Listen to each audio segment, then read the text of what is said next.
Right now, at this moment, while you are reading these words and preparing to rest, a rover the size of a small car is sitting motionless on the surface of Mars, its solar panels tilted toward a sun that appears roughly half the size it appears from Earth, its instruments quietly measuring the temperature of a world that is, on average, about 60 degrees Celsius colder than the average surface of the Earth, its wheels resting on a soil the color of dried blood, its cameras staring out across a landscape of rock and dust and ancient craters under a sky the color of a faded bruise.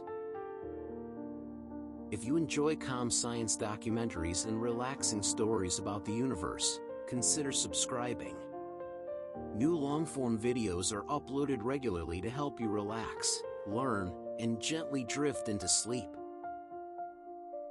The rover is surrounded by silence.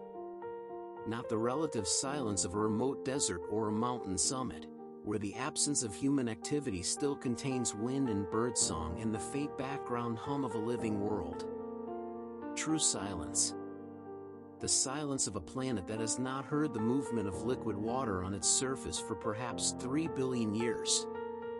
The silence of a world whose atmosphere is so thin, less than 1% the density of Earth's at sea level, that sound barely propagates through it.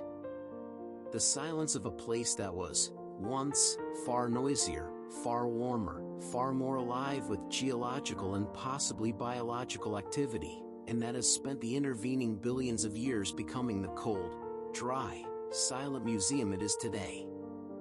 Mars is dying. Or rather, Mars has been dying for a very long time, by a process so slow that the entire recorded history of human civilization represents only an imperceptible moment in its duration. It began dying approximately 4 billion years ago, when the internal dynamo that generated its global magnetic field sputtered and failed, and it has been dying continuously, patiently, one atmospheric molecule at a time, 1 degree of surface temperature at a time, ever since. The death of Mars is not a single event. It is a process, a geological epic, a story told in the language of crater counts and isotope ratios in ancient river valleys carved into rock that has not seen flowing water since before the first animals appeared on Earth. That story is what we are telling tonight. Over the next 3 hours, we will follow Mars from its violent, promising beginning through the long sequence of losses that defines its history. The loss of its magnetic field, the loss of its atmosphere, the loss of its liquid water, the loss of its volcanic heat, the loss of whatever life might have briefly flickered on its surface during its one brief window of warmth and wetness. We will stand, in imagination, on the ancient shores of a Martian ocean that no longer exists. We will watch the sky over Mars thin from a thick, warm, blue-tinged atmosphere into the pale, nearly airless expanse it is today. We will trace the chemistry of the Martian soil for the molecular fingerprints of a biology that may or may not have existed but that, if it did, left its traces in the rock and then fell silent. Mars is, of all the objects in the solar system beyond the Earth, the one that speaks most directly to our deepest questions about life and its place in the universe. It is close enough to study in extraordinary detail. It is similar enough to Earth in its basic composition and early history to serve as a comparison case. And it failed, apparently, to sustain the conditions for life beyond the first billion years of the solar system's existence, while the Earth succeeded. Why Mars failed is a question with an answer, or rather with several answers that interlock and reinforce each other, and those answers contain a warning that is at once geological and existential. But first, tonight, they contain a story. Let us go to Mars. To understand what Mars has lost, you need to understand what it once had. And what it once had, in the first few 100 million years of the solar system's existence, was a genuine chance. Not a guarantee. Not the rich, stable, sheltered environment that the Earth ultimately proved to have. But a real, physically plausible chance at becoming a world where liquid water persisted, where chemistry could complexify, where the long chain of molecular accidents that leads from non-living matter to living matter might have been set in motion. That chance is written in the geology. It is written in the ancient river valleys that snake across the southern highlands, carved by water that flowed for long enough to cut channels hundreds of kilometers long and several kilometers wide. It is written in the delta deposits at the mouth of Jezero Crater, the precise layered sediments of an ancient river delta that formed when sediment-laden water flowed into a standing lake, settled, and accumulated over thousands of years into the flat, stratified formations that a NASA rover is now exploring one rock at a time. It is written in the mineral record, in the phyllosilicates, the clay minerals, that require liquid water to form, found in the oldest Martian rocks exposed in crater walls throughout the southern hemisphere. In the sulfates and carbonates that record the chemistry of ancient water bodies. In the hematite spherules, nicknamed blueberries by the scientists who discovered them, that form in rocks saturated with groundwater over long periods. Mars was once wet. Not wet in the way that Earth is wet, covered by a global ocean 2.5 kilometers deep on average, with liquid water cycling continuously through the atmosphere and across the surface in rain and rivers and groundwater. But wet in the way that matters for the origin of life, wet enough, for long enough, in enough places, to make the chemistry of life at least possible and perhaps inevitable given sufficient time. The question is how wet, and for how long, and what ended it? Those questions are what this journey is about. But before we follow the loss, we need to establish what was there to be lost. Mars formed approximately 4.5 billion years ago, in the same disk of gas and dust that gave birth to all the planets of the solar system, from the same physical processes of collision and accretion that assembled every rocky body from the smallest asteroid to the Earth itself. The raw materials were dust grains, then pebbles, then boulder-sized aggregates, then kilometer-scale planetesimals, then planetary embryos, colliding and merging under the relentless pull of gravity into larger and larger bodies until the dominant survivors were the 4 rocky planets of the inner solar system. Mars, the 4th planet, formed at a distance of approximately 1.52 astronomical units from the Sun, in a region of the solar nebula where the temperature was cool enough for iron and silicate minerals to condense but warm enough that water ice could not survive in solid form close to the forming star. Its formation was largely complete within the first 10 to 20 million years of the solar system's existence, based on the hafnium-tungsten isotopic dating of Martian meteorites, making it one of the earliest planets to reach something close to its final size. In this sense, Mars may be not a fully grown planet but a stranded planetary embryo, an object that formed quickly in the early solar system and then had its growth arrested by the gravitational influence of Jupiter, which prevented the accumulation of a full-sized planet in the Mars asteroid belt region. The young Mars that emerged from this accretionary process was very different from the cold, dry, geologically quiet world we observe today. It was hot. The energy of the countless impacts that built it, the gravitational energy released by the differentiation of its interior into a dense iron core and a lighter silicate mantle, and the heat produced by the decay of short-lived radioactive isotopes like aluminum-26 and iron-60 combined to give the young Mars a molten or partially molten interior with vigorous convective circulation driving geological activity at the surface. It was volcanically active. The heat from the interior drove magma upward through the crust, producing volcanic eruptions that built the earliest Martian terrain and outgassed enormous quantities of water vapor, carbon dioxide, sulfur dioxide, and other volatile compounds into the nascent atmosphere. These volcanic gases, released at rates far higher than anything Mars produces today, built the early Martian atmosphere from essentially nothing to something substantial, something thick enough to trap heat and maintain surface temperatures above the freezing point of water. And it had a magnetic field. The convecting liquid iron outer core of early Mars generated a global dipole magnetic field, similar in structure to the Earth's current field, that extended tens of thousands of kilometers into space and deflected the solar wind, the stream of charged particles flowing outward from the young sun, away from the planet's atmosphere. This magnetic shield was essential. Without it, the solar wind would have progressively stripped the atmosphere away, as it eventually did after the field collapsed.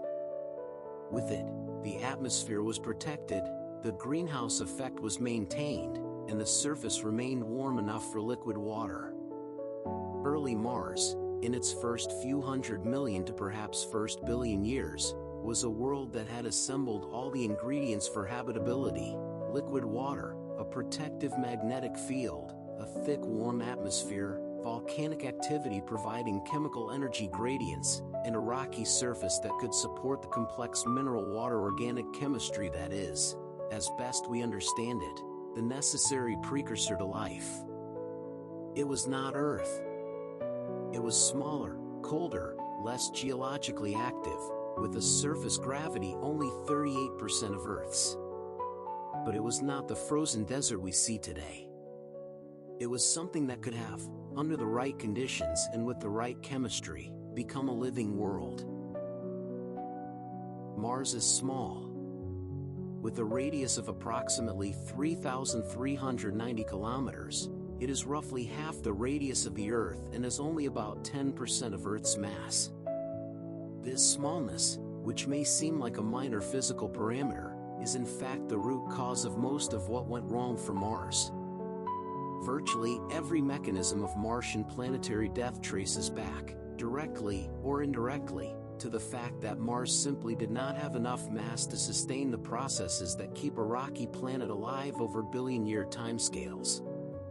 The most direct consequence of small size is rapid cooling. A planet cools by radiating heat from its surface, and the rate of heat loss is proportional to the surface area. The total heat content is proportional to the volume. The ratio of surface area to volume scales is 1 divided by the radius, which means that smaller planets have proportionally larger surface areas relative to their heat content and cool faster. Mars, with half Earth's radius, has roughly twice the surface area to volume ratio of Earth, meaning it loses its internal heat approximately twice as fast per unit volume. Over 4.5 billion years, this faster cooling has dramatic consequences for the planet's geological activity. A planet's geological activity, its volcanism, its plate tectonics if it has any, its ability to outgas volatiles and recycle surface materials, depends on maintaining a hot, partially molten interior that drives convection. When the interior cools below the solidification point of the mantle rock, convection slows and eventually stops. Volcanism ceases. The geological engine shuts down. Earth has maintained its hot interior for 4.5 billion years because it is large enough that its heat content far exceeds what it has radiated away in that time, supplemented by the ongoing heat from the decay of long-lived radioactive isotopes like uranium, thorium, and potassium-40. Mars, smaller and with proportionally less radioactive heating, cooled faster and its geological engine wound down earlier. The small size also affects the planet's gravity, which in turn affects its ability to retain an atmosphere. The escape velocity of Mars, the minimum speed a molecule must have to escape from the planet's gravitational pull, is approximately 5 kilometers per second, compared to 11 kilometers per second for Earth. Lighter molecules and molecules moving at higher speeds are more likely to escape.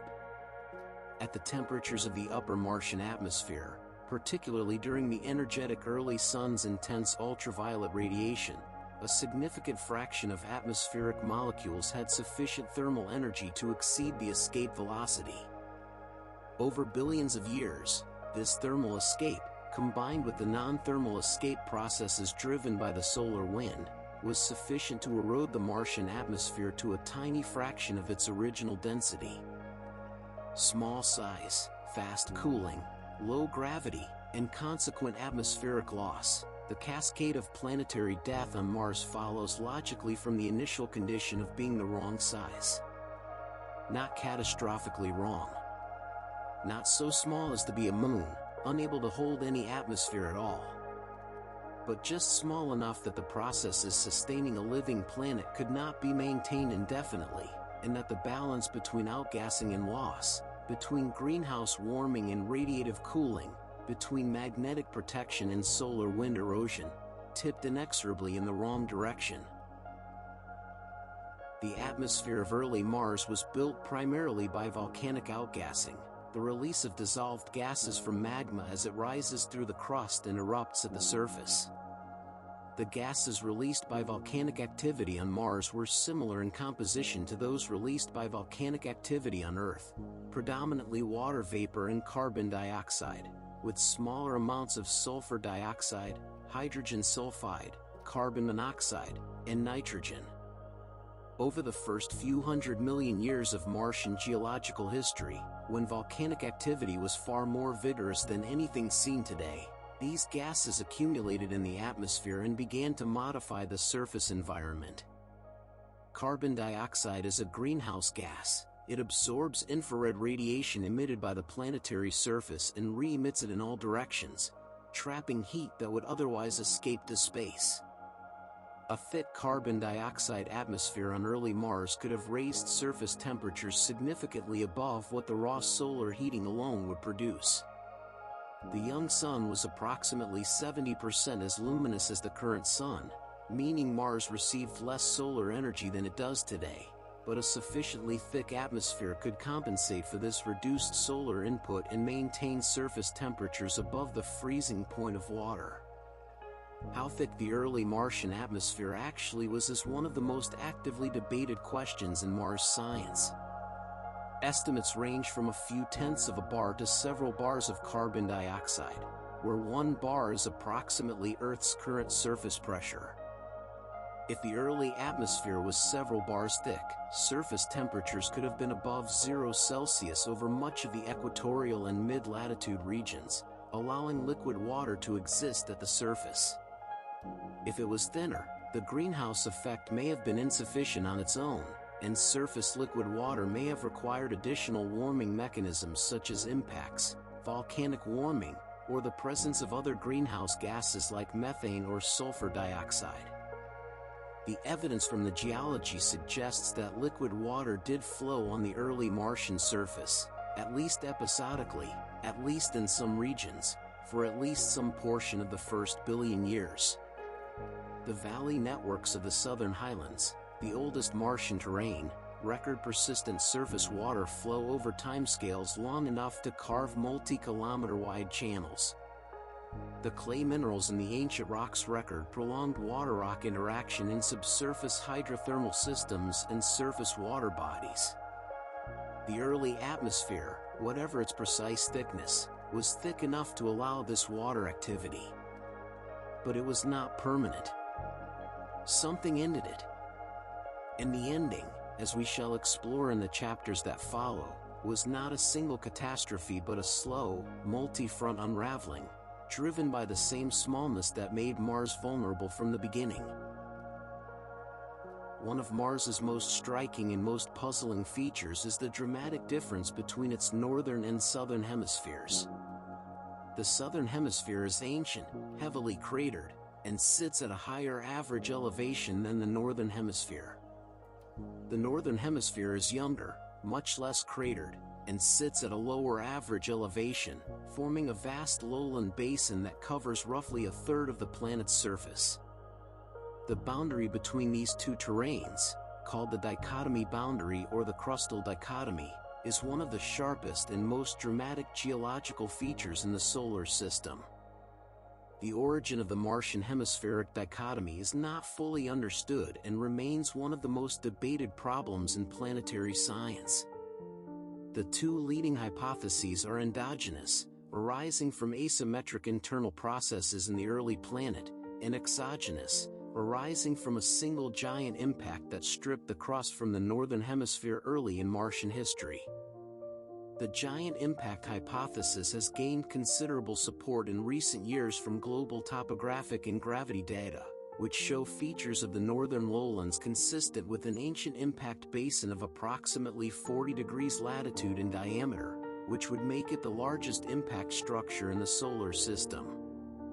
If the northern lowlands are indeed the remnant of a giant impact basin, then Mars was struck, early in its history, by an object perhaps 2,000 kilometers in diameter, an impactor larger than the dwarf planet Pluto. This impact would have been one of the most energetic events in the inner solar system's history, melting a large fraction of the Martian crust in the northern hemisphere and producing a global resurfacing event that reset the geological clock in the affected region while leaving the ancient southern highlands intact. The hemispheric dichotomy matters for the story of Martian water because the northern lowlands, sitting at lower elevation, would have been the natural collection basin for any water flowing from the higher southern highlands. If Mars once had a northern ocean, as geological evidence increasingly suggests, it would have occupied much of the northern lowland basin, covering an area comparable to Earth's Arctic Ocean and holding a volume of water that would, if spread globally, have covered the entire planet to a depth of perhaps several hundred meters. That ocean, if it existed, is gone now. Its water is locked in the polar ice caps, buried in subsurface permafrost, chemically bound into hydrated minerals in the ancient crust, or lost to space through the atmospheric escape processes that stripped Mars of its volatile inventory over billions of years.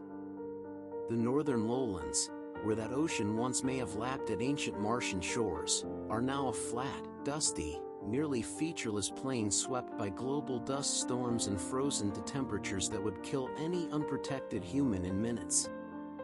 This is what Mars once was, and this is the scale of what it lost. A world with a magnetic field and a thick warm atmosphere and flowing water and perhaps, in the sheltered places where chemistry had time and energy and liquid water to work its patient magic, the first tentative experiments in molecular self-replication that might have led somewhere extraordinary. A world that almost made it. And then didn't. There is a force field around the Earth that most people never think about. You cannot see it. You cannot feel it. It does not register on any human sense. But without it, the atmosphere above your head would be slowly stripped away, molecule by molecule, carried off into space by the constant pressure of the solar wind, and the surface of the Earth would be exposed to a level of radiation that would make the development of complex life impossible. The Earth's magnetic field, generated deep in the planet's liquid iron outer core by the same convective churning that sustains the planet's geological activity, is not merely a navigational convenience for compass needles and migratory birds. It is one of the fundamental conditions of life on Earth, a planetary shield that has been operating continuously for most of the planet's 4.5 billion-year history. Mars once had such a shield. We know this because the ancient rocks of the Martian southern highlands carry remnant magnetism, the frozen record of a global magnetic field that existed when those rocks solidified from the magma of early Martian volcanic activity. The rocks recorded the field direction and something of its strength at the time of their formation, and they have retained that record through 4 billion years of subsequent geological quiet. When spacecraft magnetometers mapped the magnetic field of Mars from orbit, they detected not a coherent global dipole field like Earth's but a patchwork of locally magnetized crustal regions in the southern highlands, alternating stripes of opposite magnetic polarity that are the scrambled remnant of what was once a global field, preserved only in the oldest rocks. The magnetic field of early Mars was real. It was global. It was probably comparable in strength to the Earth's current field, sufficient to stand off the solar wind and protect the atmosphere. And then, approximately 4 billion years ago, it collapsed. The internal dynamo that generated it ceased operating. The global shield disappeared. And the consequences for the Martian atmosphere and ultimately for the prospects of Martian life were catastrophic, playing out not instantly but over hundreds of millions and billions of years as the unprotected atmosphere bled away into space. Understanding why the Martian magnetic field failed requires understanding how magnetic fields are generated in the first place, and why the conditions that generate them are more fragile than they might appear. The Earth's magnetic field is generated by a process called the geodynamo, operating in the liquid iron outer core that lies between the solid inner core and the base of the mantle. The outer core is a shell of liquid iron and nickel approximately 2,000 kilometers thick, at temperatures of 4,000 to 5,000 Kelvin, under pressures of 100 to 300 gigapascals. This liquid metal is an excellent electrical conductor, and when electrically conducting fluid moves in the presence of a magnetic field, it generates electric currents, and those currents in turn generate magnetic fields. The interaction between the fluid motions, the electric currents, and the magnetic fields is self-sustaining. Given the right initial conditions and a continuous energy source to drive the fluid motions, the system amplifies and maintains a magnetic field indefinitely. The energy source driving the Earth's geodynamo is primarily the cooling of the core and the freezing of the inner core. As the Earth slowly loses heat from its interior, the liquid outer core cools, and the iron in the coolest parts freezes onto the surface of the growing solid inner core. This freezing releases latent heat and, crucially, releases the lighter elements dissolved in the liquid iron, primarily sulfur, oxygen, and silicon. The released light elements rise buoyantly through the outer core, driving a compositional convection that is at least as important as thermal convection in maintaining the vigorous fluid motions that sustain the dynamo. For a planetary dynamo to operate, three conditions must be met simultaneously. There must be a region of electrically conducting liquid in the planetary interior. There must be a sufficient energy source to drive convective motions in that liquid. And the planet must be rotating, because the Coriolis effect of rotation organizes the convective motions into the helical flow patterns that are most efficient at generating and sustaining a large-scale magnetic field. Remove any of these three conditions and the dynamo fails. Mars satisfied all three in its early history. It had a liquid iron core. It had sufficient internal heat from accretion and radioactive decay. And it rotated with a period very similar to Earth's, approximately 24.5 hours. The early Martian dynamo operated, and the ancient crustal magnetism preserved in the southern highlands is its record. The Martian dynamo did not fail all at once. The evidence from the crustal magnetism suggests a complex history in which the field weakened, possibly reversed polarity multiple times, and eventually ceased operating sometime around 4 billion years ago, in the period planetary scientists call the early Noachian era. The timing of the collapse is constrained by the fact that large impact craters formed after approximately 4 billion years ago do not show the strong crustal magnetism seen in older southern highland terrain, suggesting that by the time those impacts occurred and the impact melt solidified, there was no longer a significant global field present to magnetize the cooling rock. What caused the Martian dynamo to fail? The most widely accepted explanation is simply that the Martian core cooled too rapidly. Mars, being smaller than Earth, lost its internal heat faster. The temperature of the Martian core dropped below the threshold required to maintain vigorous convection in the liquid outer core. As convective motions slowed, the dynamo weakened. As the dynamo weakened, the field it generated declined. At some point the field fell below the threshold needed to stand off the solar wind effectively, and the unprotected atmosphere began its long erosion. A contributing factor may have been the solidification of the Martian core. If the Martian core cooled to the point where a significant fraction solidified, the compositional convection that drives the Earth's geodynamo, the buoyant rise of light elements released by inner core freezing, would have been suppressed. Unlike Earth, where the gradual growth of the solid inner core provides an ongoing energy source for the outer core dynamo, A Mars with a nearly fully solidified core would have had no equivalent process. The dynamo would be starved of its energy supply and would cease. Another possible contribution was the series of giant impacts that pockmarked the early Martian surface during the period of heavy bombardment. Large impacts inject enormous amounts of energy into the planetary interior through seismic waves and pressure shocks, potentially disrupting the organized convective flow in the outer core that sustains the dynamo. A sufficiently large impact, or a sufficiently rapid succession of large impacts around 4 billion years ago, could have temporarily disrupted or permanently terminated the Martian dynamo by disordering the flow patterns that generated the field. Whether the final collapse was caused by core cooling, impact disruption, or some combination of both, the outcome was the same. The planetary shield went down, and the solar wind began to interact directly with the Martian upper atmosphere.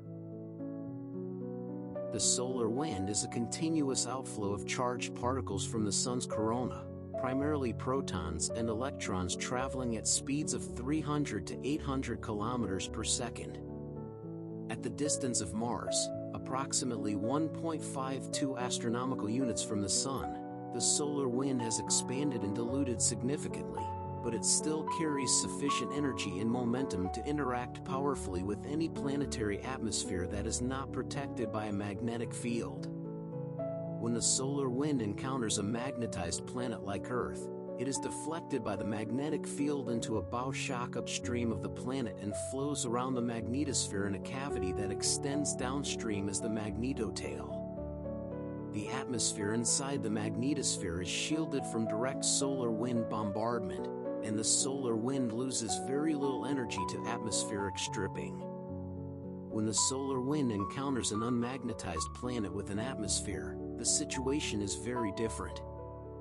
Without a magnetic field to deflect it, the solar wind impinges directly on the ionosphere, the electrically conducting upper layer of the atmosphere.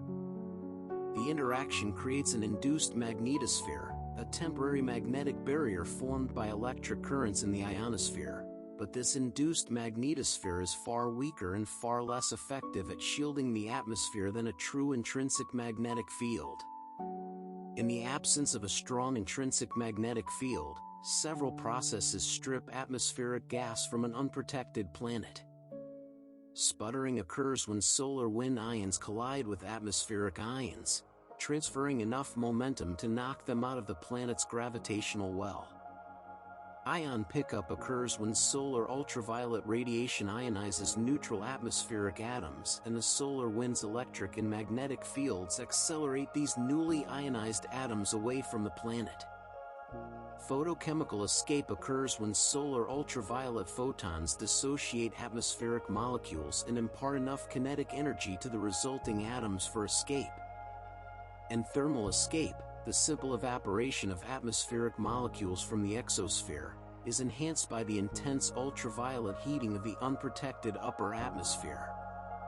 Each of these escape processes removes only a tiny amount of atmospheric gas per unit time. The current escape rate of the Martian atmosphere, measured by the MAVEN spacecraft in orbit around Mars since 2014, is approximately 100 grams per second. That rate sounds trivial, but sustained over 4 billion years it represents a total atmospheric loss of approximately 10 to 20 times the current atmospheric mass. The early Mars atmosphere, exposed to the more energetic young sun immediately after the magnetic field collapsed, would have lost gas at rates far higher than today's MAVEN measurements, potentially stripping a substantial fraction of the early atmosphere within the first 100 million years after the dynamo's failure. One of the most elegant confirmations of the solar wind stripping hypothesis came from the MAVEN mission, the Mars Atmosphere and Volatile Evolution spacecraft launched by NASA in 2013. MAVEN was designed specifically to measure the current rate of atmospheric escape and characterize the physical processes responsible, providing the observational data needed to extrapolate back to the early Martian atmosphere and understand how much gas was lost over what timescales. MAVEN's measurements confirm that all 4 major escape mechanisms operate simultaneously on Mars today. The spacecraft measured ion escape rates, neutral atom escape rates, and the energy spectra of escaping particles, finding that the total escape rate is dominated by ion pickup and photochemical escape, with sputtering contributing a smaller but non-negligible fraction. The escape rate varies dramatically with solar activity. During solar storms, when coronal mass ejections enhance the solar wind density and speed, the escape rate spikes by factors of 10 to 100 above the quiet sun baseline, reaching rates of kilograms per second during the most intense events.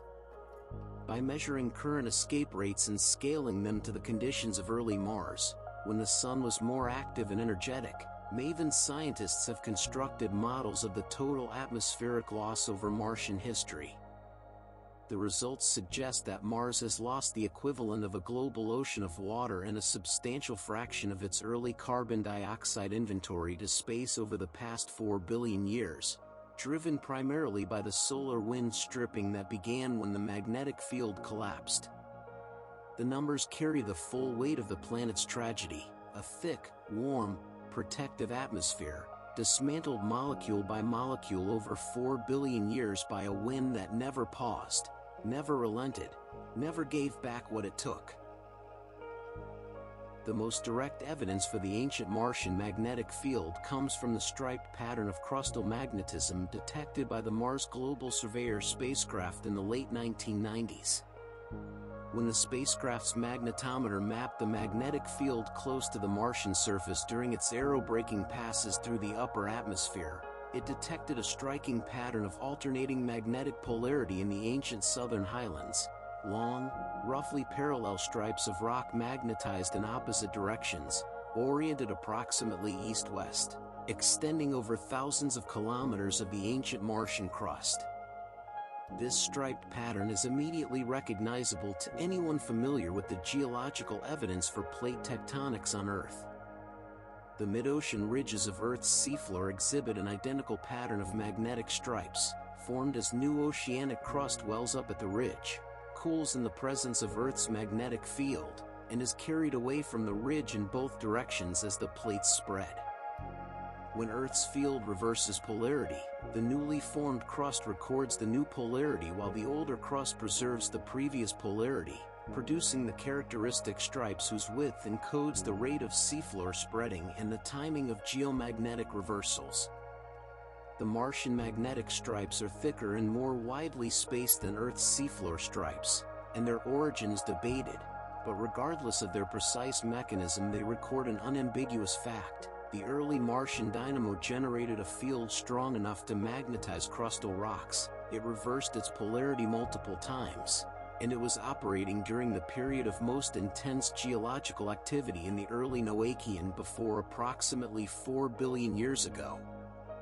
The stripes are the tombstone of the Martian dynamo, the permanent record of a magnetic field that operated for several 100 million years before the planet's interior cooled enough to extinguish it.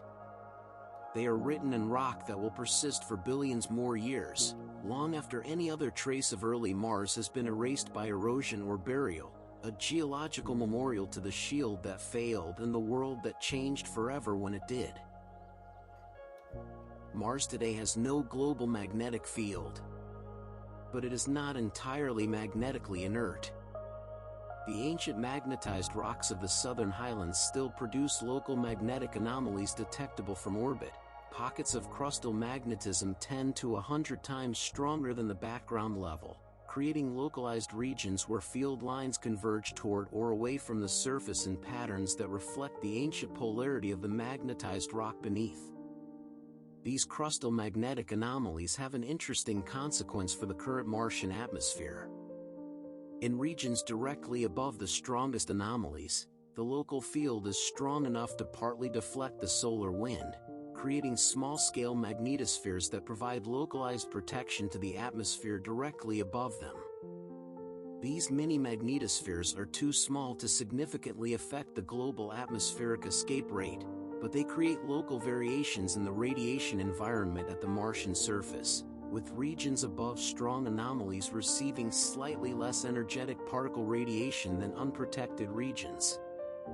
Some scientists have speculated that these regions beneath strong crustal magnetic anomalies might have been preferentially habitable over geological timescales, protected from the worst of the radiation environment by their local magnetic umbrellas.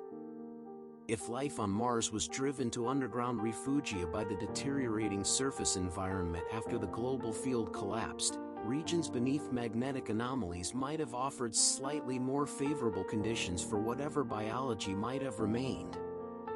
The ghost of the Martian magnetic field, preserved in the ancient magnetized crust of the southern highlands, thus continues to shape the planet's environment in subtle ways 4 billion years after the dynamo that generated it went dark. The shield is gone, but the memory of the shield remains, magnetized into stone. Patient and permanent, in the way that only geology can be patient and permanent, outlasting by billions of years the dynamic processes that created it. The first domino fell 4 billion years ago. The next chapters tell us what followed. If you could stand on the surface of Mars right now, unprotected, the first thing that would kill you would not be the cold, though the cold would kill you quickly. It would not be the radiation, though the radiation would damage you severely within hours. It would be the pressure, or rather the absence of it. The atmospheric pressure at the Martian surface is approximately 630 pascals, less than 1% of Earth's sea level pressure of 101,300 pascals. At this pressure, the gases of your body, dissolved in your blood and your tissues, would begin to bubble out of solution immediately. The boiling point of water at Martian surface pressure is approximately 2 degrees Celsius, meaning that the water in your body would flash to vapor almost instantly. You would not suffocate from lack of oxygen, though the Martian atmosphere is 95% carbon dioxide with almost no oxygen. You would die from the simple mechanical consequence of being exposed to a near vacuum. This near vacuum is what remains of a planetary atmosphere that was once orders of magnitude thicker. The story of how the Martian atmosphere went from a warm, substantial blanket of gases capable of sustaining liquid water on the surface to the thin, cold, nearly airless shell it is today is a story of loss measured in molecules and timescales, driven by the same forces we began to identify in the previous chapter: the solar wind, the absence of a magnetic shield, and the relentless arithmetic of atmospheric escape operating over 4 billion years. But the story of the Martian atmosphere is not only a story of loss to space. It is also a story of loss to the ground, of gases that did not escape the planet but instead became chemically bound into the rocks and soils of the Martian surface, locked away in minerals that formed when the atmosphere reacted with the crust, stored in the polar ice caps as frozen deposits that represent a partial record of the planet's atmospheric history. The Martian atmosphere did not simply vanish. It was redistributed, some of it to space, some of it into the rock, some of it into the ice, leaving only a fraction of the original inventory in the thin shell of gas that constitutes the current Martian sky. Tracing that redistribution, understanding where the original atmospheric gases went and how quickly, is one of the central projects of Mars science. And the answers it is yielding are both scientifically precise and, in their way, quietly devastating.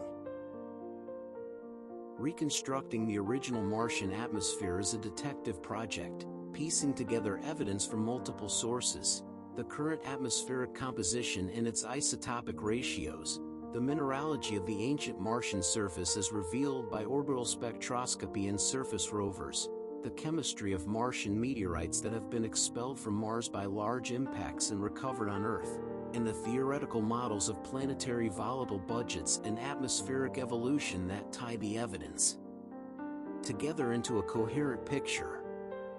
The most powerful line of evidence for the original atmospheric mass comes from the isotopic composition of the current Martian atmosphere.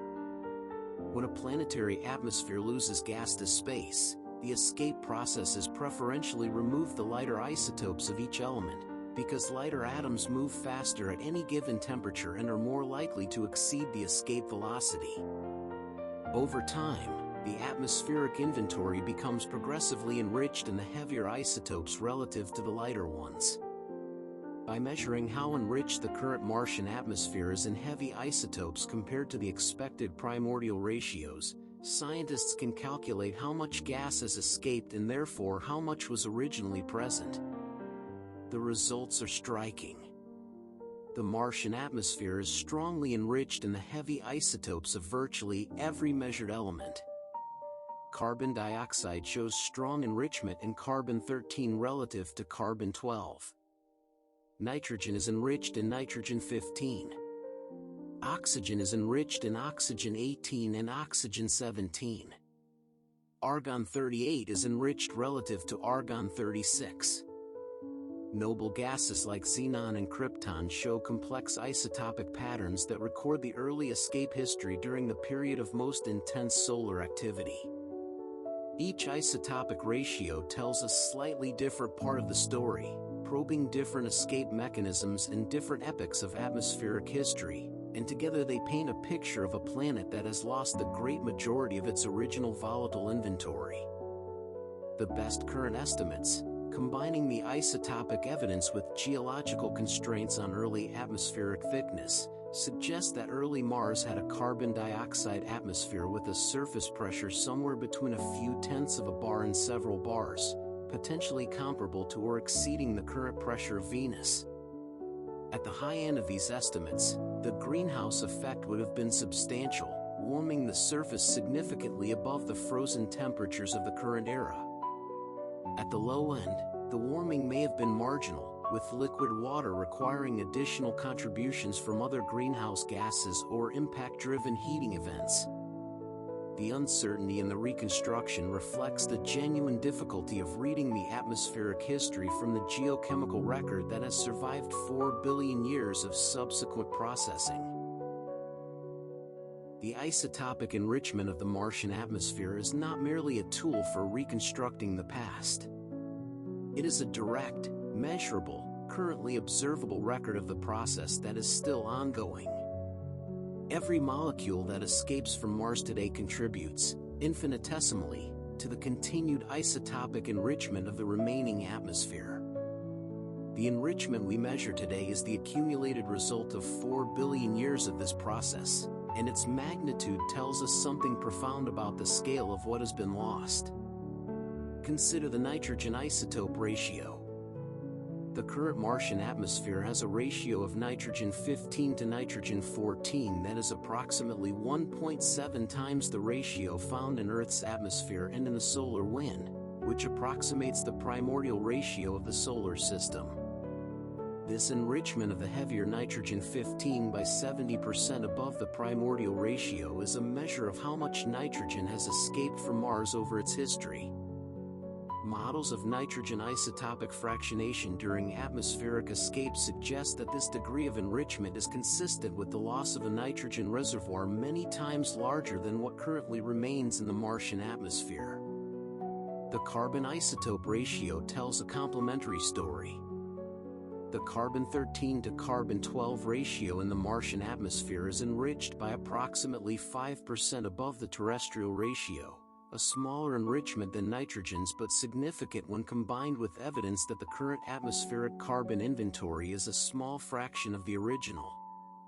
The combination of modest isotopic enrichment with a large inferred original reservoir is consistent with the scenario in which much of the original atmospheric carbon dioxide was lost through geological processes, carbonate formation in rocks and soils, rather than through escape to space, leaving the escape-driven isotopic fractionation acting on a progressively reduced inventory. The argon isotope ratio provides perhaps the most precisely interpretable record of atmospheric escape. Argon-38 and argon-36 are both non-radiogenic isotopes of noble gas argon, meaning they are not produced by radioactive decay within the planet, and their ratio is therefore a pure record of the mass-dependent fractionation produced by atmospheric escape. The Martian atmosphere has an argon-38 to argon-36 ratio approximately 4 times higher than the solar wind value, indicating that Mars has lost atmospheric argon equivalent to several times the current inventory through escape processes. Since noble gases are chemically inert and cannot be removed from the atmosphere by reactions with the surface, all the argon loss must be attributed to genuine escape to space rather than to geological sequestration, making it one of the cleanest measures of the total escape flux. Carbon dioxide is the dominant gas in the current Martian atmosphere, comprising approximately 95% of the total by volume. It is also the dominant greenhouse gas, responsible for essentially all of the greenhouse warming that elevates the Martian surface temperature above the effective radiative temperature that pure sunlight alone would produce. And it was, in the early atmosphere, present at much higher partial pressures that provided the bulk of the original greenhouse warming. Where did the original carbon dioxide go? The answer comes in two parts, with different mechanisms operating on different timescales and producing different types of evidence. The first part is carbonate formation. On Earth, atmospheric carbon dioxide dissolves in rainwater and ocean water to form carbonic acid, which reacts with calcium and magnesium silicate rocks to form carbonate minerals, primarily calcite and dolomite. This carbonate-silicate cycle is Earth's primary long-term carbon thermostat. When carbon dioxide is high, more carbonic acid dissolves more silicate rock, forming more carbonates and removing carbon dioxide from the atmosphere. When carbon dioxide is low, volcanic outgassing replenishes it. The cycle operates on timescales of hundreds of thousands to millions of years and has kept Earth's climate within the range of liquid water habitability for most of its history. On early Mars, when liquid water was present on the surface and in subsurface hydrothermal systems, a similar carbonate formation process should have been operating, removing carbon dioxide from the atmosphere and locking it into carbonate minerals. The predicted result is substantial deposits of carbonate rock in the ancient Martian terrain, analogous to the limestone and dolomite formations found in Earth's sedimentary record. This predicted carbonate is conspicuously difficult to find. Orbital spectroscopy of the Martian surface has detected carbonates in some ancient crustal exposures, but at concentrations far lower than would be expected if carbonate formation was the primary sink for the original carbon dioxide atmosphere. The deficit of surface carbonates is one of the most debated puzzles in Mars atmospheric science. Possible explanations include destruction of early carbonates by the acidic conditions produced by volcanic sulfur dioxide in the early atmosphere, burial of carbonates under subsequent lava flows and sediment, dissolution and re-release of carbonates by episodic acidic groundwater percolation, or simply an original atmosphere thinner than the models predict. The answer remains unresolved. The second part of the carbon dioxide loss is escape to space as atomic oxygen and carbon monoxide, produced when ultraviolet light dissociates carbon dioxide molecules in the upper atmosphere. The dissociation products can either recombine to reform carbon dioxide or escape individually to space, and the net escape rate of carbon in all its forms has been measured by MAVEN to be several hundred grams per day for the current quiet sun conditions. Over 4 billion years of more intense early solar activity, the cumulative carbon escape could be substantial, though current estimates suggest it is smaller than the geological sequestration by carbonates and other carbon-bearing minerals. The color of a planetary sky depends on the composition and density of its atmosphere and the scattering properties of any suspended particles. Earth's sky is blue because nitrogen and oxygen molecules scatter blue light more efficiently than red light through Rayleigh scattering, and because the atmosphere is dense enough to produce significant multiple scattering that gives the entire sky its characteristic color. Venus's sky, seen from its surface, would appear a pale yellowish white through the dense clouds of sulfuric acid droplets that cover the planet. And the Martian sky, as seen by every spacecraft that has landed on the surface, is a distinctive pinkish tan, sometimes described as butterscotch or salmon, produced by the scattering and absorption of sunlight by the fine reddish iron oxide dust particles that are suspended in the thin Martian atmosphere. The current Martian sky is not blue because the atmosphere is too thin for significant Rayleigh scattering and because the dominant light scattering elements are the dust particles rather than the gas molecules. When the dust is at its most concentrated during global dust storms, the sky darkens to a deep brownish red, the sun becoming a pale, featureless disk barely visible through the opacity of the suspended dust. When the dust settles after a storm, the sky brightens toward its characteristic pinkish tan, and near sunset and sunrise the scattering geometry can produce subtle blue tinges around the sun in what Martian scientists have described as a reversed sunset, blue near the sun and pinkish farther away, the opposite of Earth's reddening sunsets. The early Martian sky would have looked very different. With a substantially thicker atmosphere, and before the surface had been oxidized to the reddish iron oxides that now dominate the soil, the early Martian sky may have had a distinctly different character. If the early atmosphere contained significant water vapor and was dense enough for cloud formation, the sky might have hosted whether clouds of water ice or liquid water droplets, casting shadows on the ancient surface below. Carbon dioxide clouds may have formed in the higher altitude regions of the early atmosphere, reflecting sunlight back to space and potentially affecting the climate in ways that are still being modeled. The sky over early Mars was not the thin, dusty, pinkish expanse of today but something fuller, more dynamic, more alive with the circulation of a planetary atmosphere that had real weather rather than merely wind and dust. The transition from that early rich atmosphere to the current thin one was not instantaneous. It unfolded over hundreds of millions of years, with the atmospheric pressure declining as escape to space and sequestration in rocks removed gas faster than volcanic outgassing replenished it. The sky darkened gradually, in the sense of becoming more transparent as the gas density fell. The greenhouse effect weakened as the carbon dioxide pressure dropped. The surface temperatures fell. The clouds thinned. The rain stopped. The rivers dried. And the sky became, over the course of 1 billion years of slow atmospheric loss, the pale, cold, dusty expanse that a rover's cameras record today. The current Martian atmosphere is dominated by carbon dioxide at 95.3% by volume, with nitrogen at 2.6%, argon at 1.9%, and trace amounts of oxygen, carbon monoxide, water vapor, and other minor species. The total surface pressure averages approximately 630 pascals, varying by about 25% between the southern summer minimum and the northern summer maximum as carbon dioxide condenses into and sublimes from the polar ice caps in a seasonal atmospheric breathing that is one of the most distinctive features of the current Martian climate. The seasonal variation of the Martian atmosphere is driven by the large eccentricity of Mars's orbit, which causes the planet to receive significantly more solar energy near perihelion, its closest approach to the Sun, than near aphelion.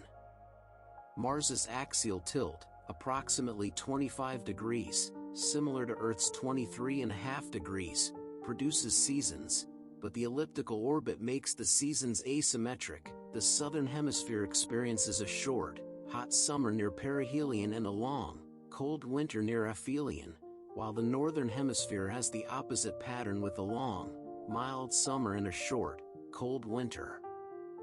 This orbital asymmetry, combined with the low thermal inertia of the Martian surface, drives the seasonal deposition and sublimation of carbon dioxide at the poles that produces the measurable pressure oscillation. The water vapor content of the Martian atmosphere is tiny, between 10 and several hundred precipitable micrometers depending on season and location, compared to several millimeters to centimeters in Earth's atmosphere. Despite this small absolute amount, water plays an important role in Martian atmospheric chemistry and in the exchange of water between the atmosphere and the polar caps, regolith, and any subsurface ice deposits. The daily and seasonal cycles of water vapor deposition and sublimation, revealed by orbital and surface measurements, trace the movement of water through the current Martian system in its current cold, sparse state, a ghostly echo of the vigorous water cycle that operated when the atmosphere was thick and warm. The oxygen content of the current Martian atmosphere, approximately 170 parts per million, is far too low to sustain any aerobic metabolism of the kind used by Earth's animals. It is produced primarily by the photochemical dissociation of carbon dioxide and water vapor by ultraviolet light in the upper atmosphere, and it is lost by reaction with the iron-rich Martian soil, which is a powerful oxidizing environment that consumes any oxygen that comes into contact with it. The reddish color of the Martian surface is itself the product of this oxidation. The iron in the Martian rocks and soil has been oxidized to ferric iron oxide, the same compound that gives rust its characteristic red color.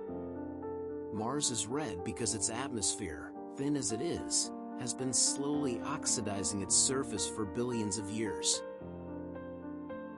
The Martian polar ice caps are, in the most literal physical sense, part of the atmosphere. The carbon dioxide that makes up 95% of the Martian atmospheric gas is in thermodynamic equilibrium with the solid carbon dioxide, dry ice, that condenses at the polar caps in winter and sublimes back into the atmosphere in summer. The polar caps are therefore not separate from the atmosphere but continuous with it, representing the atmospheric reservoir in its condensed phase. When the southern polar cap is at its maximum extent in winter, it contains enough condensed carbon dioxide to reduce the global atmospheric pressure by more than 10%. Beneath the seasonal carbon dioxide frost layers lies a permanent water ice cap at each pole. The north polar cap is primarily water ice with a thin seasonal coating of carbon dioxide frost. The south polar cap has a permanent residual cap of carbon dioxide ice overlying a much thicker deposit of water ice. The total water ice stored in both polar caps is estimated at approximately 1.2 million cubic kilometers, enough water that if it were melted and distributed globally it would cover the planet to a depth of approximately 35 meters. The layered deposits that make up the polar ice caps are one of the most remarkable geological features on Mars. The ice layers, alternating between relatively clean water ice and dusty ice deposits, record the history of Martian climate variability over the past few million years. The alternation is driven by quasi-periodic changes in Mars's orbital parameters, particularly the obliquity, the axial tilt, which varies over large ranges on timescales of tens of thousands to millions of years.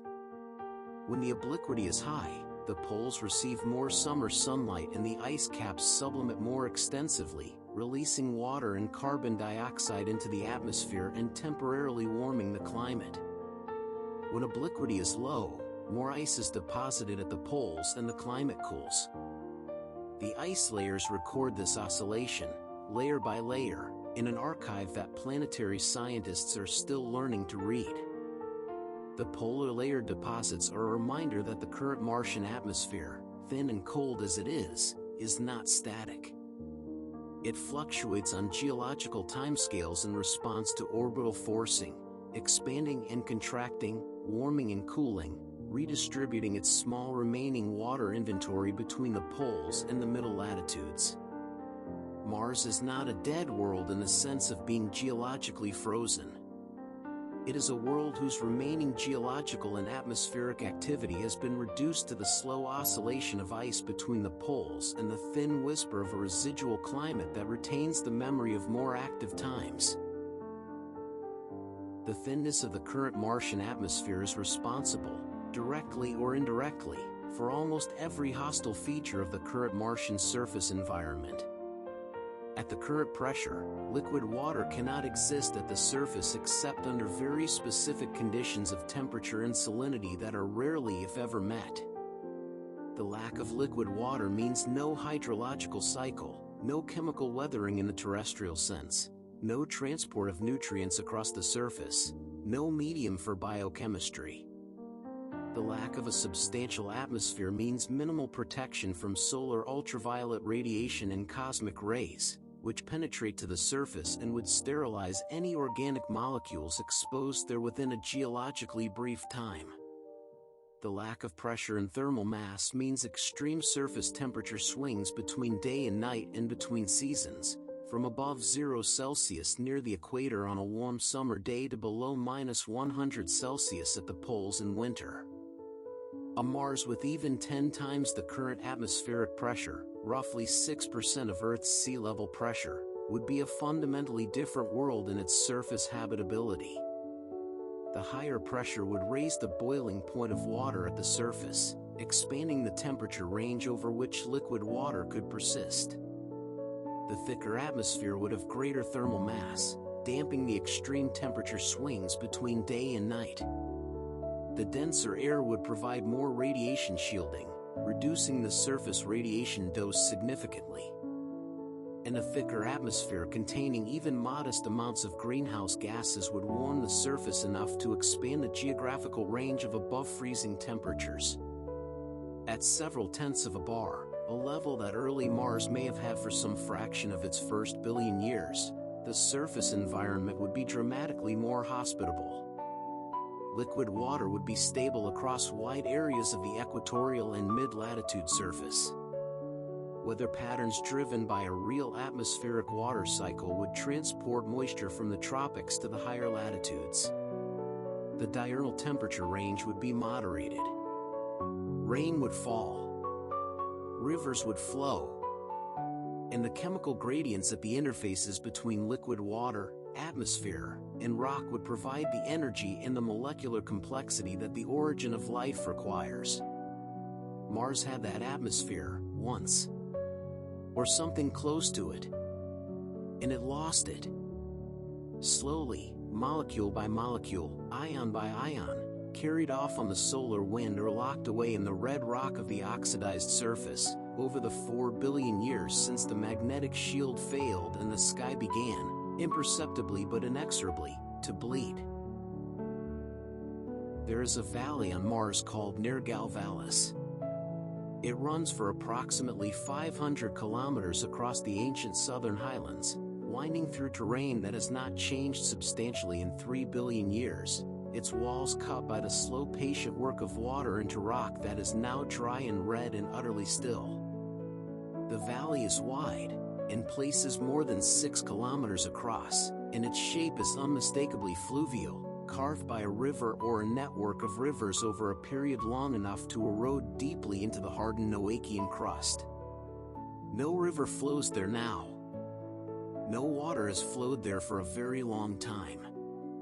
The valley exists as a pure geological memorial to the water that carved it, a 3 billion year old signature in stone of a hydrology that was real, was sustained, and then ended.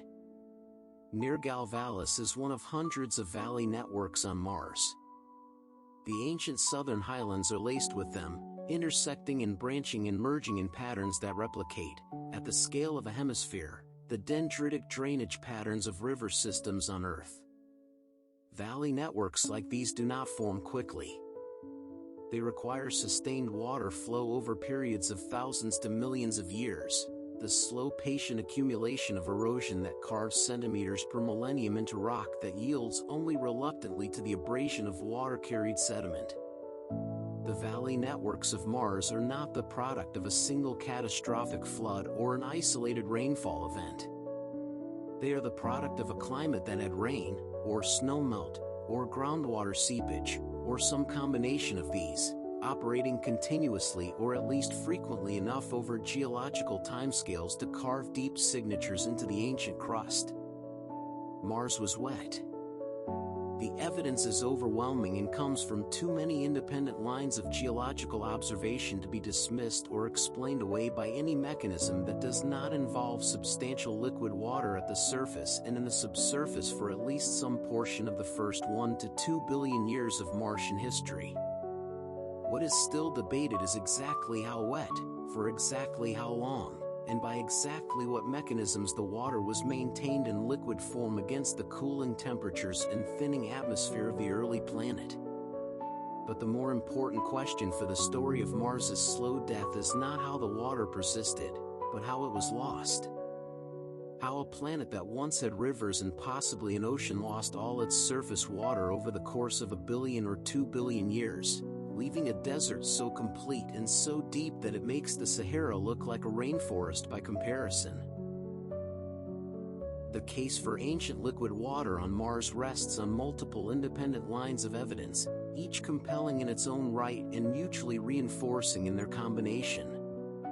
The valley networks are the most immediately visible, readable by anyone who looks at a topographic map of the Martian southern highlands and recognizes the drainage patterns for what they are. But they are far from the only evidence. The mineralogical record is, in some ways, even more compelling than the morphological one.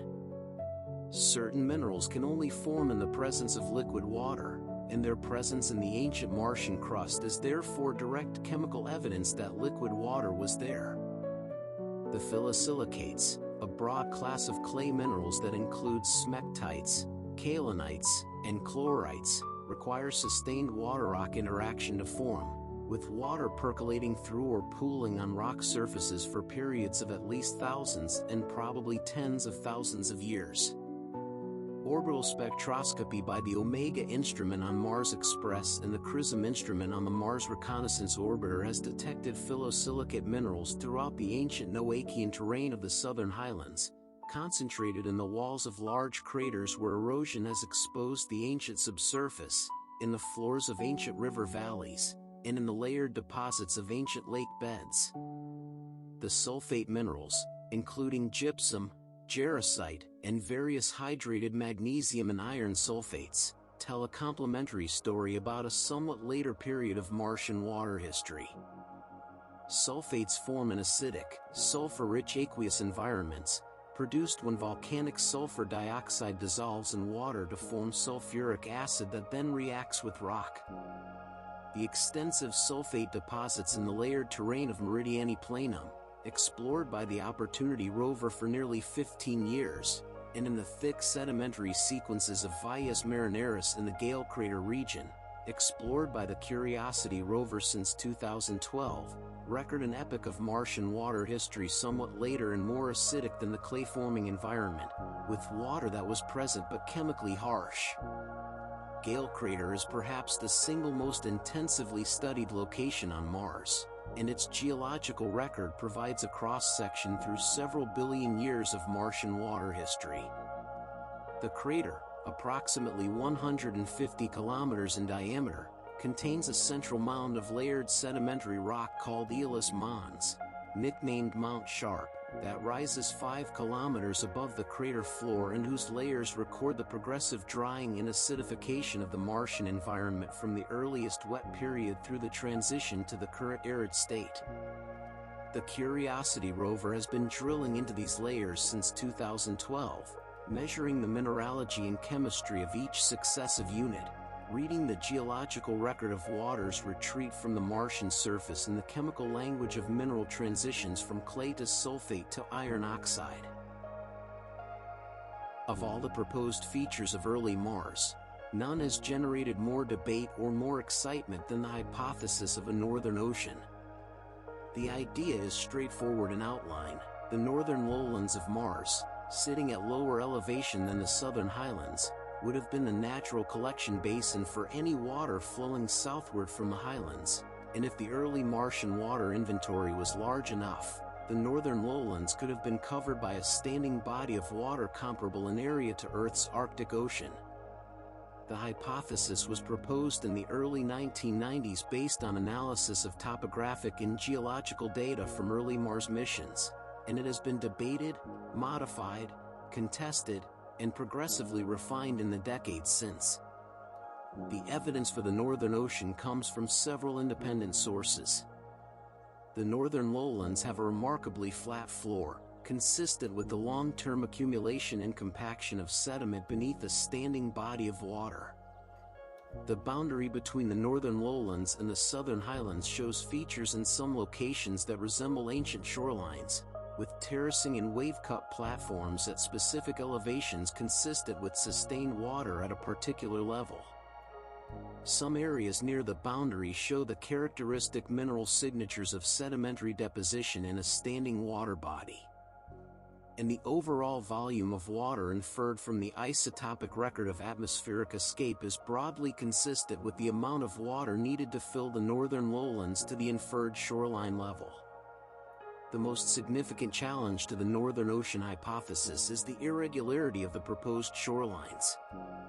On Earth, ocean shorelines maintain a consistent elevation because the ocean surface is a gravitational equipotential, and even ancient shorelines, uplifted and deformed by subsequent tectonics, show systematic elevation patterns that can be corrected for the deformation. The proposed Martian shorelines are irregular, varying in elevation by kilometers across their extent, which would seem to be inconsistent with a single standing body of water at a uniform level. Various responses to this challenge have been proposed. Large impacts in the vicinity could have caused regional crustal deformation that distorted the shoreline elevations after the ocean receded. The true polar wander of Mars, the reorientation of the planet's rotation axis relative to the crust in response to changes in the distribution of mass, could have shifted the positions of equipotential surfaces relative to the crust over the billions of years since the ocean existed. And some researchers argue that what are interpreted as shorelines may actually be features of a different geological origin, misidentified by the pattern-seeking tendency of the human mind working with ambiguous data. The debate over the Northern Ocean is unlikely to be fully resolved without surface exploration of the northern lowlands, which have not yet been visited by any landed mission. The Mars 2020 Perseverance rover is exploring Jezero crater on the boundary of the northern lowlands, sampling rocks deposited in an ancient river delta at the margin of what may have been part of the Northern Ocean or a more local lake. Every sample it collects and every rock it characterizes adds to the evidence that will ultimately allow planetary scientists to reconstruct the water history of the Northern Hemisphere and determine whether the Northern Ocean was real, how large it was, how long it persisted, and how it ended. The valley networks of the Martian southern highlands are among the most extensively studied features on the planet, and for good reason.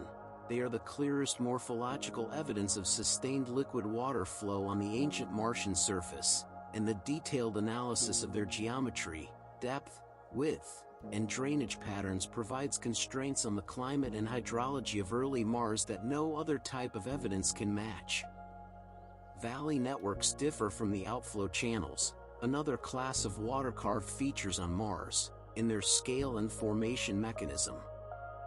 The outflow channels are enormous, some of them thousands of kilometers long and tens of kilometers wide, carved by catastrophic floods of water released suddenly from subsurface reservoirs or from the melting of ground ice by volcanic intrusions.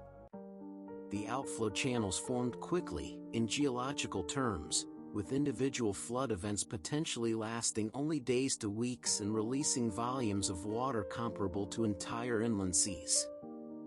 They are dramatic and violent, and they record catastrophic events rather than sustained climatic conditions. The valley networks are different. They are smaller, more branching, more dendritic in pattern. Their geometry indicates formation by sustained surface runoff, groundwater seepage, or a combination of both, operating over timescales of thousands to millions of years. The valleys are deepest and most developed in the oldest Noachian terrain, suggesting that the most intense period of valley network formation was in the first 1 to 2 billion years of Martian history, corresponding to the Noachian and early Hesperian periods. After the Hesperian transition, approximately 3 to 3.5 billion years ago, valley network formation declined dramatically, a geological marker of the transition to the cold, dry conditions that have characterized Mars ever since. The branching patterns of the valley networks carry information about the climate that produced them. On Earth, valley networks with high drainage densities, many tributaries per unit area, are characteristic of regions with high rainfall rates, because more rain produces more surface runoff and carves more tributaries. Valley networks with low drainage densities are characteristic of drier climates where water comes primarily from groundwater seepage rather than surface runoff. The Martian valley networks have drainage densities that are lower than typical Earth river systems but not negligibly so, suggesting that precipitation, whether as rain or snow that subsequently melted, played some role in their formation alongside groundwater contributions. The total volume of rock eroded by the valley networks, estimated from the depth and width of the valleys and the length of the drainage systems, is enormous by any standard. Hundreds of thousands of cubic kilometers of rock have been eroded and transported as sediment in the formation of the valley network systems of the Southern Highlands. This erosion required not merely the presence of water but the presence of water carrying sufficient sediment to abrade the rock, flowing with sufficient velocity to transport that sediment, for a time long enough to accumulate the observed erosional volume. The valley networks are not the work of a brief, exceptional wet period. They are the patient work of hydrology that operated, in some form, for millions to tens of millions of years.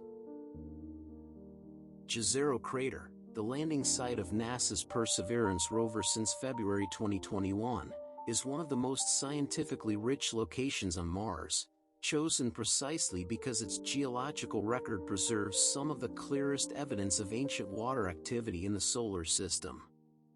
The crater is approximately 49 kilometers in diameter, located at the western edge of the Isidis Basin in the northern hemisphere, and it was selected from dozens of candidate landing sites partly because it contains a preserved river delta at its western margin, the delta of an ancient river that flowed into the crater when it was filled with a lake. The Jezero Delta is a fan-shaped deposit of layered sedimentary rock approximately 3 kilometers wide and several tens of meters thick, formed when a sediment-laden river flowing from the west through what is now called Neretva Vallis entered the standing water of the Jezero Lake and deposited its sediment load as the flow velocity dropped.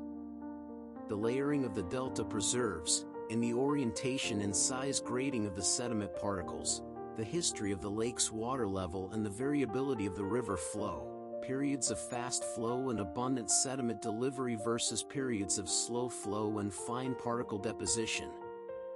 Reading this record is one of the primary scientific objectives of the Perseverance mission. The Perseverance rover has confirmed that the delta is indeed a genuine fluvial deposit, containing rounded and abraded pebbles transported by flowing water from distant source rocks, layered sediments consistent with delta formation in standing water, and organic molecules preserved in the ancient sediment that may be either abiotic organic chemistry or, more tantalizing, the chemical residue of ancient microbial life. The rover has been collecting samples from the delta and from the older volcanic rocks of the crater floor, caching them for eventual return to Earth by a future sample return mission that will allow the full analytical power of Earth's laboratories to be brought to bear on the question of whether the Jezero Lake harbored life. The age of the Jezero Lake system is estimated at approximately 3.5 billion years, based on crater counting of the surfaces associated with the delta and inflow channels. This age places the Jezero Lake in the late Noachian to early Hesperian transition period, the epoch during which the Martian climate was transitioning from the relatively wet early period to the cold, dry conditions of the Hesperian and Amazonian eras that followed. Jezero was one of the last lakes on Mars, formed during the final stages of the warm and wet early epoch and preserved by the subsequent rapid decline and erosion that buried and protected the delta from the wind erosion that has shaped so much of the rest of the Martian surface. The transition from the wet early Mars to the dry later Mars, from the valley networks and possible ocean of the Noachian to the frozen desert of the Amazonian, was not a single event.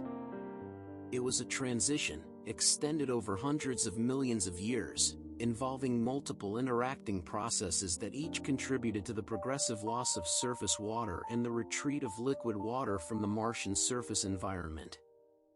The most fundamental process was the decline of volcanic outgassing. In the early Noachian, Vigorous volcanic activity released enormous quantities of water vapor and carbon dioxide and other volatiles into the atmosphere, maintaining the inventory of greenhouse gases and atmospheric water vapor that sustained the warm early climate.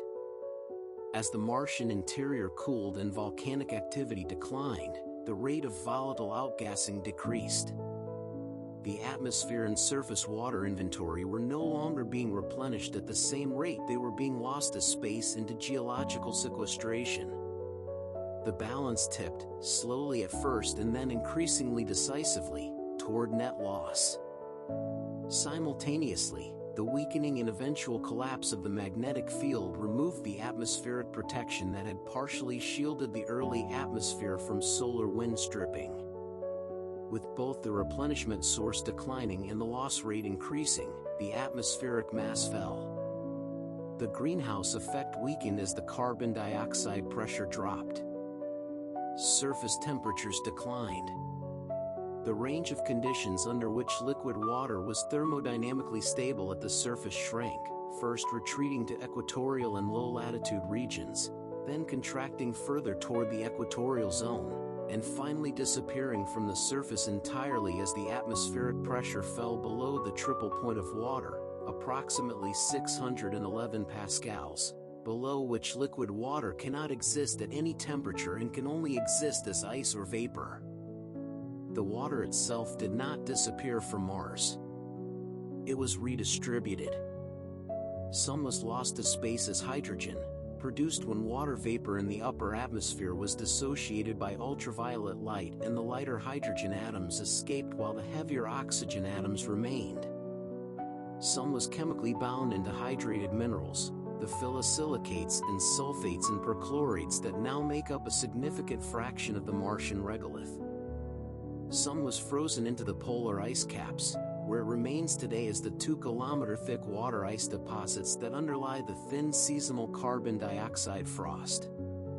And some, perhaps the largest fraction, is stored in the subsurface as permafrost and ground ice, buried under meters to kilometers of dry regolith, frozen in place by the cold temperatures that have prevailed for the past 3 billion years. The total water inventory of Mars today, including the polar caps, the shallow subsurface ice detected by orbital radar, and the estimated deeper permafrost, is roughly equivalent to a global ocean 20 to 30 meters deep if spread uniformly over the entire planetary surface. This is far less than the water inventory needed to fill the proposed Northern Ocean, suggesting that a substantial fraction of the early Martian water was indeed lost to space through the hydrogen escape process rather than being merely redistributed within the planetary system. For a brief period in the 2010s, it appeared that liquid water might still exist, ephemerally, on the current Martian surface. The Mars Reconnaissance Orbiter detected features called recurring slope lineae, dark streaks that appear and grow on steep slopes during the warm Martian seasons and fade and disappear in winter, returning the following year in the same locations with the same seasonal timing. The recurring slope lineae were initially interpreted as seeps of briny liquid water, water with salt concentrations high enough to depress its freezing point well below 0 Celsius, allowing it to remain liquid at temperatures where pure water would freeze. The briny water interpretation was seductive precisely because it implied that Mars was not entirely dead as a hydrologically active world, that somewhere beneath the oxidized surface there might still be pockets of hypersaline water that occasionally seeped to the surface and flowed briefly down sun-warmed slopes before evaporating in the thin, dry Martian air. The implications for the search for extant Martian life were obvious. Any life that might have survived the Great Drying might be concentrated in these last remaining pockets of liquid water. Subsequent analysis of the recurring slope lineae, however, has cast serious doubt on the liquid water interpretation. More detailed spectroscopic observations found no clear evidence for the hydrated salts that would be expected if salt-laden water were seeping to the surface and evaporating. The features appear to be associated with dry granular flows of sand and dust rather than with liquid seepage, possibly triggered by the sublimation of thin frost layers or by the electrostatic properties of the dry regolith. The consensus among Mars scientists has shifted substantially away from the liquid water interpretation and toward dry granular processes, though the debate is not entirely settled. If the recurring slope lineae are indeed dry features, it means that liquid water on the current Martian surface is even rarer than the optimistic interpretation suggested, confined perhaps to tiny, transient quantities of brine in specific highly saline and highly sheltered environments rather than representing a widespread if ephemeral hydrological process. The surface of Mars is, for all practical purposes, as dry today as the geological record suggests it has been for the past 3 billion years. If the surface of Mars is dry, what about the subsurface? The low temperatures of the Martian surface, averaging about 60 degrees below 0 Celsius, mean that any water within the uppermost few kilometers of the Martian crust should be frozen as permafrost and ground ice rather than liquid. But deeper in the crust, where geothermal heat from the slowly cooling interior warms the rock, temperatures may be high enough to maintain liquid water, particularly if the water is salty enough to have a depressed freezing point. In 2018, radar observations from the MARCIS instrument on Mars Express detected what appeared to be a bright radar reflection from beneath the South Polar Layer deposits at a depth of approximately 1.5 kilometers. The reflection was interpreted as consistent with a body of liquid water, possibly a subglacial lake of briny water similar to the subglacial lakes that exist beneath the Antarctic and Greenland ice sheets on Earth. Subsequent analysis detected additional reflection anomalies in the same general region, which some researchers interpreted as evidence for multiple small subglacial lakes forming a more extensive subglacial water system. The interpretation of the MARCIS radar anomalies as liquid water remains controversial.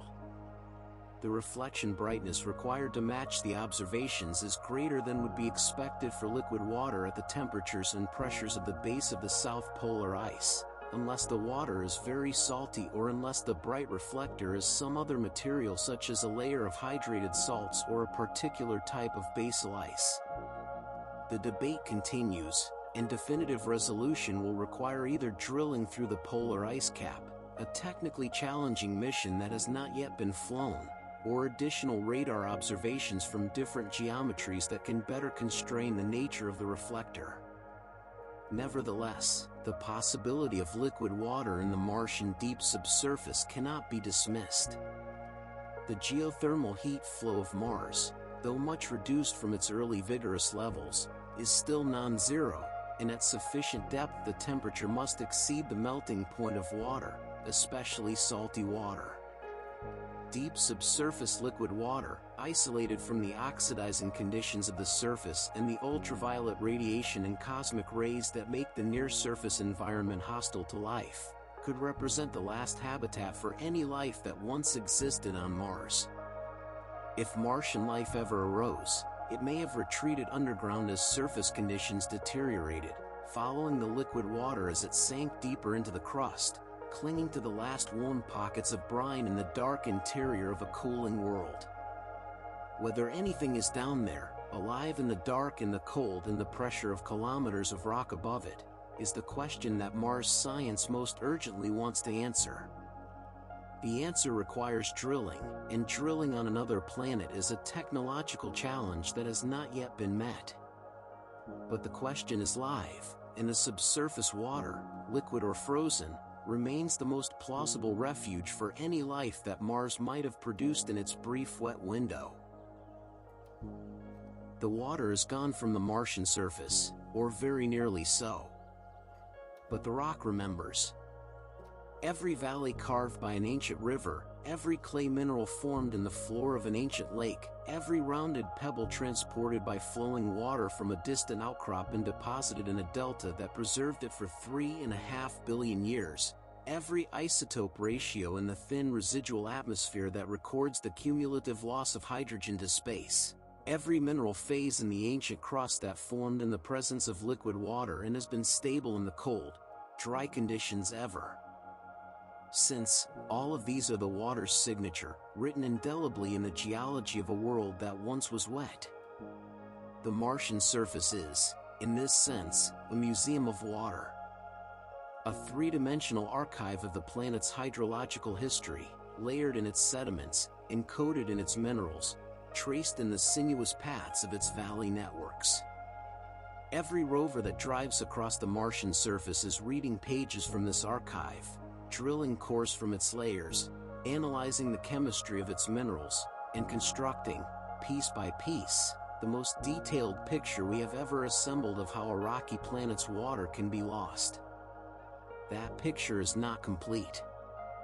It may never be complete, because the records that would answer the most important questions, the composition and age of the deep subsurface ice, the detailed stratigraphy of the polar layered deposits, the chemistry of the hypothetical subglacial lake at the South Pole, are inaccessible to current instruments and will require the next generation of Mars exploration to reach.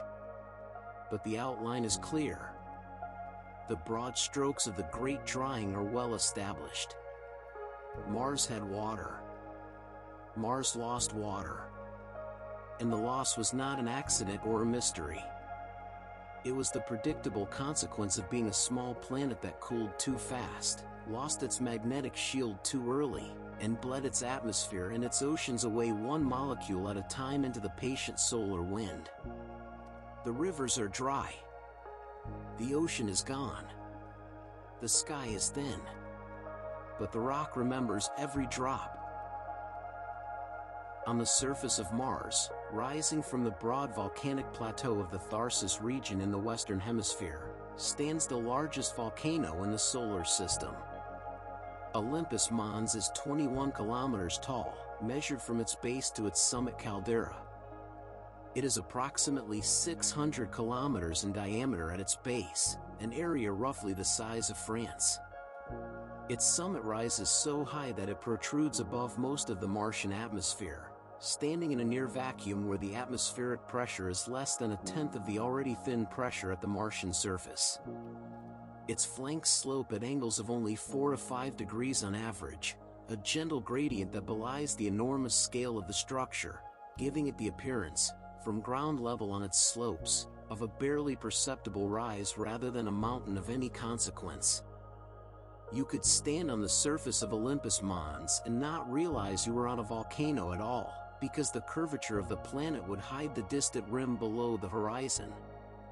Olympus Mons did not form overnight. It built up over billions of years of repeated volcanic eruptions, lava flow after lava flow piling on top of each other and spreading outward across the planetary surface, each individual eruption adding a thin layer to the growing pile, each layer cooling and solidifying before the next arrived. The oldest rocks at the base of the structure date back perhaps 3 to 4 billion years, to the vigorous early volcanic epoch of the Noachian period.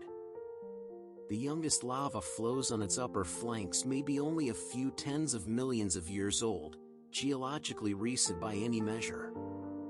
Olympus Mons is the accumulated product of the entire volcanic history of the Tharsis region, written in layers of basaltic lava that record the slow decline of Martian internal heat from the vigorous early period to the near quiescence of the present.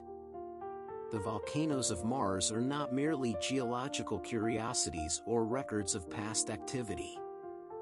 They are central to the story of the planet's slow death, because volcanic activity was the engine that replenished the Martian atmosphere and maintained the volatile inventory that made the early warm, wet Mars possible. As long as volcanoes were erupting at sufficient rates, the gases they released, primarily water vapor and carbon dioxide, partially compensated for the atmospheric losses to space and to geological sequestration. When volcanic activity declined below the threshold where outgassing could keep pace with loss, the atmospheric decline accelerated. The volcanoes were the last thing keeping Mars alive, geologically speaking, and their slow shutdown was the final chapter in the story of planetary death. The extraordinary size of Martian volcanoes is not accidental. It is a direct consequence of the same property that ultimately doomed the planet, the absence of plate tectonics. On Earth, the oceanic and continental plates move continuously across the surface, driven by the convective circulation of the mantle beneath them. When a mantle plume, a column of unusually hot mantle rock rising from depth, reaches the base of the crust, it melts the overlying rock and feeds volcanic activity at the surface. But because the plate is moving, the volcanic activity migrates with time, leaving a chain of progressively older volcanoes trailing behind the current hotspot as the plate moves over it. The Hawaiian island chain is the most famous example. The Big Island of Hawaii sits directly above the current hotspot and has active volcanism, while the older islands to the northwest record the plate's past positions over the same hotspot, each island progressively older and more eroded as you move farther from the current position. Mars does not have plate tectonics. Its crust is a single rigid shell that does not move relative to the mantle beneath it. When a mantle plume rises beneath the Martian crust and begins feeding volcanic activity at the surface, the volcano that forms stays directly above the plume permanently. All the volcanic output from the plume is concentrated in one location rather than being distributed along a chain of progressively older structures. The volcanic pile grows and grows, year after year, eruption after eruption, without ever moving away from the heat source. Given a long enough time and a sustained enough plume, the result is a structure of extraordinary size, limited ultimately only by the strength of the crust to support its weight and the longevity of the underlying heat source. This stagnant lid tectonics, as planetary scientists call the mode in which a planet has no moving plates and its crust acts as a single rigid lid over the convecting mantle, is the dominant tectonic mode for rocky planets in the solar system and probably in the universe. Earth is unusual in having plate tectonics, which requires specific conditions of mantle viscosity, crustal composition, and the presence of water as a lubricant for the subduction process. Mars, lacking those conditions, built its giant volcanoes instead, concentrating billions of years of volcanic output into a handful of enormous structures rather than distributing it across thousands of smaller ones spread across a moving surface. The Tharsis Bulge, the enormous elevated region of the Martian Western Hemisphere that hosts Olympus Mons and the three Tharsis Montes volcanoes, Ascrius Mons, Pavonis Mons, and Arsia Mons, is the product of this focused volcanic construction. The Tharsis Bulge is approximately 10 kilometers high at its peak and spans a region roughly 4,000 kilometers across. It contains enough volcanic rock to cover the entire surface of the Earth to a depth of several kilometers. It has deformed the Martian crust under its own weight, creating a system of radial fractures called the Valles Marineris Canyon system to its east, which we will examine in a later chapter. And it represents the accumulated output of the Martian volcanic system over essentially the entire history of the planet.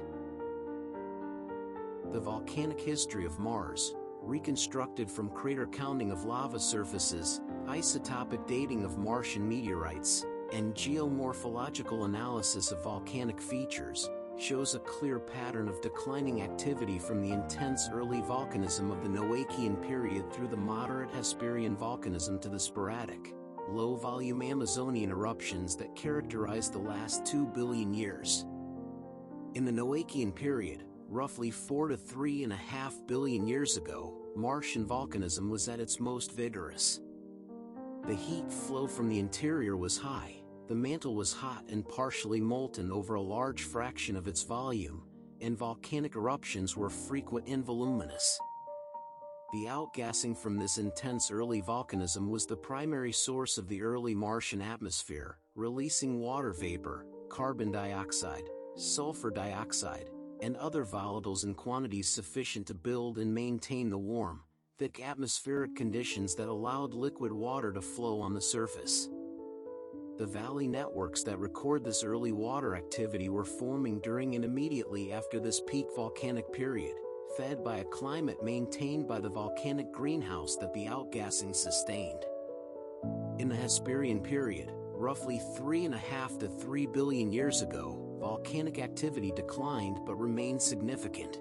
Large volcanic plains, called the Hesperian Ridged Plains, were placed across much of the northern lowlands and parts of the southern highlands during this period, representing the solidified remains of enormous lava floods that covered vast areas of the Martian surface.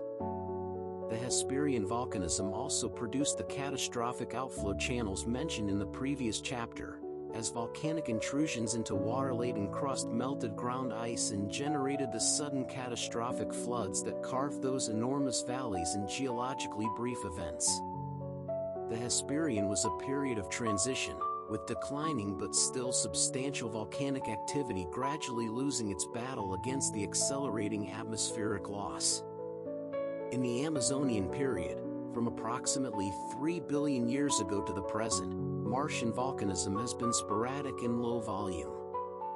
The large volcanic constructs of Tharsis and Elysium continued to receive occasional eruptions, building their upper flanks with fresh lava flows, but the frequency and volume of eruptions declined dramatically relative to the earlier periods.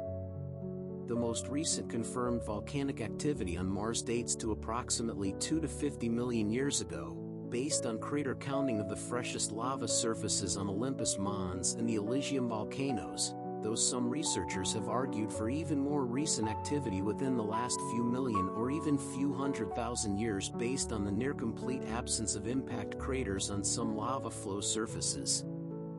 The Martian interior is not yet completely cold.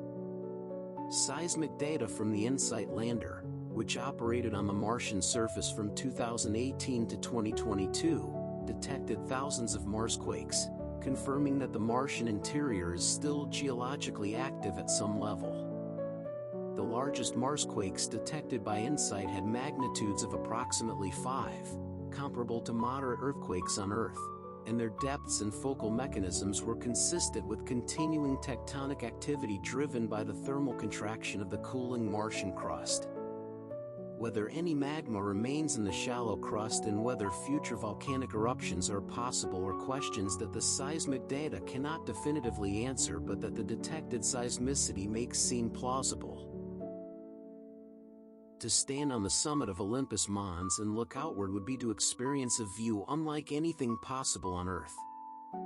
The summit caldera, a complex of overlapping pit craters formed by the collapse of the roof over emptied magma chambers, is approximately 80 kilometers in diameter and 3 kilometers deep.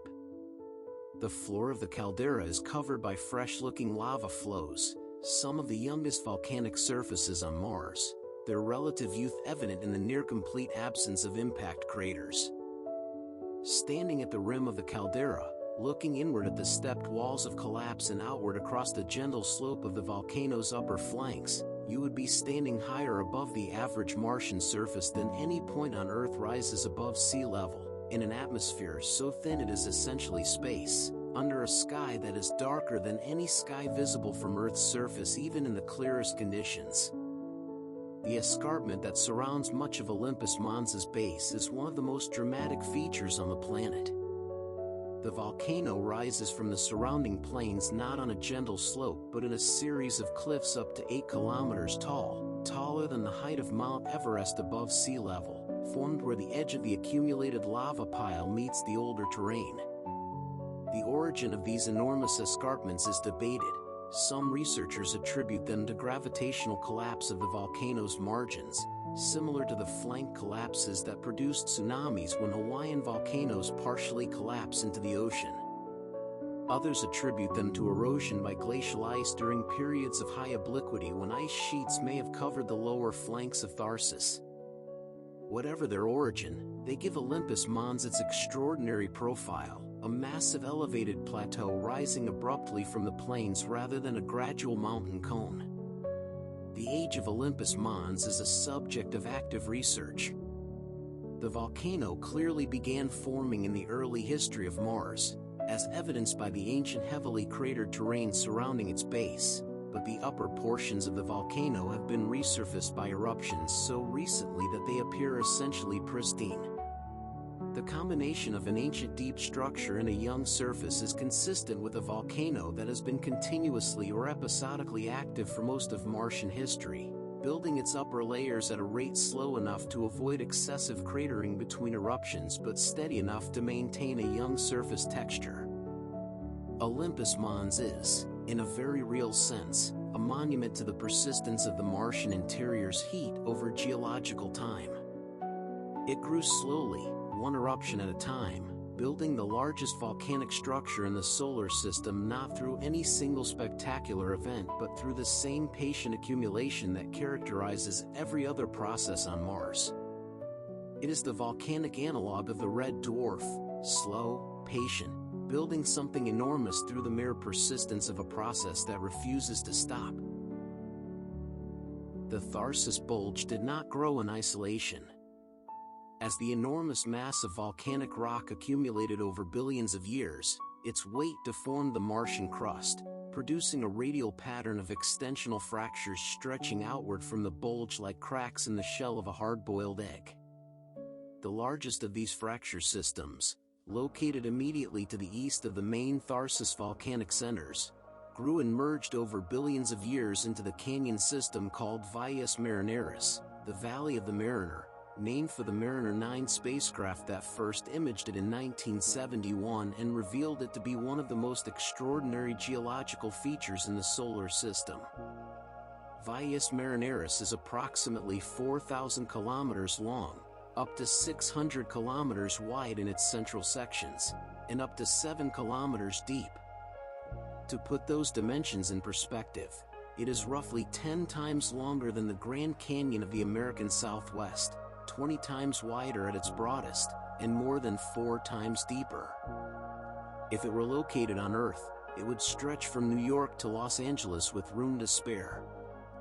Its walls expose the entire cross-section of the Martian crust from the surface to depths of 7 kilometers, a geological record of crustal stratigraphy billions of years in the making, readable in the layered rock exposed in cliff faces that dwarf any canyon wall on Earth.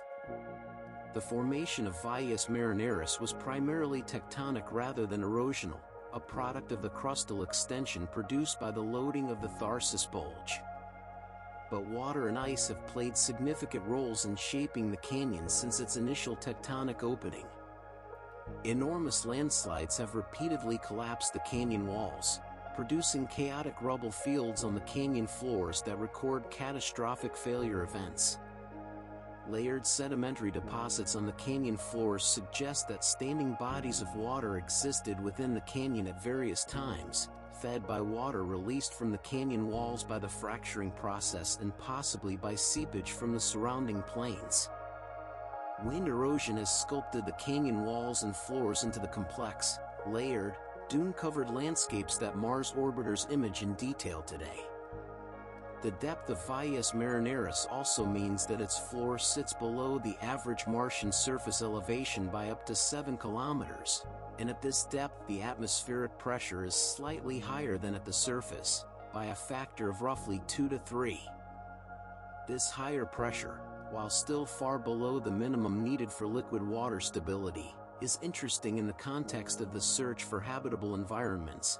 The canyon floor is one of the very few places on Mars where conditions approach the minimum required for liquid water to exist even transiently.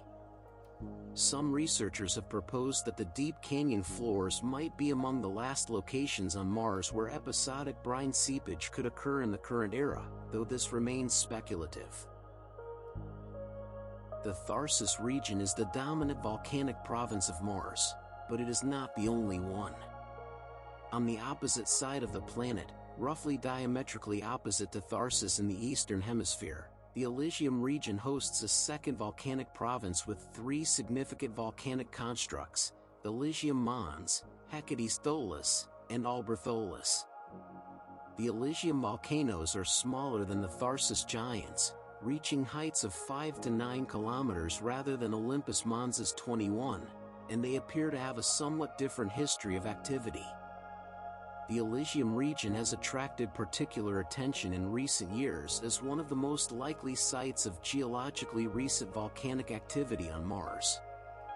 Some lava flows in the Elysium region have so few impact craters on their surfaces that the best estimates of their ages, based on crater counting calibrated against the known lunar impact record, give ages of only a few million years, extremely young by planetary geological standards.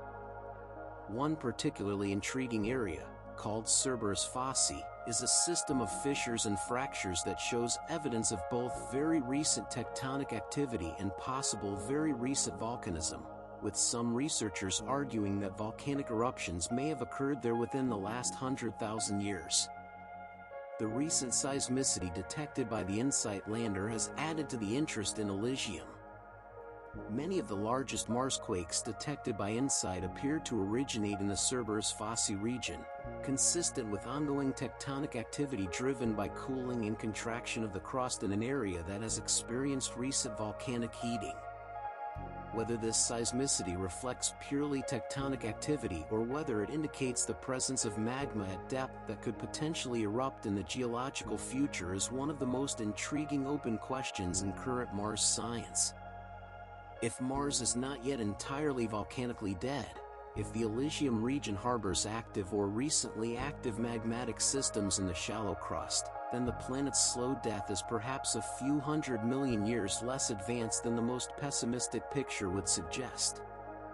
Volcanic eruptions, even small ones, would release gases into the atmosphere, locally melt ground ice, and potentially create transient hydrothermal environments that could, in principle, support microbial life. The possibility of ongoing, if sporadic, volcanic activity on Mars is therefore not merely a geological curiosity but a potentially significant factor in the assessment of current habitability. Volcanism was not merely a source of atmospheric gases for early Mars.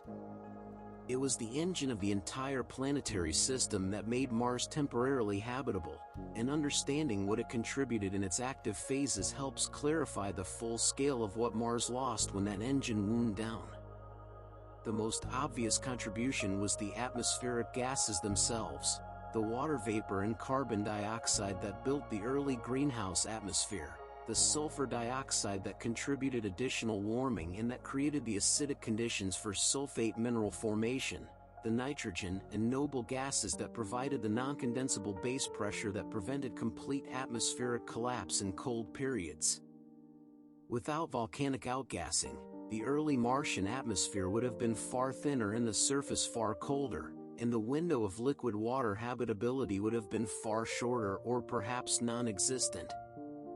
Beyond the direct atmospheric contributions, volcanism provided hydrothermal energy. Wherever magma intruded into water-bearing crust or ice-covered terrain, it created hydrothermal systems, environments where heat drives the circulation of water through rock, dissolving minerals and releasing chemical energy in the form of redox gradients between the hot volcanic gases and the cooler water.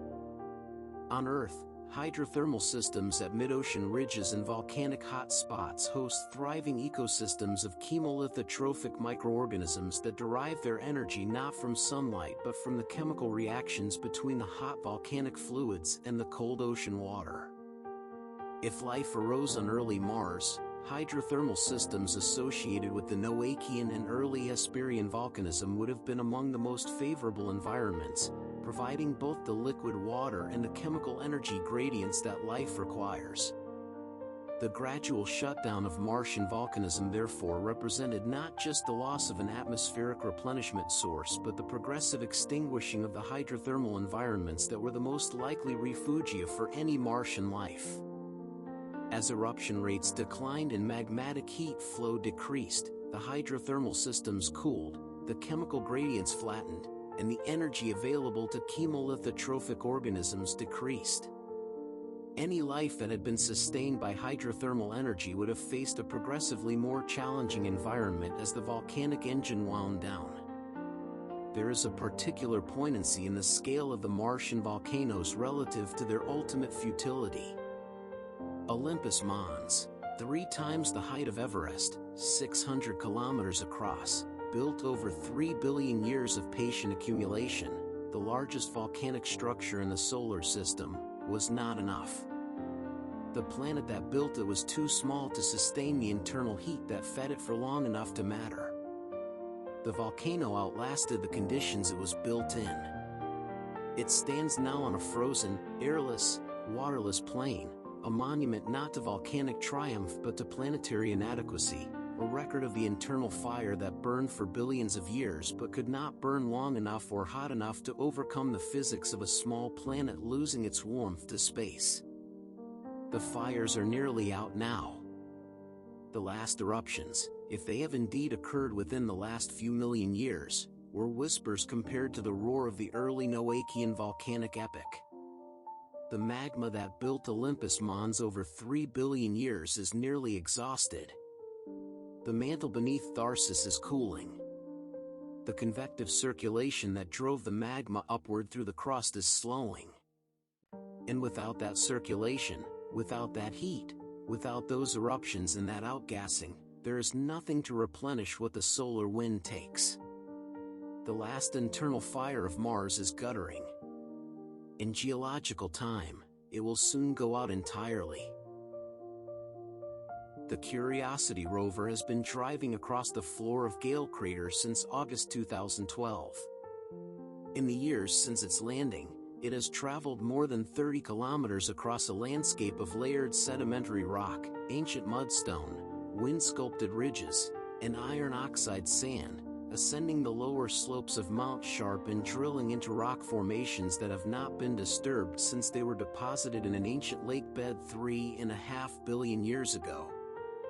It moves slowly, typically a few meters to a few tens of meters per Martian day, stopping to analyze rocks with its suite of instruments, drilling small cores from selected targets, sniffing the atmosphere with its mass spectrometer, and sending images back to Earth that show, in extraordinary detail, the surface of a world that has been essentially unchanged for billions of years. The images that Curiosity sends are beautiful in a particular way that is difficult to characterize precisely.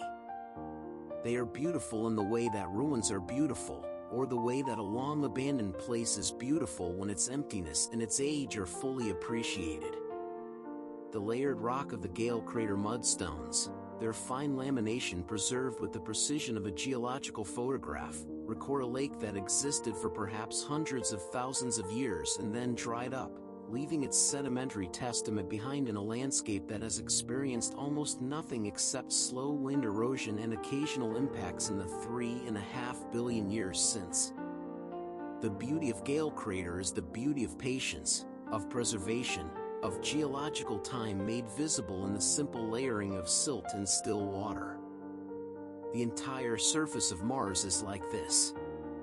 Not uniformly, not in every feature, but in its essence, a museum of what was. A landscape in which the processes that shaped the early planet, the water, the volcanism, the impacts, the wind, have left their records in the rock and soil and then largely ceased, allowing those records to persist with a fidelity that no equivalent feature on Earth could match. Earth's geology is constantly being overwritten by the ongoing processes of plate tectonics, weathering, erosion, and biological activity. Mars's geology has been overwritten only by the slow, patient, minimally destructive work of wind and impact, and the result is a surface that preserves, with extraordinary clarity, the entire history of the planet from its earliest days to the present. Walking across the Martian surface in imagination, feature by feature, is to walk through a chronological archive of planetary death, each terrain type representing a different epoch of the planet's history, each mineral assemblage encoding the conditions of its formation, each crater a clock whose accumulated population tells the age of the surface it pox. Let us take that walk.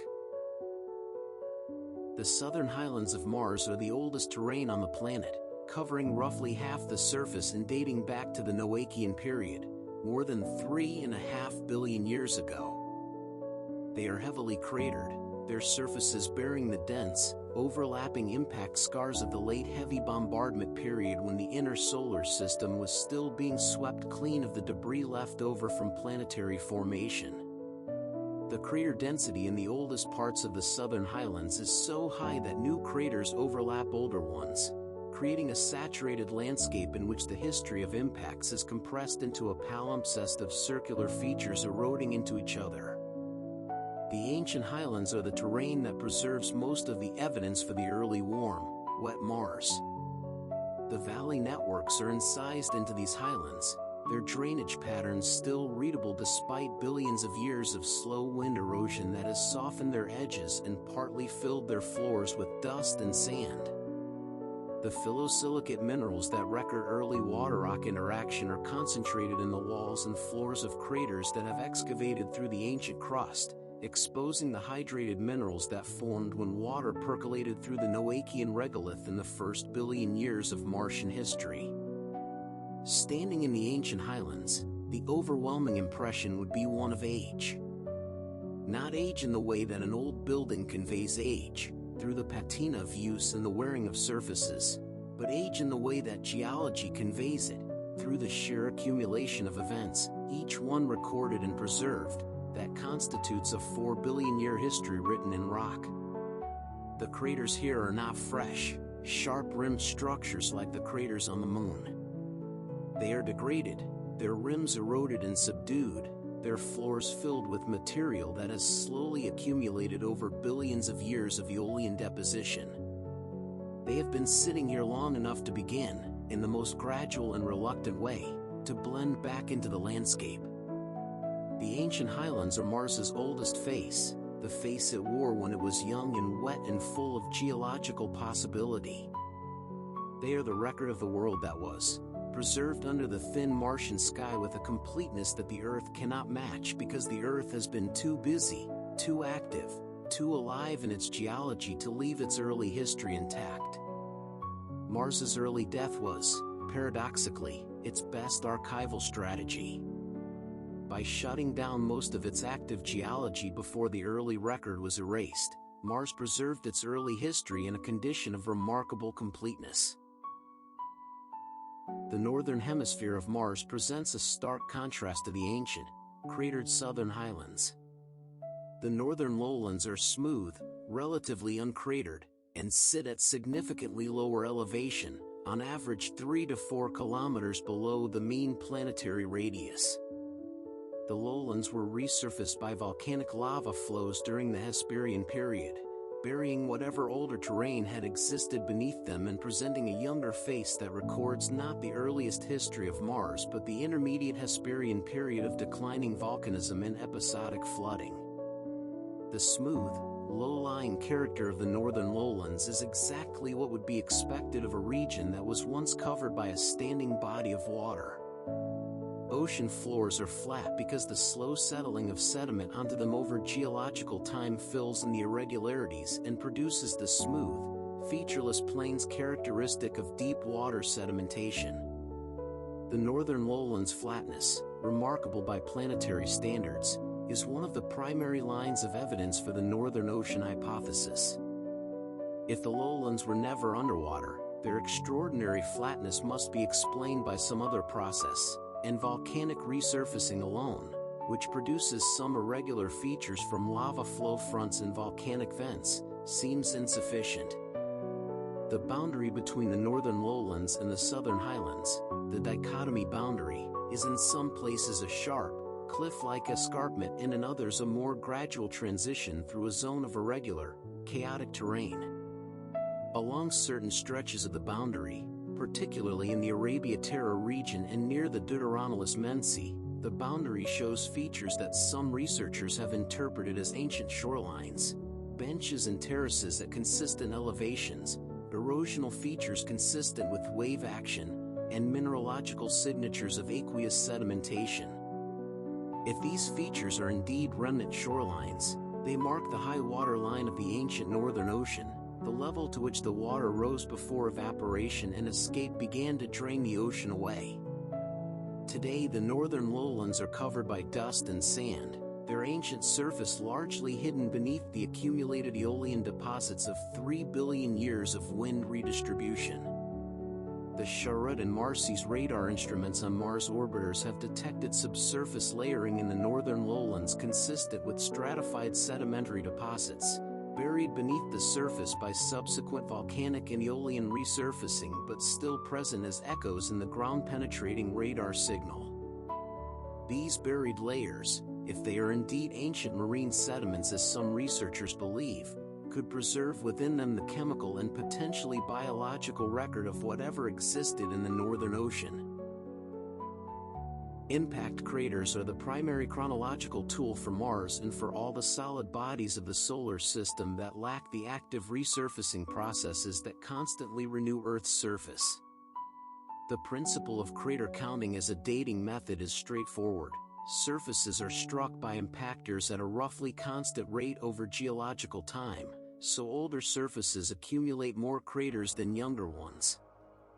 By counting the density of craters on a surface and comparing it to a calibrated model of the impact rate derived from the lunar record, where absolute ages are known from return samples, planetary scientists can estimate the age of any Martian surface feature. The crater size-frequency distribution, the statistical relationship between crater diameter and crater number density per unit area, carries additional information about the age and the geological history of a surface. Fresh, young surfaces have crater populations dominated by small craters, because large impactors are rare and only a brief time has elapsed for them to strike. Old surfaces have been struck by enough large impactors to accumulate significant populations of large craters, while the small crater population may have been partially erased by geological processes. The shape of the size-frequency distribution therefore encodes not just the age of the surface but its geological history, the episodes of resurfacing and erasure that have modified the crater record since the surface first formed. The craters of Mars tell a story of progressive geological quieting. The oldest surfaces in the southern highlands have crater densities approaching saturation, where new craters are forming at approximately the same rate as old ones are being erased by subsequent impacts, and the age implied by the crater density is close to the age of the solar system itself. The Hesperian volcanic plains have lower crater densities consistent with ages of 2 to 3.5 billion years. The youngest volcanic surfaces in the Tharsis and Elysium regions have crater densities so low that they imply ages of tens to hundreds of millions of years, geological children compared to the ancient highlands. Individual craters are also geological time capsules in themselves. The excavation produced by a large impact exposes material from depth that would otherwise be inaccessible, providing a natural drill hole into the Martian crust.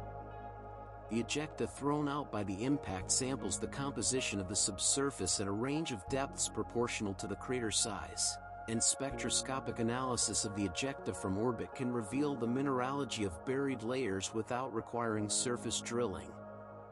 Large impact craters in the ancient highlands have revealed phyllosilicate deposits at depth, hydrothermal mineral assemblages in their central peaks where rebound of deep material has brought warm, altered rock to the surface, and in some cases evidence for post-impact hydrothermal systems sustained by the heat of the impact itself.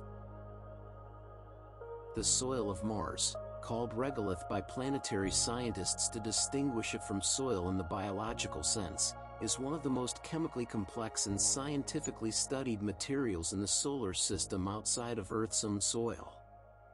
It is a mixture of fine-grained rock fragments produced by meteorite impacts and wind abrasion, volcanic ash and glass from the ancient eruptive episodes, secondary minerals produced by water-rock interaction in the distant past, and a suite of oxidizing compounds including perchlorates that give the Martian soil its distinctive chemical hostility to organic chemistry. The reddish color of the Martian soil is produced by ferric iron oxides, primarily nanophase iron oxides and hematite, formed when the iron-bearing minerals in the original volcanic rocks were oxidized over billions of years of exposure to the thin but reactive Martian atmosphere.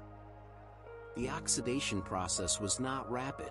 The early Martian atmosphere was probably reducing rather than oxidizing, dominated by volcanic gases rather than free oxygen.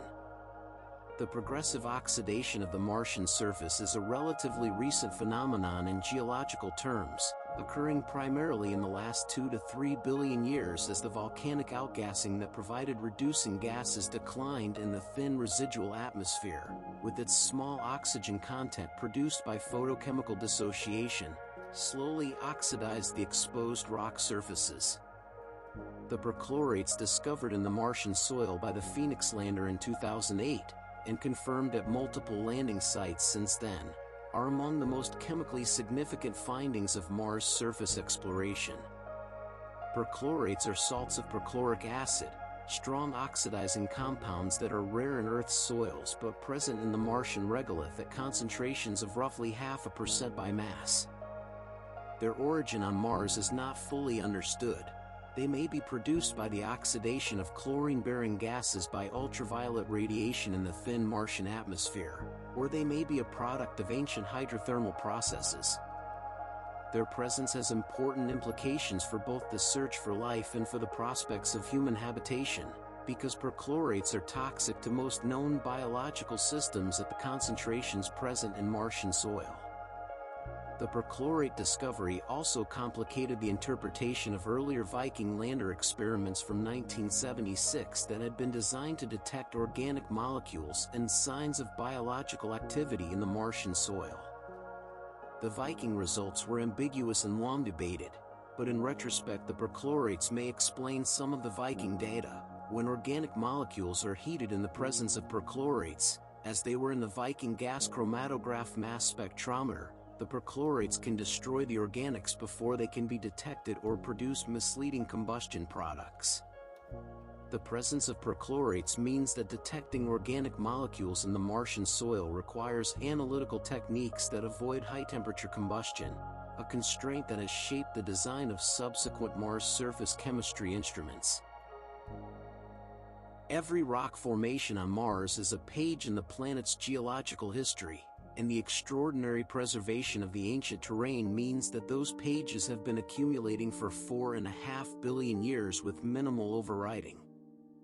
Reading those pages, understanding the sequence of events that deposited each layer and altered its chemistry, is the central task of Mars surface science, and the progress made by rovers in the past 3 decades has transformed our understanding of what the geological record preserves. The mudstones of Gale Crater are perhaps the most thoroughly studied Martian rock formation. The Curiosity rover has drilled more than 40 holes in these ancient lake bed sediments, analyzing each core sample for its elemental composition, mineral phases, organic content, and isotopic ratios. The results have revealed a picture of an ancient lake environment that was not merely wet but chemically habitable, with water of near-neutral pH, moderate salinity, and a chemical composition that would have supported the metabolic needs of the kinds of microorganisms that inhabit similar environments on Earth. The Gale Crater Lake was not a dead brine or an acid bath. It was, by the chemical evidence, a potentially livable place. The layered sulfate deposits of the Hesperian period, exposed in the walls of Valles Marineris and in the erosional remnants of the Meridiani Planum region, tell a later and more acidic story. These sulfates record an epoch when the Martian water chemistry shifted from the relatively benign pH of the early Noachian lakes to the more acidic conditions of a later period when volcanic sulfur dioxide was dissolving in groundwater and reacting with the iron-rich rock to produce jarosite and other acidic sulfate minerals. The transition from clay-forming to sulfate-forming water chemistry is one of the clearest transitions in the Martian stratigraphic record, a chemical marker of the changing conditions as Mars's geology wound down and its water chemistry evolved toward the last stages of significant liquid water activity. The basaltic rocks of the Martian volcanic plains, the most common rock type on Mars, are less chemically complex than the ancient lake bed sediments but tell their own story about the volcanic history of the planet. Basaltic compositions vary with the source region of the magma and the degree of crustal contamination during eruption, and the systematic variations in basalt composition across different volcanic provinces and different geological ages provide information about the thermal and chemical evolution of the Martian mantle over time. The ancient basalts of the Noachian highlands are compositionally distinct from the younger Hesperian and Amazonian basalts, reflecting the cooling and differentiation of the mantle over 4 billion years of geological history. What does it actually look like, the surface of this museum of a world? The camera systems of Mars rovers have given us the most detailed visual record of any extraterrestrial surface in the history of planetary exploration, and the accumulated imagery from Sojourner, Spirit, Opportunity, Curiosity, and Perseverance constitutes a visual encyclopedia of Martian surface environments ranging from ancient highlands to ancient river deltas to active dune fields to rocky plains strewn with volcanic blocks. The most consistent impression from all these images is the redness. Everything on Mars is some shade of red or orange or brown, from the rusty soil to the reddish rock faces to the pinkish tan sky. The redness varies in intensity and hue depending on the dust loading of the atmosphere and the composition of the local surface materials, with some regions showing darker, more basaltic grays where volcanic rock is exposed without a heavy dust coating, and others showing the intense orange-red of dust-covered plains where the fine iron oxide particles dominate the color. But the red is pervasive, omnipresent, the background color of an entire world. The silence is the other overwhelming impression, conveyed not directly by the images but by inference from the absence of any of the visual markers of sound. No flowing water, no waving vegetation, no animals, no structures, no contrails. The Mars rover images show a landscape of complete biological silence. Rocks sit exactly where they were placed by impact ejecta or volcanic eruption or wind deposition, without any biological disturbance of the kind that roots and burrowing animals and trampling large creatures produce on Earth. Rocks at the Earth's surface are almost never pristine because biological and chemical weathering, frost action, and organic activity constantly disturb them. On Mars, rocks can sit undisturbed for billions of years, their original surfaces preserved, their positions unchanged since the impact or the lava flow or the floodwater that placed them there. The preservation is the most scientifically remarkable thing about the Martian surface. When Opportunity rover examined the hematite spherules at Meridiani Planum, it was looking at concretions that had formed in ancient groundwater perhaps 3.5 billion years ago and had since been liberated from the eroding rock by wind erosion, accumulating on the surface as a layer of iron oxide ball bearings that had been sitting there, essentially undisturbed, for most of the planet's history.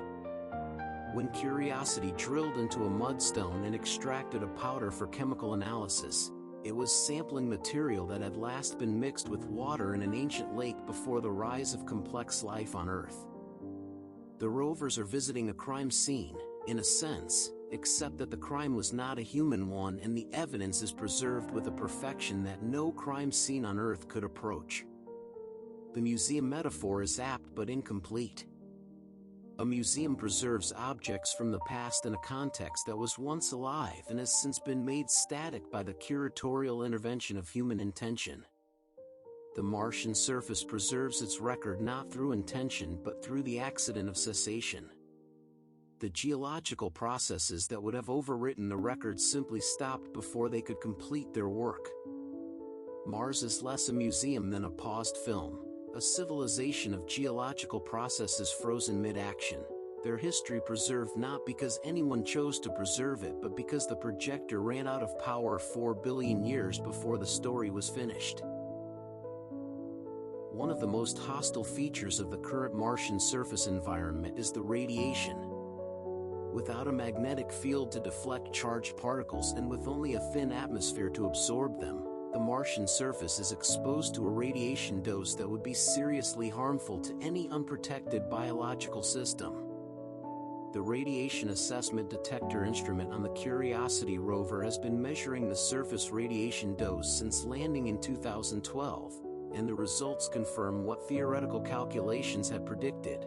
The The dose rate at the Martian surface is approximately 200 to 300 millisieverts per year from galactic cosmic rays and solar energetic particle events combined, roughly 100 times the average dose received by a person living at sea level on Earth. This radiation dose is not immediately lethal. A human exposed to it continuously would experience an elevated cancer risk and other long-term radiation health effects, but would not die quickly from radiation exposure alone. For microorganisms, the implications depend strongly on the specific organism and its radiation resistance. Some bacteria, notably Deinococcus radiodurans, are extraordinarily radiation resistant and can survive doses thousands of times higher than the Martian surface dose. Other organisms are far more sensitive. For the search for life on Mars, the critical question is not whether the current surface radiation kills organisms quickly, but whether it can destroy the organic molecules and biological structures that would constitute evidence of ancient life in the surface rocks. The answer is that the radiation can, and does, destroy organic molecules at the surface over geological timescales. Calculations of the depth to which radiation penetrates the Martian regolith suggest that the top 2 meters of the Martian surface are effectively sterilized, in the sense that any organic molecules there will be broken down on timescales short compared to the geological age of the surface. To find preserved organic molecules, and potentially preserved biosignatures of ancient life, instruments need to sample from below the radiation-damaged surface layer, either by drilling below the 2-meter depth of complete radiation sterilization or by accessing material that has been naturally exposed and shielded by subsequent burial. The radiation environment is another dimension of the Martian surface's hostility, another measure of what the planet lost when it lost its magnetic field and its atmospheric shield. A Mars with its original magnetic field would have a surface radiation dose comparable to Earth's, hospitable to the same range of organisms that inhabit Earth's surface environments. A Mars with its original thick atmosphere would have significant radiation shielding from the column of atmospheric mass above any surface point. The current Mars has neither, and its surface pays the price in the relentless bombardment of energetic particles from space that sterilizes the upper regolith and degrades the organic record that billions of years of chemistry might otherwise have preserved. Beneath the dry, oxidized, radiation-exposed surface of Mars lies a different world, one that is cold and dark and largely inaccessible to current exploration, but that holds an enormous fraction of the planet's remaining volatile inventory. The Martian permafrost, the zone of perennially frozen ground that underlies much of the planet's surface from the poles to the mid-latitudes, contains ice in quantities that dwarf the visible polar caps, locked in the pore spaces of the regolith and in discrete ice-rich layers buried beneath the dry surface. The presence of widespread shallow ground ice at high Martian latitudes was confirmed dramatically in 2008 when the Phoenix lander, which touched down in the northern polar region, used its robotic arm to scrape away the surface soil and exposed brilliant white ice just a few centimeters below the surface.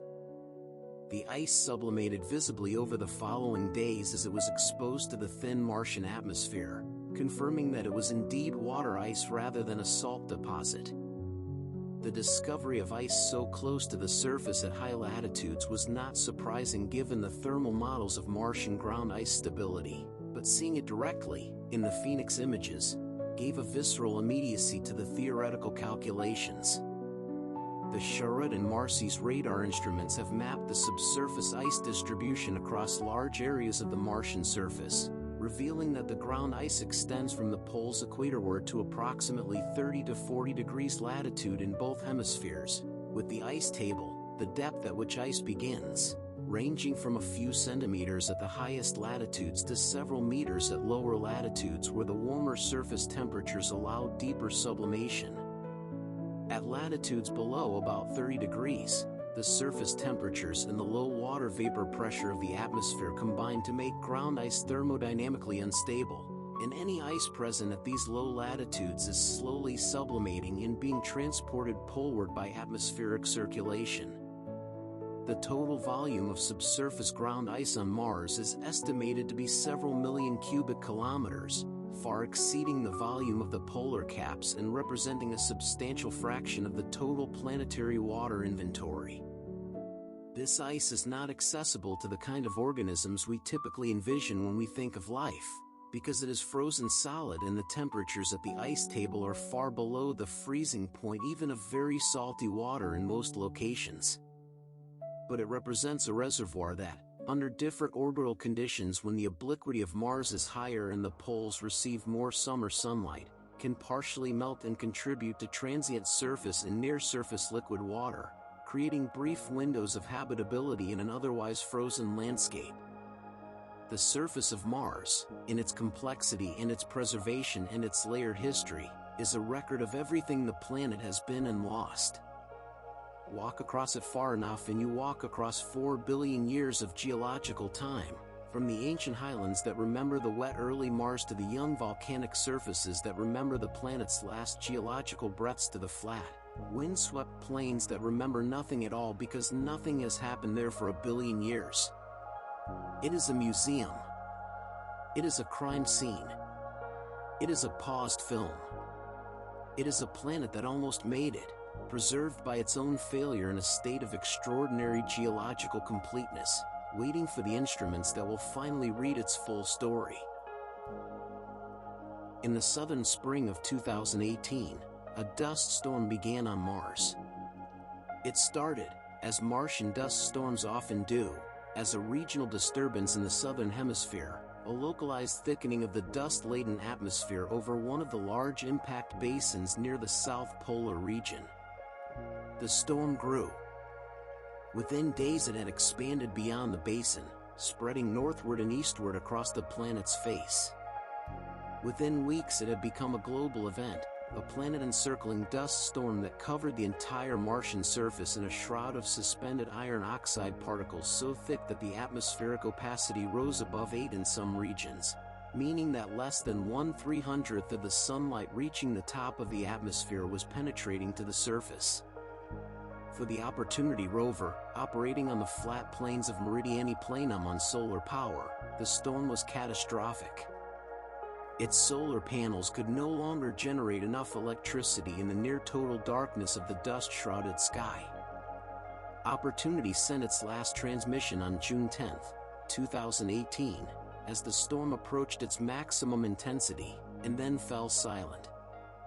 NASA waited for the storm to clear, for the dust to settle, for the sun to return to Meridiani Planum.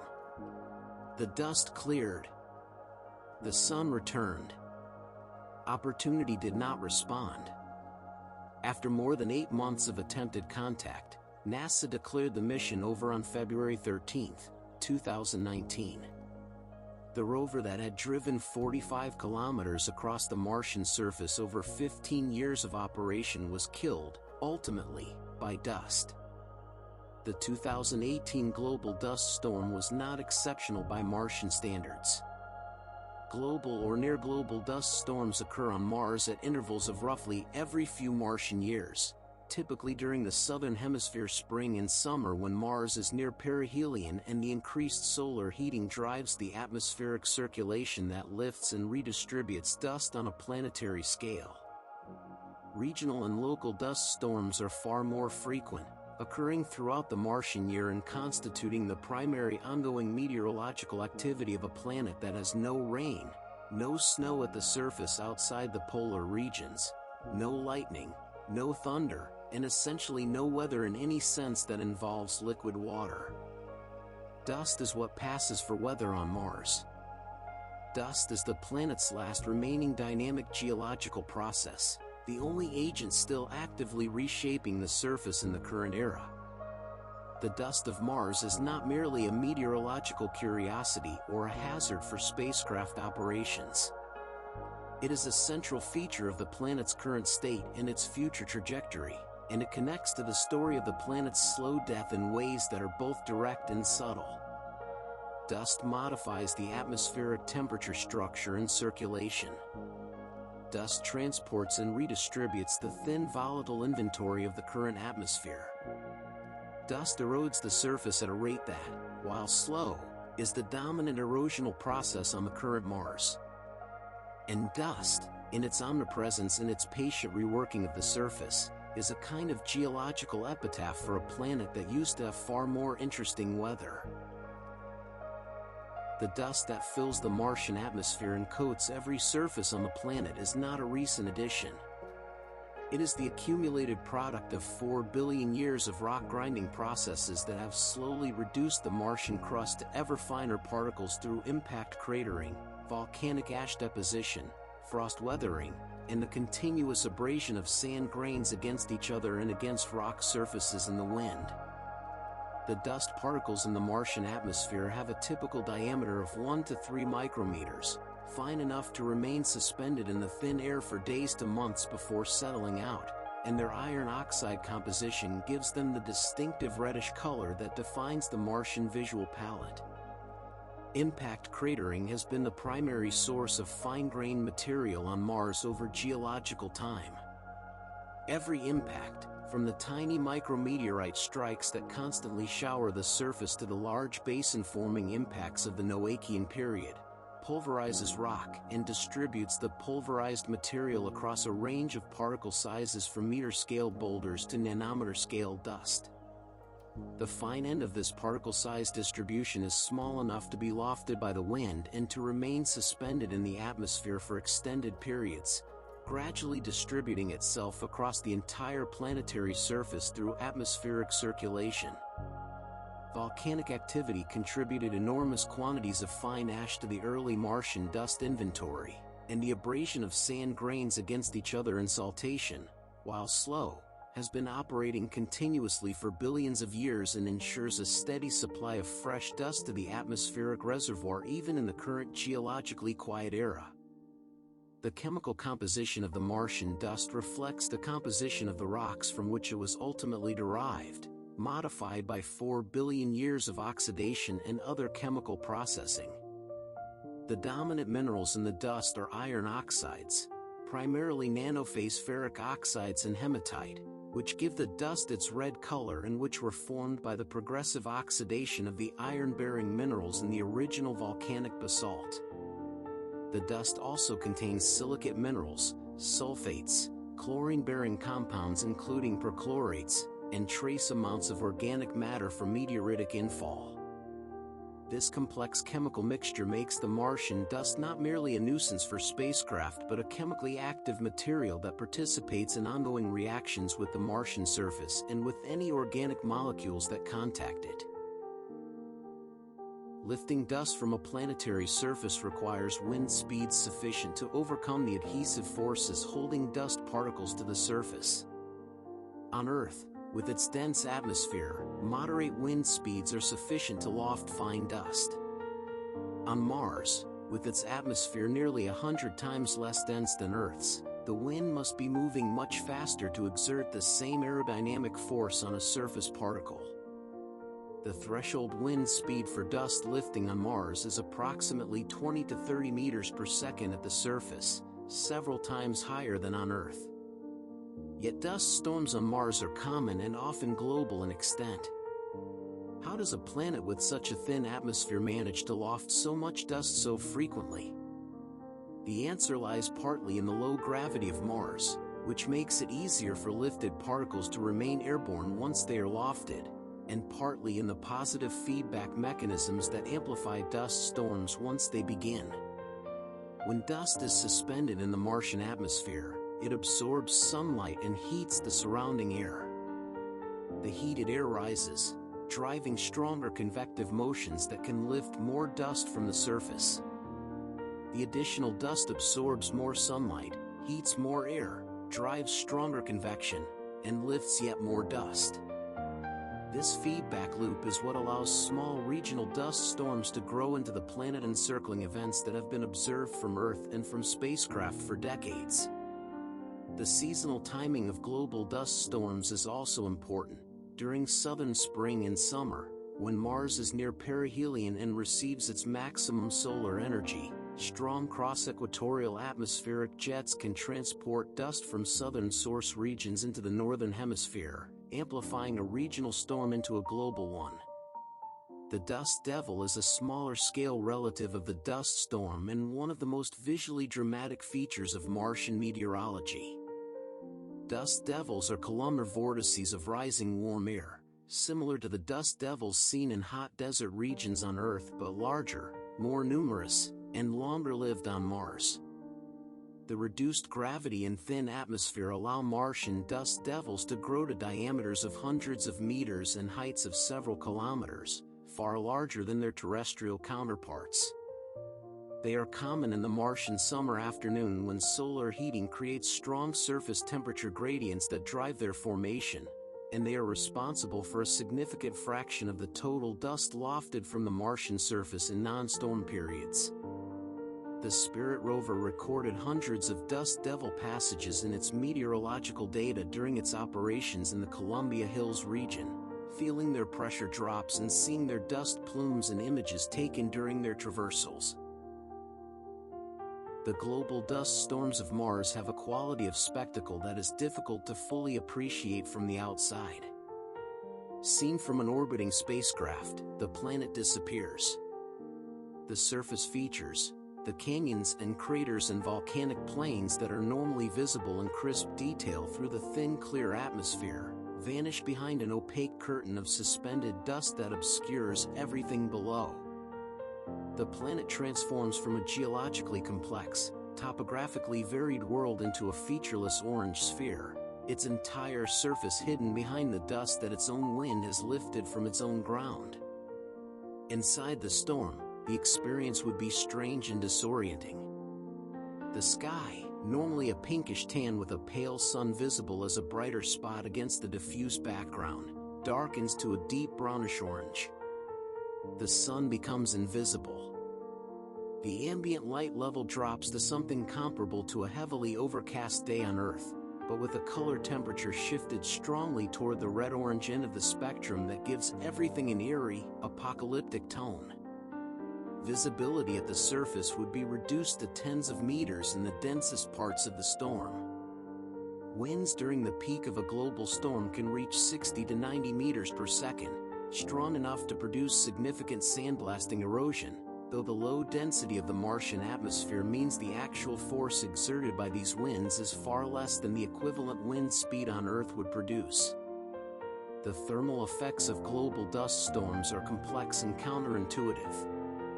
The dust absorbs sunlight in the middle and upper atmosphere, warming those levels significantly while simultaneously shading the surface and causing surface temperatures to drop. The temperature structure of the Martian atmosphere is turned upside down during a global storm, with the normally cold upper atmosphere warmed by dust absorption while the normally warmer surface cools in the shade of the dust layer.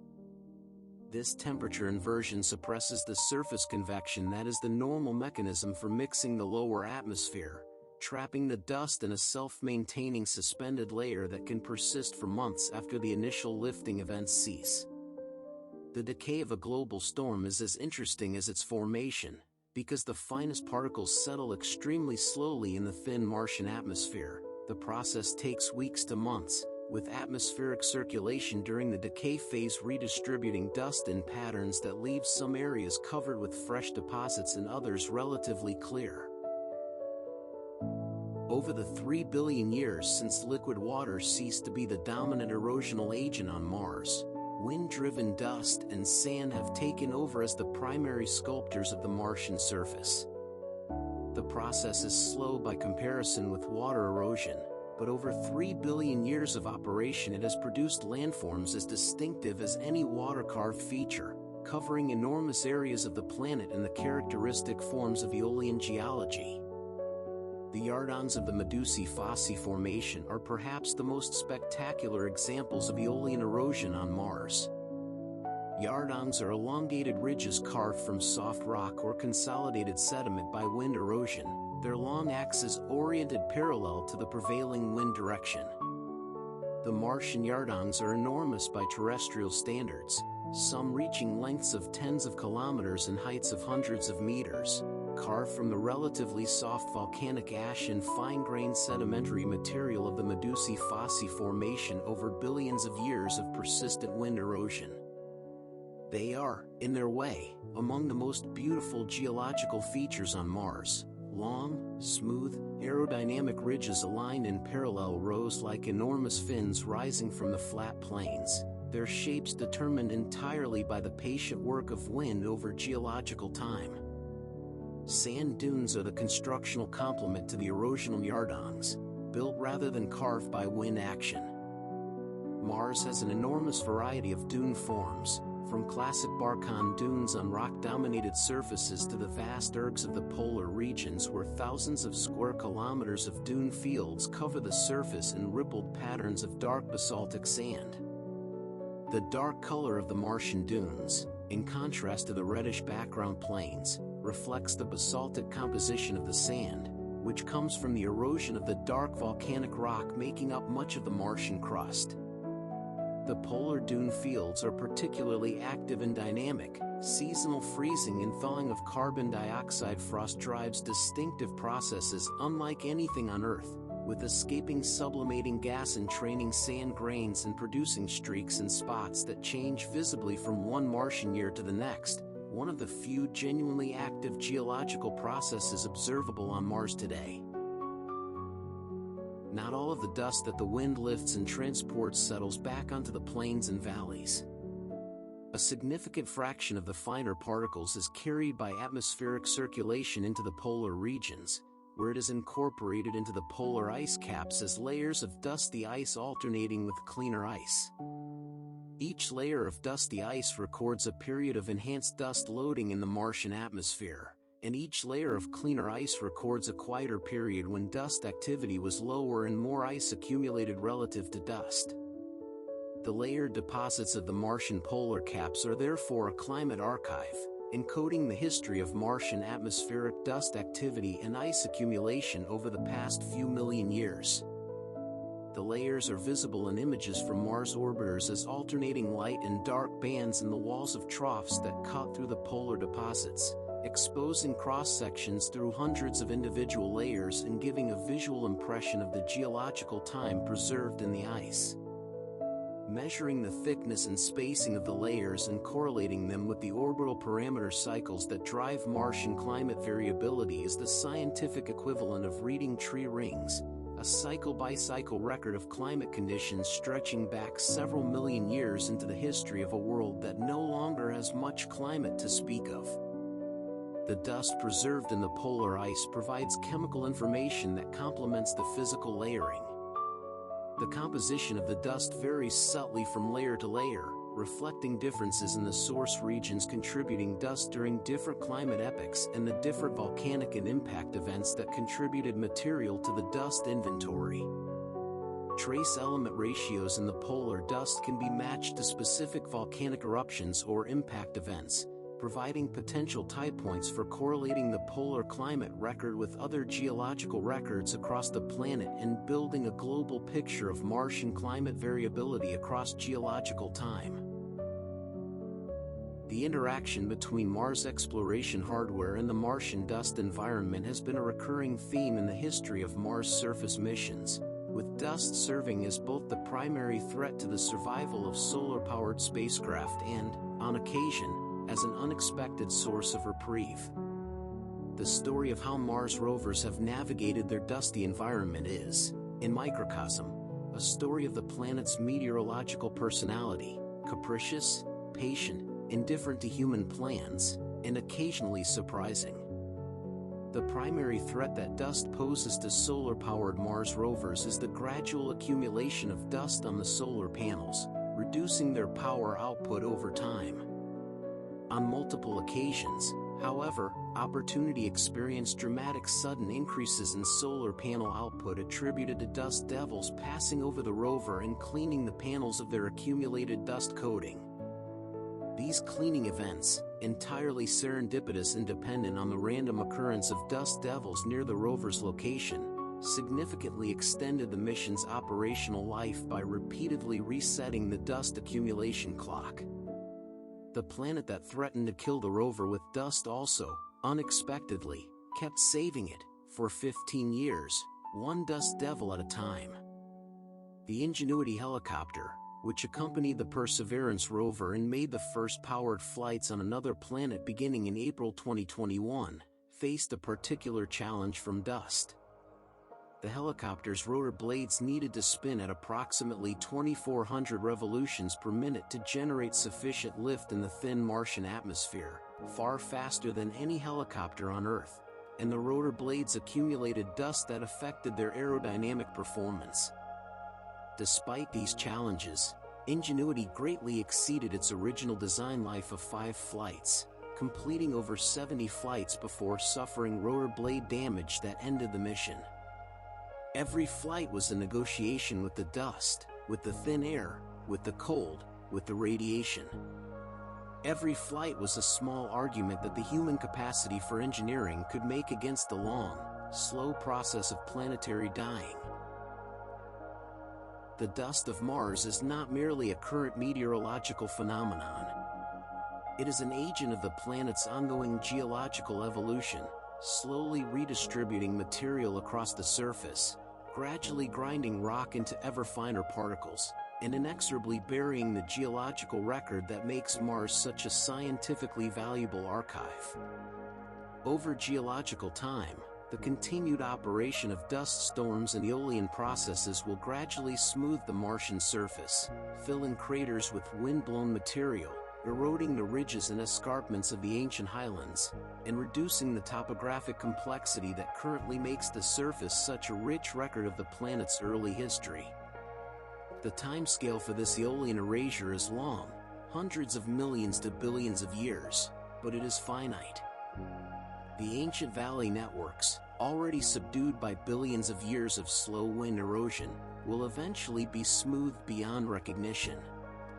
The crater walls that currently expose the phyllosilicate minerals of the ancient subsurface will be eroded to gradual slopes.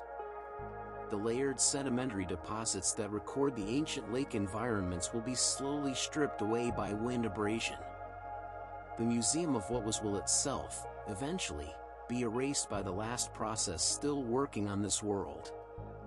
The dust also matters for the potential for life, present or future. The fine iron oxide dust that covers every surface on Mars carries oxidizing compounds including perchlorates and reactive oxygen species that are hostile to organic chemistry. Any organic material deposited on the Martian surface is subject to chemical attack by the reactive dust and by the ultraviolet radiation that the dust cannot shield against. The dust is not only the planet's last weather.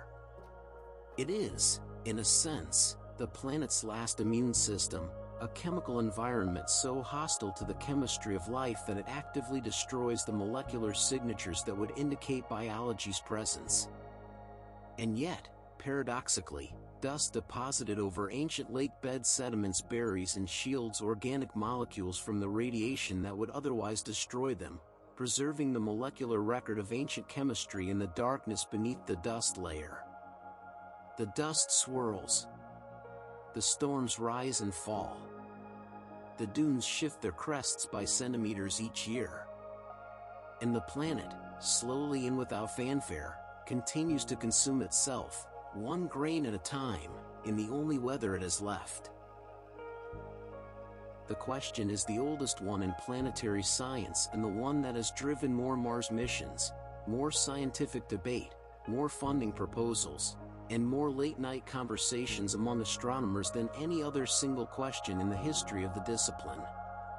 Did Mars ever have life? It is a question that is, at its core, unanswerable by any currently available evidence, but that the available evidence makes not merely possible but, in the estimation of a growing number of scientists, genuinely plausible. And it is a question whose answer, if it ever comes, will be among the most consequential facts ever discovered about the universe and humanity's place within it. The case for ancient Martian life does not rest on any single piece of evidence or any dramatic discovery.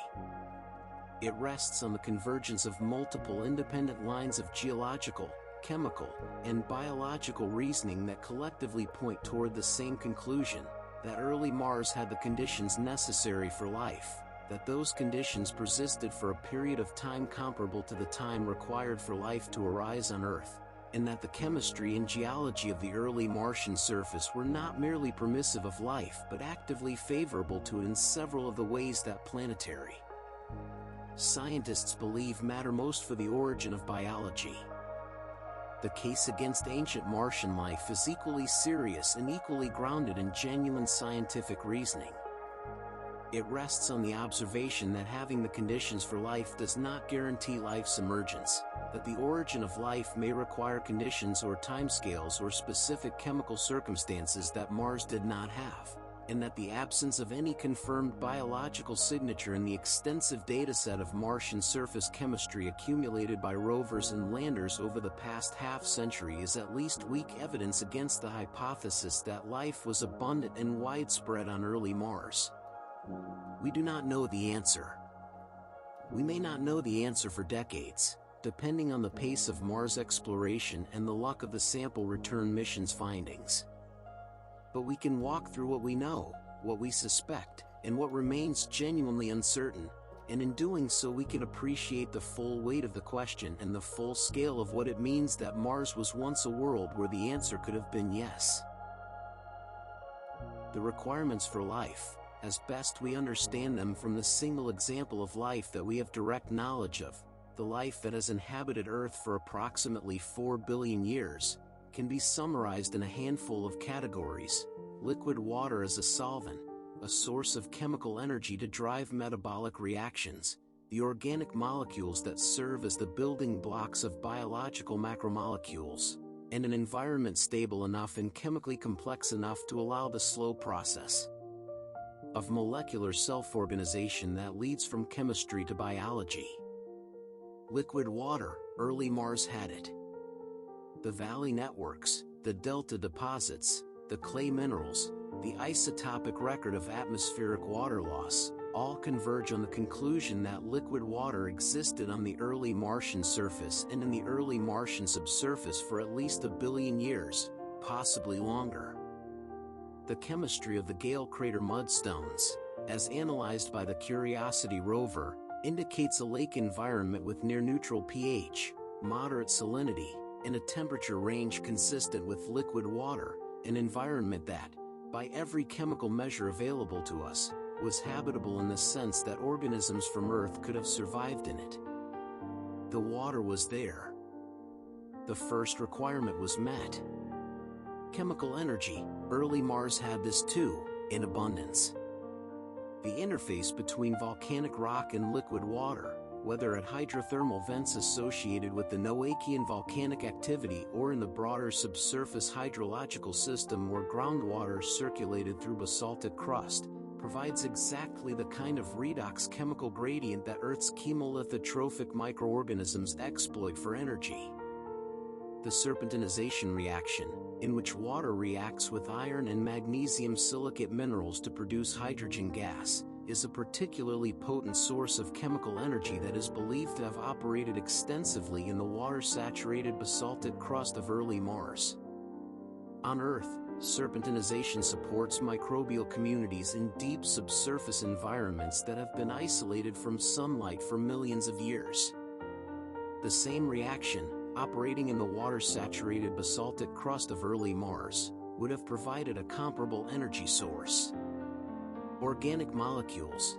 These are delivered to any rocky planet in the inner solar system by the infall of meteorites and cometary material, which contain complex organic chemistry including amino acids, nucleobases, sugars, and other compounds relevant to biology.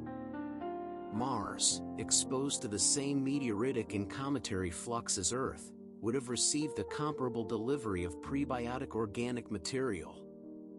The early Martian atmosphere, less oxidizing than the current one, would have been less destructive to organic molecules than the current environment, allowing the meteoritic organics to survive and accumulate on the surface and in the subsurface where they could participate in further chemistry.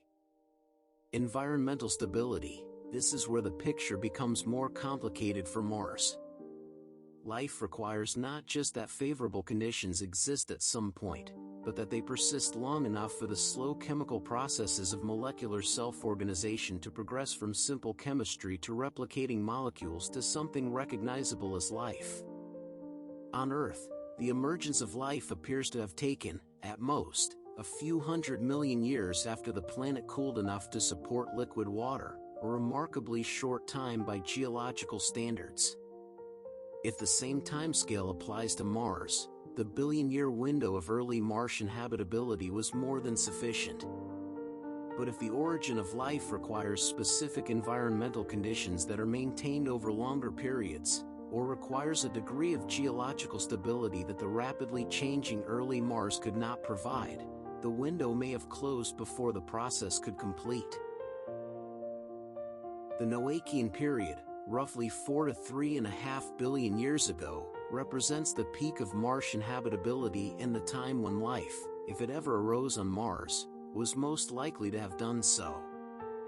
The combination of abundant liquid water, vigorous volcanic activity providing both chemical energy and fresh mineral surfaces for water rock reactions, a protective magnetic field for at least part of the period, and a warm enough atmosphere to maintain near-surface liquid water across significant portions of the planet created an environment that, by the standards of what we know about life's requirements on Earth, was genuinely favorable. The hydrothermal systems associated with the Noachian volcanism deserve particular attention. On Earth, the deep-sea hydrothermal vent environments, both the high-temperature black smokers and the lower-temperature alkaline lost city-type systems, are considered among the most plausible cradles of life because they combine the chemical energy of redox reactions between hot volcanic fluids and cold seawater with the physical concentrating effect of mineral surfaces that can adsorb and concentrate the organic molecules needed for biochemistry. The alkaline hydrothermal systems are particularly interesting because they produce strong pH gradients across thin mineral membranes, and these pH gradients closely resemble the proton gradients that life uses as its primary energy currency in the form of the chemiosmotic mechanism at the heart of cellular metabolism. The early Martian surface would have hosted numerous hydrothermal systems wherever volcanic heat interacted with water-saturated crust. The large impact craters of the Noachian period also created temporary hydrothermal systems as the heat of the impact melted rock and allowed water to circulate through the hot impact melt sheet for thousands to hundreds of thousands of years after each impact. The floor of a large Noachian impact crater, warmed by the cooling impact melt and flooded by the water released from the surrounding regolith by the impact, would have been a chemically rich, thermally active environment that provided the same basic combination of liquid water, chemical energy, and mineral surface chemistry that is considered favorable for the origin of life on Earth. The ancient phyllosilicate deposits that orbital spectroscopy has revealed in the Noachian terrain are direct evidence of the extensive water-rock interaction that characterized this period. Phyllosilicates form only through sustained contact between water and silicate rock, and their widespread distribution across the ancient southern highlands argues for a pervasive early hydrological system in which water circulated through the crust over geologically significant timescales. This subsurface hydrothermal circulation is exactly the kind of chemically active, energetically rich, thermally stable environment that life, once it had arisen, could exploit and expand into from its point of origin. On August 7, 1996, NASA Administrator Daniel Goldin held a press conference to announce one of the most remarkable claims in the history of science, that a Martian meteorite recovered from the Allen Hills ice field in Antarctica contained possible evidence of ancient Martian life. The meteorite, designated ALH 84001, was a 4-kilogram piece of Martian rock that had been ejected from the Martian surface by an impact approximately 17 million years ago, drifted through interplanetary space, and fallen on the Antarctic ice sheet approximately 13,000 years ago. It had been sitting in a NASA freezer since its recovery in 1984, and the team that analyzed it claimed to have found 4 independent lines of evidence suggesting biological activity in the ancient rock. The evidence presented was genuinely provocative. The meteorite contained polycyclic aromatic hydrocarbons, complex organic molecules associated with biological degradation. It contained carbonate globules of a chemistry consistent with formation in biological processes. It contained magnetite crystals of a size, shape, and purity that on Earth are produced primarily by magnetotactic bacteria. And it contained structures that, in the electron microscope images released at the press conference, resembled microbial fossils, tiny oval and tubular features at the boundary of the carbonate globules that the researchers suggested were the mineralized remains of ancient Martian microorganisms. The scientific community's response was immediate and extensive. Within months, counterarguments had been published for each of the 4 lines of evidence. The polycyclic aromatic hydrocarbons could be terrestrial contamination accumulated during the 13,000 years the meteorite sat in the Antarctic ice. The carbonate globules could form abiotically through inorganic chemical processes. The magnetite crystals, while unusual, could be explained by non-biological mineral formation processes under high-temperature conditions. And the putative microfossils were almost certainly too small to be cells as we understand them, far smaller than any known terrestrial microorganism, and their shapes could be explained by artifacts of the electron microscope preparation process. The consensus that emerged over the following decade was that the ALH-84001 evidence was insufficient to establish the presence of ancient Martian life.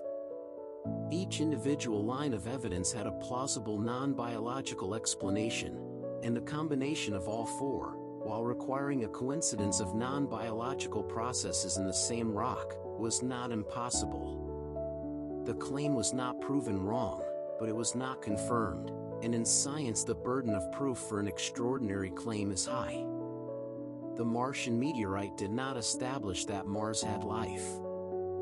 What the ALH-84001 episode did accomplish was to galvanize the scientific community around the question of Martian life with an intensity it had not had since the Viking mission results of the 1970s. It led directly to the formation of the field of astrobiology as a recognized scientific discipline, to the funding of new Mars missions specifically designed to address the habitability question, and to a renewed and much more sophisticated understanding of the criteria that would be needed to establish the presence of ancient life in a Martian rock sample.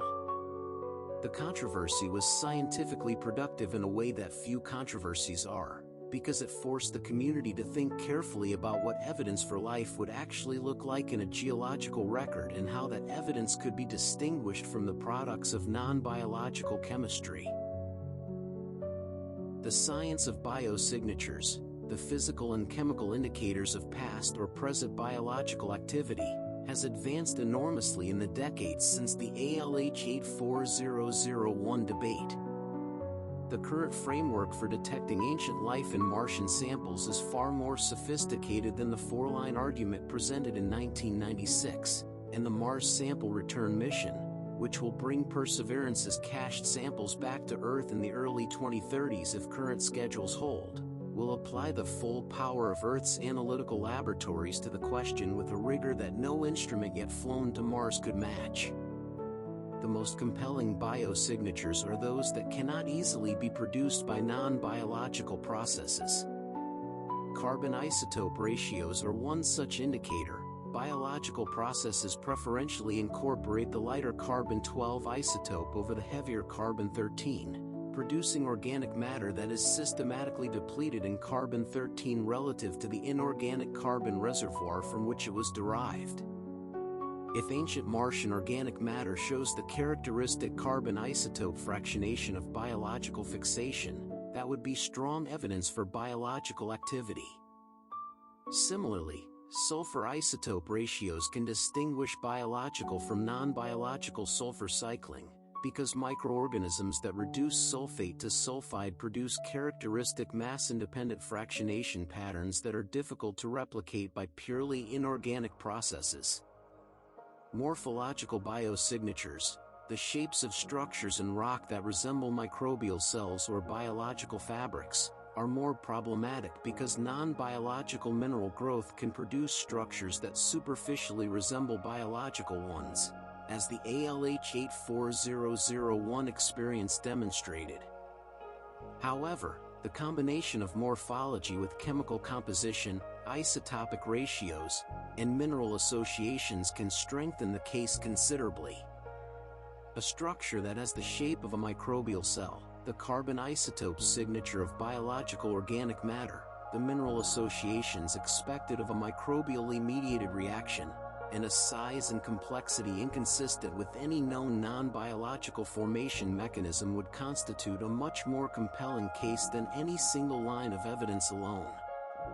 The Perseverance rover has been specifically designed and operated with biosignature detection in mind.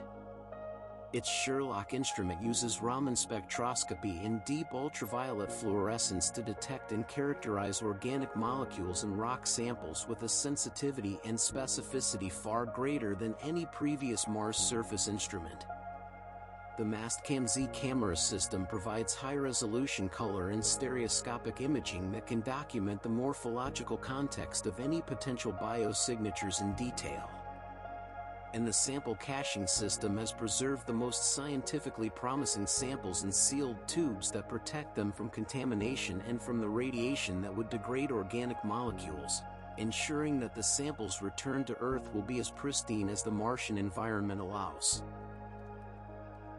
The phrase billion-year window in the title of this chapter is both a scientific estimate and a philosophical statement. It is a scientific estimate in the sense that the geological evidence constrains the duration of liquid water habitability on Mars to roughly the first 1 to 2 billion years of the planet's history, from the Noachian period beginning approximately 4 billion years ago to the end of the Hesperian period approximately 3 billion years ago, after which the climate had dried and cooled to a point where surface liquid water was no longer stable. 1 billion years is the conservative lower bound, 2 billion years is closer to the upper limit of what the geological record permits. It is a philosophical statement in the sense that a billion years is an incomprehensibly long time for life to work with. Life appeared on Earth within a few 100 million years of the planet becoming habitable, which means that if life requires something like the typical 100 million to 500 million year timescale suggested by the Earth example, Mars's billion-year window was more than sufficient. If the origin of life is a fast process, happening readily in any environment that meets the basic chemical requirements, then Mars had enough time. If it is a slow process, requiring unusual circumstances or an extended sequence of improbable chemical steps, then perhaps a billion years was not enough. The window was open. Whether anything crawled through it is the question we cannot yet answer. The progressive narrowing of the habitable window on Mars was not a sudden transition from fully habitable to fully inhospitable. It was a gradual retreat, with the most favorable surface environments disappearing first as the climate cooled and the atmosphere thinned, followed by the loss of near-surface hydrothermal systems as volcanic activity declined, followed by the progressive freezing of shallow groundwater as the permafrost thickened, and finally by the reduction of any remaining liquid water to deep subsurface brines at depths beyond the reach of current exploration. Any life that arose in the early favorable conditions would have faced a progressively more challenging environment over the course of hundreds of millions of years, with the options for survival narrowing from the rich, diverse, surface and near-surface environments of the Noachian to the deep, isolated, energy-poor environments of the late Hesperian and Amazonian. The question of whether life could have tracked this environmental retreat, adapting from surface to deep subsurface as the habitable zone descended into the crust, is one of the most fascinating in astrobiology. On Earth, life has colonized virtually every environment that has the three basic requirements of liquid water, chemical energy, and organic building blocks, including environments so extreme that their existence was not suspected until relatively recently: the boiling acid springs of Yellowstone, the hypersaline Dead Sea, the frozen permafrost of Siberia, the dark, pressurized basalt aquifers 2 kilometers below the South African gold mines. If Martian life was anything like as adaptable as Earth life, It may have followed the habitable conditions downward into the Martian crust as they retreated, and it may be there still, in some diminished, isolated, barely hanging on form, in the deepest and most chemically favorable pockets of liquid water that the Martian interior still contains. One of the most tantalizing and most frustrating data points in the search for extant Martian life is the reported detection of methane in the Martian atmosphere. Methane is a chemically unstable molecule in the current Martian atmospheric environment. Ultraviolet radiation and chemical reactions with oxidants in the atmosphere destroy methane on timescales of a few hundred years, meaning that any methane currently present in the atmosphere must be actively produced by some ongoing source. On Earth, the primary sources of atmospheric methane are biological, primarily microbial methanogenesis in wetlands, the digestive systems of ruminants, and the decomposition of organic matter. Non-biological methane sources exist on Earth as well, including volcanic outgassing in the serpentinization reaction, but biological sources dominate the global budget by a large factor. The reported detections of methane in the Martian atmosphere have been controversial since the first reports emerged in the early 2000s from ground-based telescopic observations. The Curiosity rover's tunable laser spectrometer has detected methane in the atmosphere of Gale Crater on multiple occasions, with concentrations that vary seasonally and appear to spike to levels of several parts per billion above a background of approximately half a part per billion. The European Space Agency's Mars Express orbiter has also reported methane detections on several occasions. However, the Trace Gas Orbiter, a more sensitive atmospheric monitoring spacecraft that has been operating in Mars orbit since 2018, has not confirmed the methane detections, setting upper limits below the levels reported by Curiosity and Mars Express. The discrepancy between the Trace Gas Orbiter's non-detections and the Curiosity and Mars Express detections has not been resolved to the satisfaction of the scientific community. Possible explanations range from the methane being real but highly localized and ephemeral, released from point sources near the surface and quickly diluted and destroyed before reaching the orbital sampling altitude, to the methane being an instrumental artifact or contamination in the surface measurements. The Trace Gas Orbiter's much greater sensitivity and its ability to sample the full atmospheric column from orbit should in principle provide the definitive measurement, and its non-detection has led many researchers to doubt the reality of the earlier reported detections. If the methane is real, its source is unknown and deeply interesting. Non-biological sources, including serpentinization in a warm subsurface or the release of methane trapped in ancient clathrate deposits as the climate changes, are entirely plausible and would not require any biological activity. But biological methane production, by methanogenic archaea living in the deep subsurface and releasing methane that percolates upward through the crust, is equally consistent with the reported observations. The methane mystery remains genuinely unresolved, a signal in the noise of atmospheric chemistry that may mean something profound or may mean nothing at all. The Mars Sample Return Campaign, a joint project of NASA and the European Space Agency that aims to return Perseverance's cached samples to Earth in the early 2030s, is widely regarded as the decisive test of the ancient life hypothesis. Not because sample return will definitively answer the question, necessarily, but because the analytical capabilities available in Earth's laboratories far exceed anything that can be carried to Mars in a spacecraft, and because the question of ancient Martian life is ultimately a question that requires the full precision of isotope ratio mass spectrometry, transmission electron microscopy, secondary ion mass spectrometry, synchrotron X-ray analysis, and a dozen other techniques that require instruments too large, too power-hungry, and too mechanically delicate to fly to Mars. The samples that Perseverance has been collecting represent a carefully curated set of geological contexts chosen to maximize the scientific information they contain.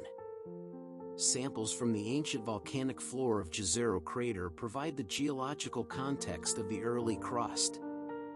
Samples from the river delta provide the sedimentological context of water-transported material that could have concentrated and preserved organic matter from a wide catchment area.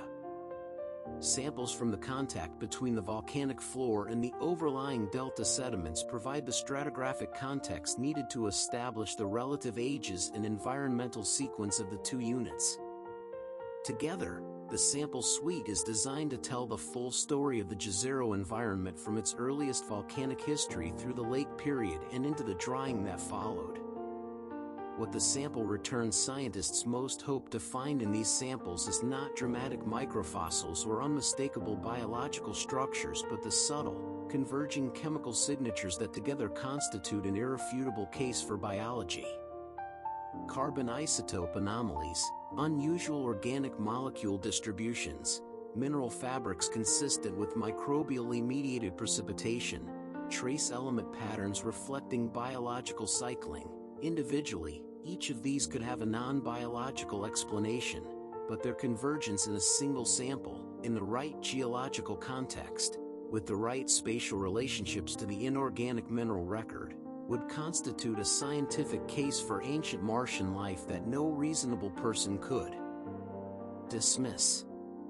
Or the samples will be clean, in the biological sense, containing organic molecules from meteoritic infall and serpentinization and photochemistry, but showing no signature that rises above the noise of inorganic chemistry. And that result, too, will be scientifically profound, because it will constrain the conditions under which life can arise and will tell us something important about whether Mars's billion-year window was genuinely an opportunity or merely a set of conditions that looked favorable but lacked some essential ingredient that we have not yet identified. The question of Martian life is not merely a scientific curiosity. It is one of the most consequential questions in the history of human thought, with implications that reach far beyond the technical details of Martian geochemistry and extend to the deepest questions of how common life is in the universe and what the existence of life means for the universe's character. If life arose on Mars independently of life on Earth, it would mean that life is not a miraculous accident, a unique event in the history of the cosmos, but rather a robust chemical process that emerges whenever and wherever the right conditions exist. It would mean that the universe is likely teeming with life, that the billions of planets in the habitable zones of the billions of stars and the billions of galaxies are not empty stages but inhabited worlds. It would be the most important discovery in the history of science, transforming the cosmic context of human existence from one of apparent solitude to one of probable companionship. If life did not arise on Mars despite the billion-year window of favorable conditions, it would mean something different but equally profound. It would mean that the origin of life is not guaranteed by the presence of liquid water, chemical energy, and organic molecules. It would mean that something more is required, some additional condition or some improbable sequence of chemical events that occurred on Earth but not on Mars. It would make the Earth's life more precious, more fragile, more contingent, and it would raise the sobering possibility that life in the universe is genuinely rare, that the long silence of the cosmos in response to human radio broadcasts reflects not the failure of technological civilizations to reach us but the genuine scarcity of life itself. Mars may not give us the answer. The samples may be ambiguous, the biosignatures marginal, the geological record too degraded by 3.5 billion years of radiation and oxidation to preserve the chemical fingerprints of whatever biology may have existed. We may be left, after all this effort and all this investigation, with a probability rather than a fact, a verdict of cannot exclude rather than confirmed or ruled out.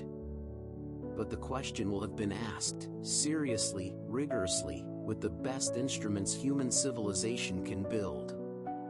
And asking it seriously, in the full knowledge of what the answer would mean, is itself an act of enormous significance.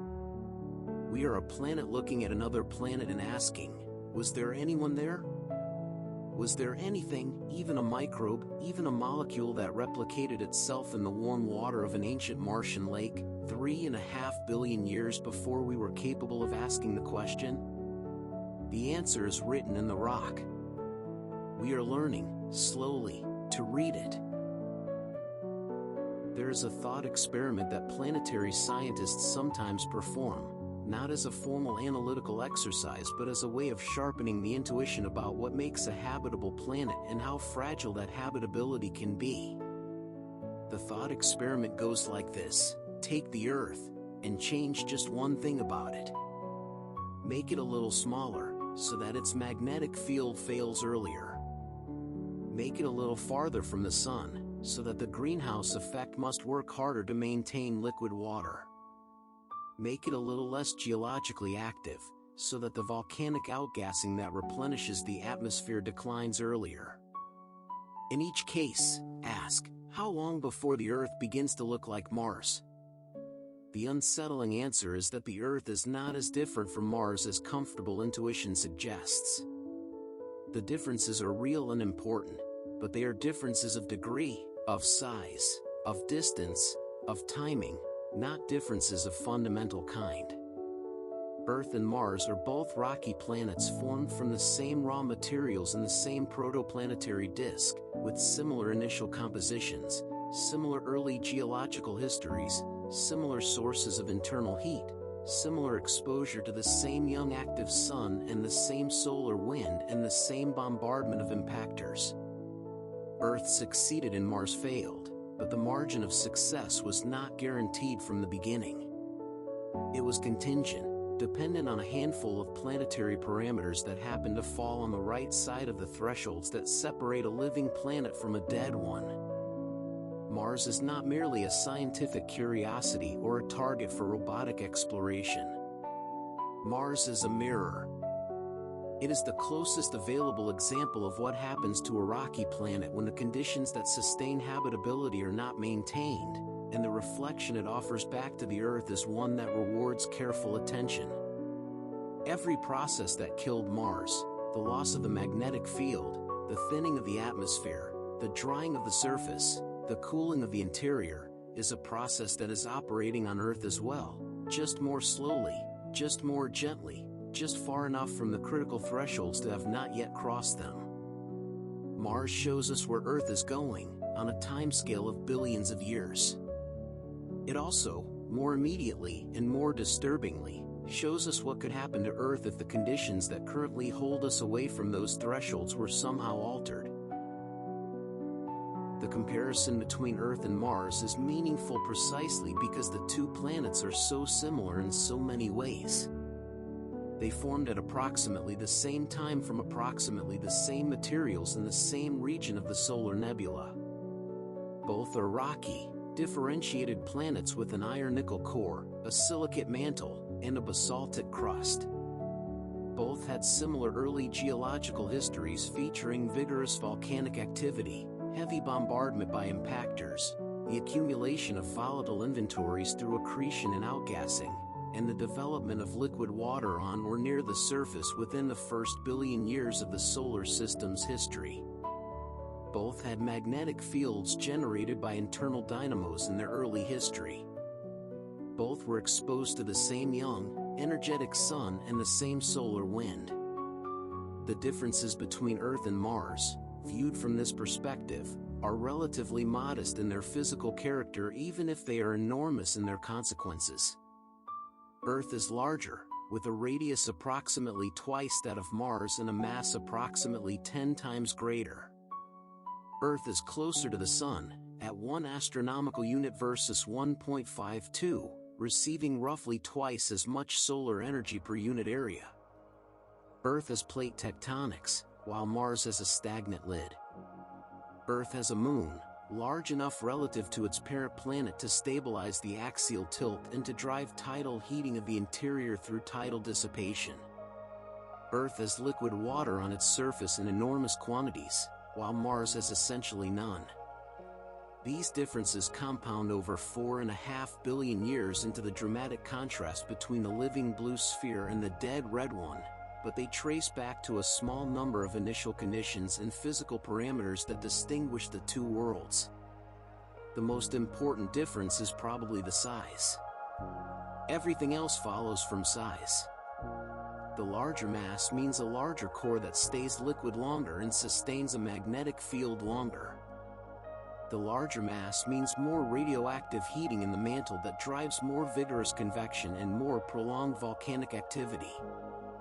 The larger mass means higher gravity that retains atmospheric gases more effectively. The larger mass means more thermal inertia that moderates the climate against the fluctuations that drive the rapid atmospheric changes on Mars. Earth's size is not the only thing that matters, but it is the foundation on which all the other differences are built. The Earth's magnetic field, generated by the convecting liquid iron outer core, has been operating continuously for most of the planet's 4.5 billion-year history, with interruptions during polarity reversals that are brief, geologically speaking, and during which the field weakens but does not entirely disappear.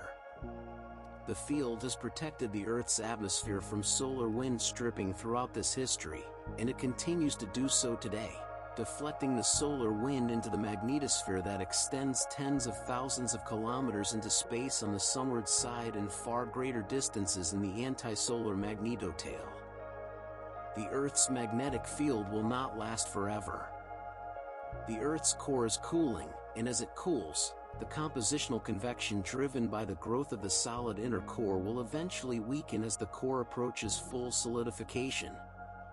The timescale for this process is uncertain, but estimates suggest that the Earth's core will remain sufficiently hot to sustain a dynamo for several billion years into the future, far longer than the time remaining before the Sun's luminosity increases enough to threaten surface habitability through the runaway greenhouse effect.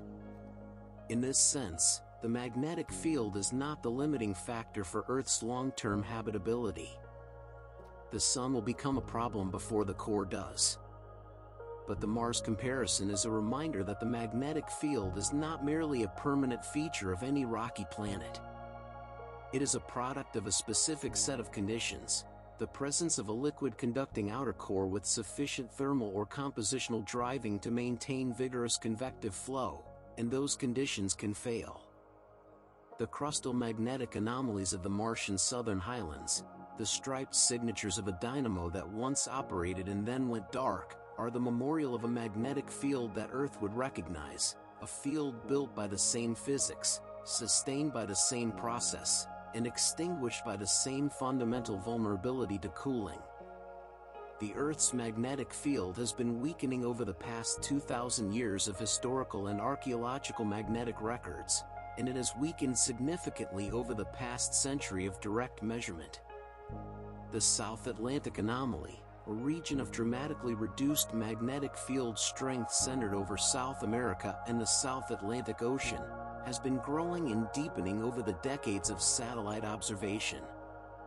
Whether this weakening represents the precursor to a polarity reversal, which would take thousands of years to complete and during which the field would temporarily weaken further before re-establishing at the opposite polarity, or something more concerning, is a subject of ongoing research.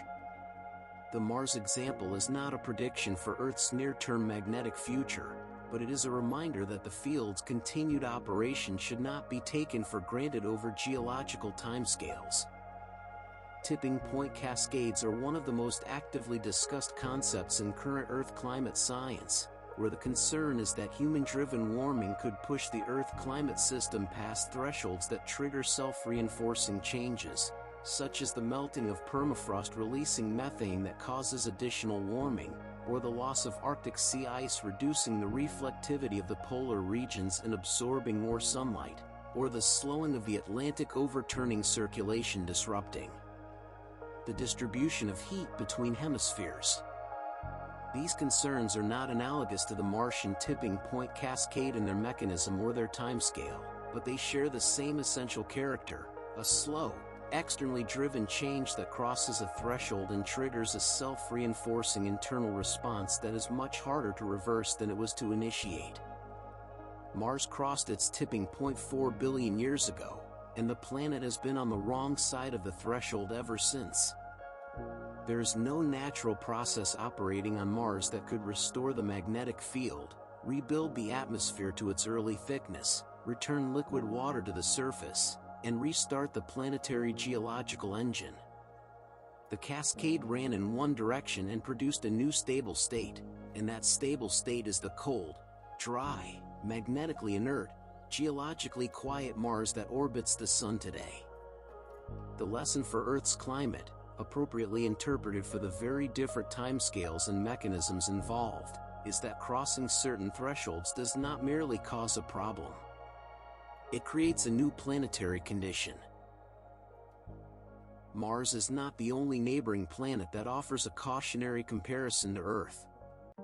Venus, the inner neighbor, provides the opposite cautionary tale, a planet of nearly Earth's size, nearly Earth's mass, nearly Earth's distance from the Sun, that somehow ended up with a surface temperature of 465 degrees Celsius, a crushing atmospheric pressure 90 times greater than Earth's, and a landscape of volcanic plains and mountains under a sky of sulfuric acid clouds. Venus shows what happens when the greenhouse effect goes too far, when the feedback between water vapor evaporation and greenhouse warming drives a runaway that bakes all the liquid water off the surface and locks the resulting hydrogen and oxygen into chemical reservoirs rather than restoring the water cycle. Earth sits between these two extremes, between the frozen desert of Mars and the scorching furnace of Venus, in the relatively narrow band of conditions that permit liquid water on the surface, a stable carbon cycle, and a temperate climate capable of sustaining complex life. The habitability of Earth is not a given of being in the solar system. It is a consequence of being the right size, at the right distance, with the right geological activity, with the right atmospheric composition, maintained in the right range by a set of interacting feedback mechanisms that have not yet failed and that, if the geological evidence is correctly interpreted, have survived several severe stress tests in the form of major glaciations, major volcanism episodes, and the gradually increasing luminosity of the aging Sun. Mars and Venus bracket the Earth in instructive ways. Too small, too far, you get Mars. Too massive an atmosphere relative to distance, you get Venus. The Earth navigates between these failure modes by a combination of physics and feedback mechanisms that are, on reflection, neither obvious nor guaranteed, and that the Mars example in particular demonstrates can fail in ways that are difficult to reverse once they begin. The comparison between Mars and Earth takes on an additional and urgent dimension in the context of human-driven climate change and environmental degradation. The Martian atmospheric collapse was driven by planetary-scale physical processes operating over billions of years, timescales so long that no biological species could have influenced them even if one had existed on Mars. The human alteration of Earth's climate, by contrast, is operating on a timescale of decades to centuries, a geological eye blink, driven by the release of carbon dioxide and methane from fossil fuels and land use changes at a rate that exceeds the natural volcanic outgassing rate by more than an order of magnitude. The comparison is instructive but must be handled carefully. The human-driven warming of Earth's climate is not analogous to the Martian atmospheric collapse in its mechanism or its direction. Mars lost its greenhouse effect and cooled, while the concern on Earth is excessive greenhouse warming rather than its loss. The timescales are incomparably different, billions of years for the Martian change versus decades for the human-driven change. And the Earth's size, its magnetic field, its plate tectonics, its enormous ocean heat capacity, and its biosphere's ability to respond and adapt all make the Earth a fundamentally more resilient planetary system than early Mars. Nevertheless, the Mars comparison provides two genuinely useful perspectives on the human climate situation. The first is the reminder that planetary climate systems are not infinitely resilient, that feedback mechanisms can be disrupted and thresholds crossed that lead to new stable states from which return is difficult or impossible. The second is the reminder of what is at stake. A planet that loses the conditions that make complex life possible does not retain that complexity in some diminished form. It loses it entirely. The Martian surface, with its sterile, irradiated, frozen, airless quality, is not a degraded form of the living world it once might have been. It is something categorically different, and the transition from one to the other, when it occurs, is not reversible on any timescale relevant to biological evolution. Mars does not tell us that Earth will become Mars because of human activity. The physics are too different and the timescales too incomparable for that direct inference. But Mars tells us, with the authority of a billion-year-old geological record, that habitability is contingent, that the conditions sustaining a living planet are specific and fragile, and that when they fail, the failure can be permanent. That is a lesson worth learning from a neighbor that learned it the hard way. Given everything that went wrong for Mars, it is worth pausing to appreciate the specific ways in which Earth has been fortunate, or specifically favored by its physical parameters, in maintaining its habitability over 4.5 billion years. The list is instructive both for what it tells us about Earth and for what it implies about the conditions that other potentially habitable planets in the universe would need to meet. Earth's size is the first entry in this inventory of good fortune. Large enough to retain its internal heat for billions of years, sustaining the plate tectonics and the volcanic outgassing and the liquid outer core dynamo that are the mechanical foundations of Earth's habitability, Earth has had the geological equivalent of a long, stable endowment. Mars, with 1/10 the mass, burned through its geological inheritance in the first billion years and has been coasting on the diminishing returns of a cooling, contracting, progressively quieter interior ever since. Earth's moon is another item in the inventory.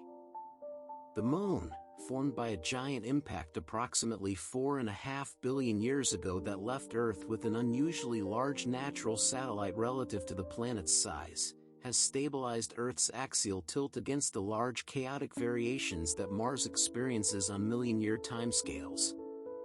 Mars's axial tilt has varied between approximately 10 and 60 degrees over the past few hundred million years, driven by the gravitational interactions of Jupiter and Saturn in the absence of a large stabilizing moon.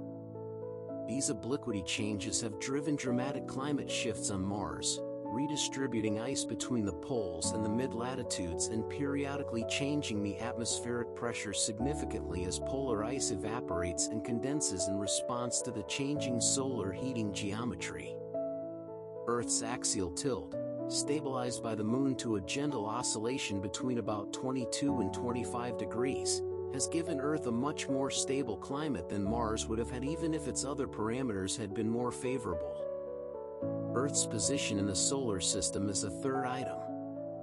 At 1 astronomical unit from the Sun, Earth receives enough solar energy to maintain temperatures above the freezing point of water across a large fraction of its surface without requiring an especially thick greenhouse atmosphere.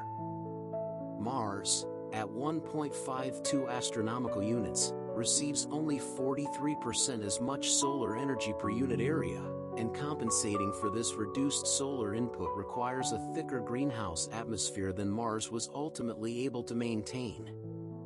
The Earth's position in the solar system's habitable zone is not geometrically special in any cosmic sense, but it is specifically favorable for the combination of liquid water and a moderate greenhouse that constitutes the conditions for life as we know it.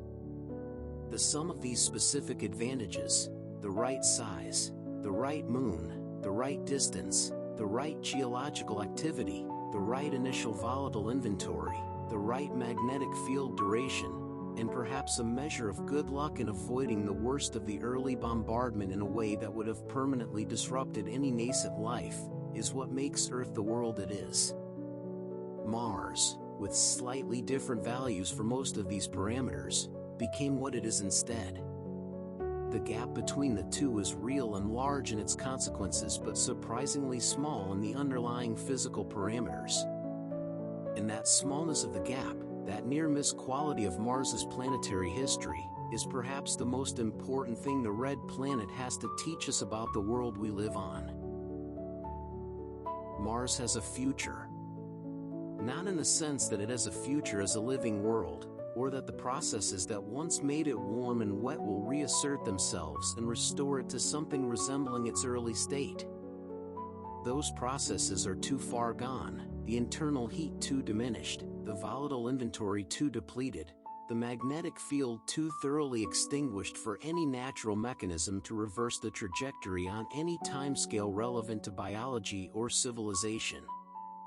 Mars has a future in the simpler and starker sense that it will continue to exist, to orbit the Sun, to be struck by occasional impactors, to have its surface reworked by wind and frost and the slow settling of dust, for as long as the solar system itself endures.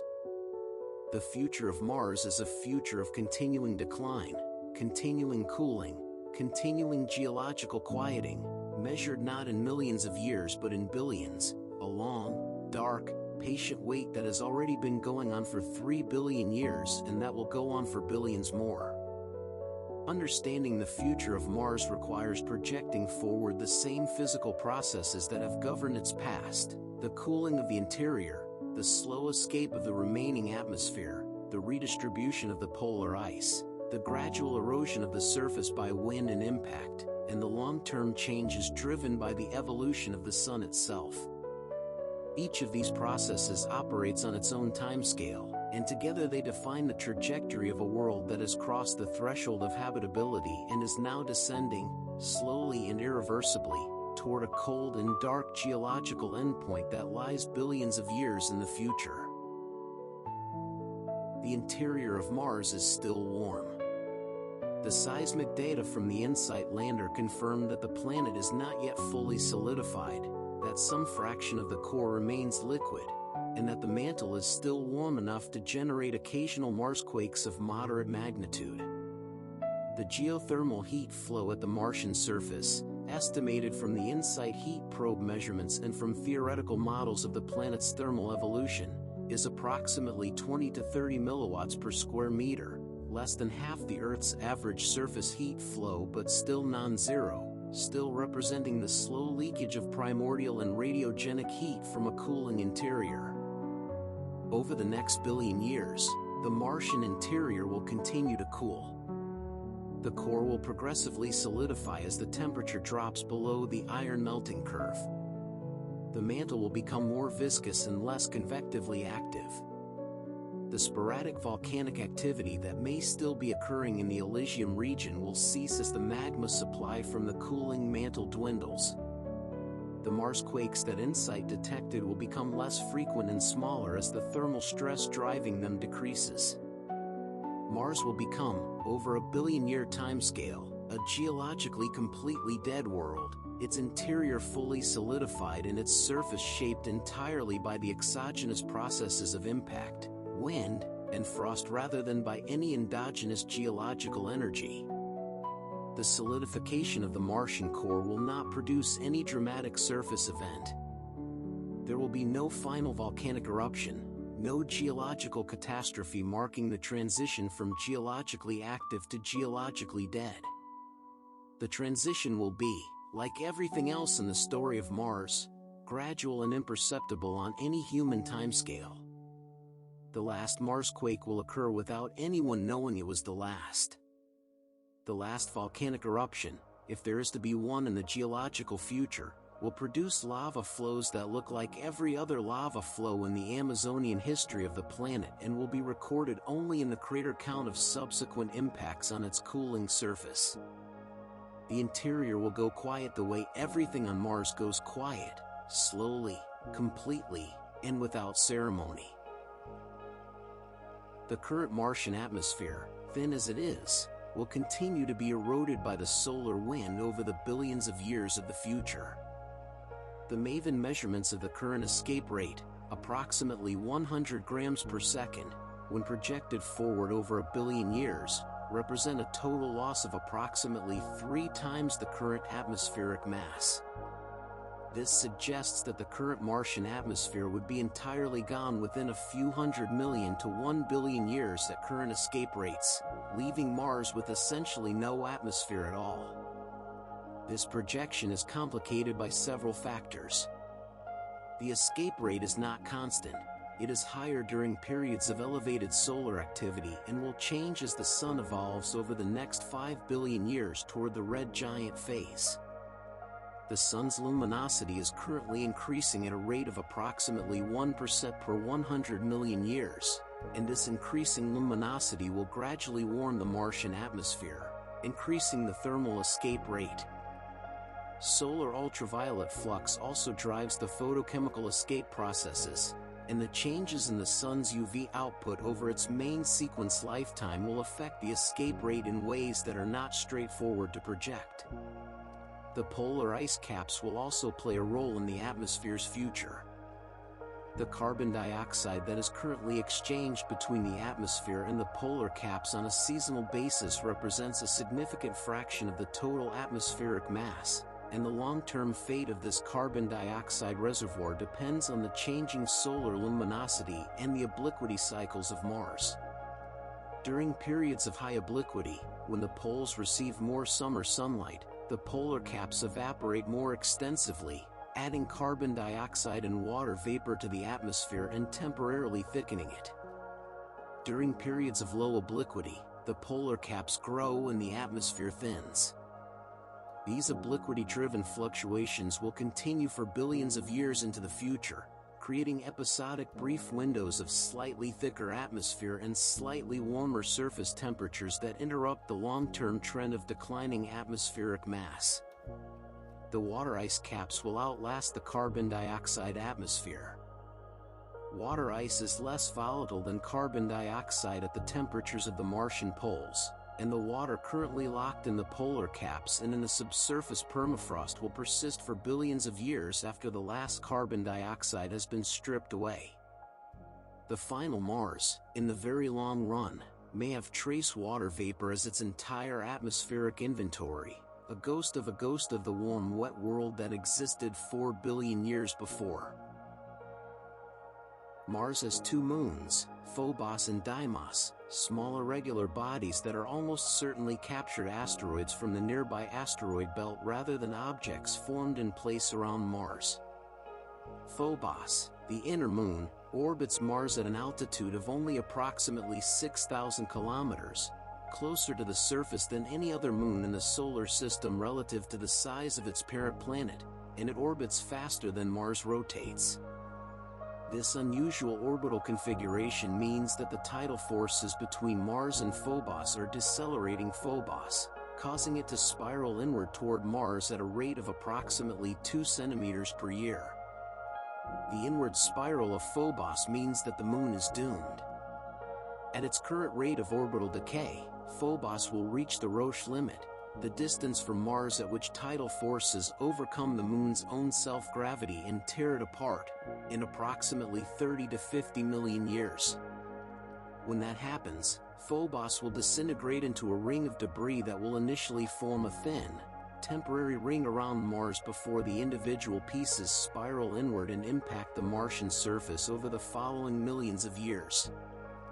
The eventual impact of the Phobos debris will produce a scattering of craters across the Martian surface, the last significant external geological event in the planet's history before it settles into the deep quiet of its final cooling phase. Deimos, the outer moon, is slowly spiraling outward from Mars, driven by tidal interactions in the opposite direction from Phobos. Deimos will eventually escape Mars's gravitational influence entirely and become an independent body orbiting the Sun, though this will take billions of years. The final Mars, after Phobos has been torn apart and Deimos has departed, will be a moonless world, orbiting the Sun alone in the cold outer reaches of the inner solar system, its surface pocked by the last impacts of Phobos debris, its atmosphere reduced to a trace of water vapor, its interior fully solidified and its surface reshaped only by the occasional meteorite and the patient, endless wind. The most dramatic event in Mars's long future will not be geological but astronomical. Approximately 5 billion years from now, the Sun will exhaust the hydrogen fuel in its core and begin the transition to a red giant star, expanding its outer envelope to roughly 100 to 200 times its current radius as the hydrogen-burning shell around the core drives the outer layers outward. The inner planets, Mercury and Venus, will be engulfed by the expanding solar envelope and will cease to exist as distinct bodies, their material absorbed into the diffuse outer layers of the bloated star. Earth's fate during the Sun's red giant phase is less certain. Some models suggest that Earth will be engulfed by the expanding solar envelope, while others suggest that the simultaneous mass loss from the Sun, which will reduce its gravitational pull and allow the planets to migrate outward to wider orbits, will push Earth just far enough from the Sun to escape direct engulfment.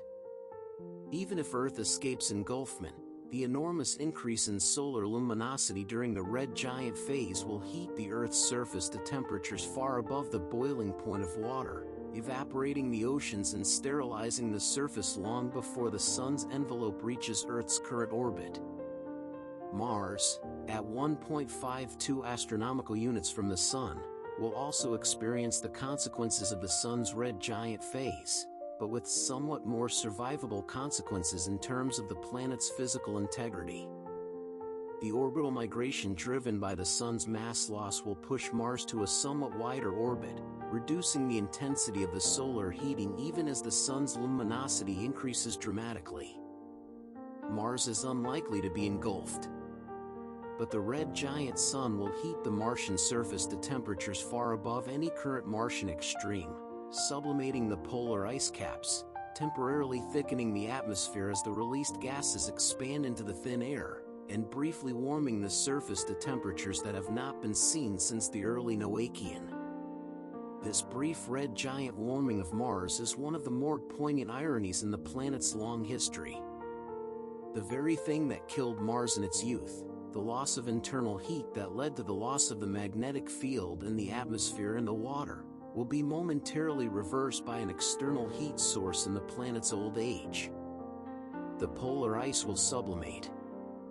The atmosphere will thicken slightly.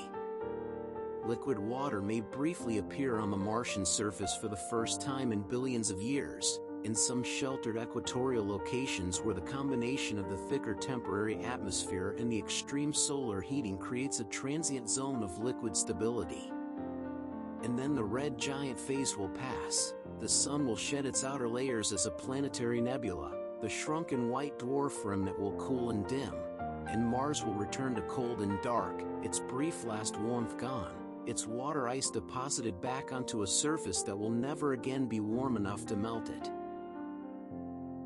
After the Sun completes its red giant phase and becomes a white dwarf, approximately a tenth of the Sun's current luminosity and roughly the size of the Earth, Mars will enter the final phase of its existence, an indefinitely prolonged cooling in the dim light of a dying star. The white dwarf Sun will provide only a fraction of the solar energy that Mars currently receives, dropping the planet's equilibrium temperature far below its current frigid levels. The thin residual atmosphere, whatever remains after the red giant episode, will freeze out onto the surface. The last traces of exposed ice will be locked permanently in place. The white dwarf will continue to cool over trillions of years, its light gradually dimming from white to yellow to orange to the deep red of a cooling stellar ember. Mars, circling this dimming remnant in the dark and the cold, will be struck by occasional impactors, its surface slowly modified by the last patient work of aeolian erosion in a near vacuum, its ancient valley networks and crater fields gradually smoothed toward illegibility by the slow processes that are all a dead planet has left. In a trillion years, the white dwarf will have cooled to the point where it emits primarily infrared radiation, invisible to human eyes. In 10 trillion years, it will have cooled further, a black dwarf, no longer emitting significant radiation of any kind. Mars, orbiting a black dwarf in the dark of an old and cooling universe, will be as geologically inert as it is possible for a planet to be. Its surface, reshaped over billions of years by the accumulating patient work of impact and wind, will preserve some traces of the ancient features that define it today, the broad outline of the hemispheric dichotomy, the raised mass of the Tharsis Bulge, perhaps some remnant of the shape of Olympus Mons, by then an ancient geological memory smoothed by billions of years of additional erosion. The valley networks will be long gone, erased by the wind. The polar ice caps will have sublimated and redeposited and sublimated again through the cycles of the red giant warming and the subsequent freezing. The geological record of early Mars, the museum that currently preserves with such extraordinary clarity the history of a world that almost made it, will have been overwritten by the patient, slow erasure of deep geological time. But not everything will be gone. The deep subsurface, shielded from surface erosion by kilometers of overlying rock, will preserve the most ancient materials essentially unchanged. The magnetized rocks of the southern highlands, their crustal remnants unchanged by anything that has happened in 4 billion years and unchanged by anything that will happen in the billions of years to come, will still carry their record of the early Martian dynamo. The ancient chemical signatures in the deep crust will still encode the history of the early water and the early life, if there was life. Mars, even in the deep future, will still be in some sense readable, if anyone were there to read it.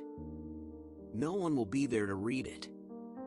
But the record will persist, in the dark and the cold, patient and complete, for as long as the planet itself endures. You are still here.